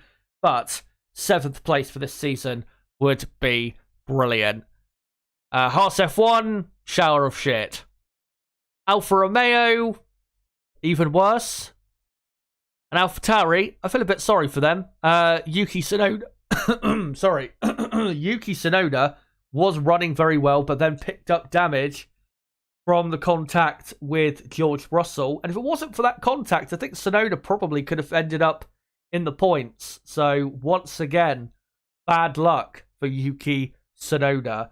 Liam Lawson, though, absolutely, towards the end especially, had a good race. And I think really as the race went on, just got better and better, more confidence and experience. And yeah, I think he'd be proud of the race he had. Yeah, he beat Tsunoda only really because of the damage, but if you look at his pace relative to Magnussen and Bottas towards the end of that race on the Inters, given, how difficult of a situation he's had to come into, I think really he's had a very good Formula One debut. And if he is in the car next week, which most likely he will be, let's hope that he can put in a more representative showing of how good he truly is. But there you go, guys. That is your 2023 Dutch Grand Prix. And I am going to now end the poll in chat. It was a close one by the looks of it. I asked you guys who is your driver of the day for the Dutch Grand Prix, and you guys barely voted for Max Verstappen with 36% of the vote. Fernando Alonso ended up second with 35% of the vote. Mickey asking, why did Max not get a penalty for his overtake on Gasly? Not quite sure. To be fair, I would like to see a further replay of it to see whether, truly he did push him off the track. Alex Albon third. I'm surprised at that. My driver of the day is still Alex Albon. and Yuki Tsunoda ending up last. But yeah, in hindsight, should have put Pierre Gasly in there. But guys, thank you so much for coming along to this stream. 4 hours and 40 minutes I've been live for. And given that I have been awake for about 14, nearly 15 hours, I think I deserve a rest. Before I go, though, just want to update you guys as to the schedule going forward. So, next 2 live streams. The first one is on Thursday, live at 8 PM UK time, weekend preview for the 2023 Italian Grand Prix. And then the day after, on Friday, the 1st of September, it will be the qualifying preview for the Italian Grand Prix, live a bit earlier at 7 PM, so I don't clash as much with the football that kicks off, I think, an hour later. So that's why I'm going live slightly earlier. So yeah, that's the plan for Friday, for Thursday and Friday. And then Saturday will be the same plan as what we did here in Holland. Practice 3, F2 sprint race and qualifying watch along. The stream, though, will be going live an hour later than I did yesterday at 11:15 AM UK time instead of 10:15 AM. And then, not tomorrow, on Sunday, I'll then be live exactly the same time as today. 12 PM UK time, 2 hours before the race starts. The race preview, race watch along, and a quick reaction afterwards. And a reaction afterwards, by the way, that's a bit more, in depth than this one. And then as well, on Monday, the day after the Italian Grand Prix, I will also be doing a stream really just reviewing what's happened in this race and the Italian Grand Prix and looking at where we stand going into the final 8 races after that. But thank you guys so much for watching, and thank you so much for coming along. If you are new to the channel, don't forget to subscribe for more content like this. Bottom right of the screen, you can do it right there. Of course, we do qualifying and race watch-alongs for every Grand Prix. Make sure to smash a like button to help the channel. Obviously, it does help me see that you guys support the content. Plus, it does help the channel and the algorithm. If you want to keep up with content on this channel, a great place to do it is to follow me on Twitter at ChazHD5. And make sure as well to join my Discord server. Link below in the description. Another great place to get notifications for my videos and streams. And you can join the 500 Discord server members. But guys, thank you so much for coming along to this first Grand Prix after the summer break. And until next week when we do it all again for the final European race at Monza, the Temple of Speed, for the 2023 Italian Grand Prix, it has been me, Jazzer HD. Goodbye.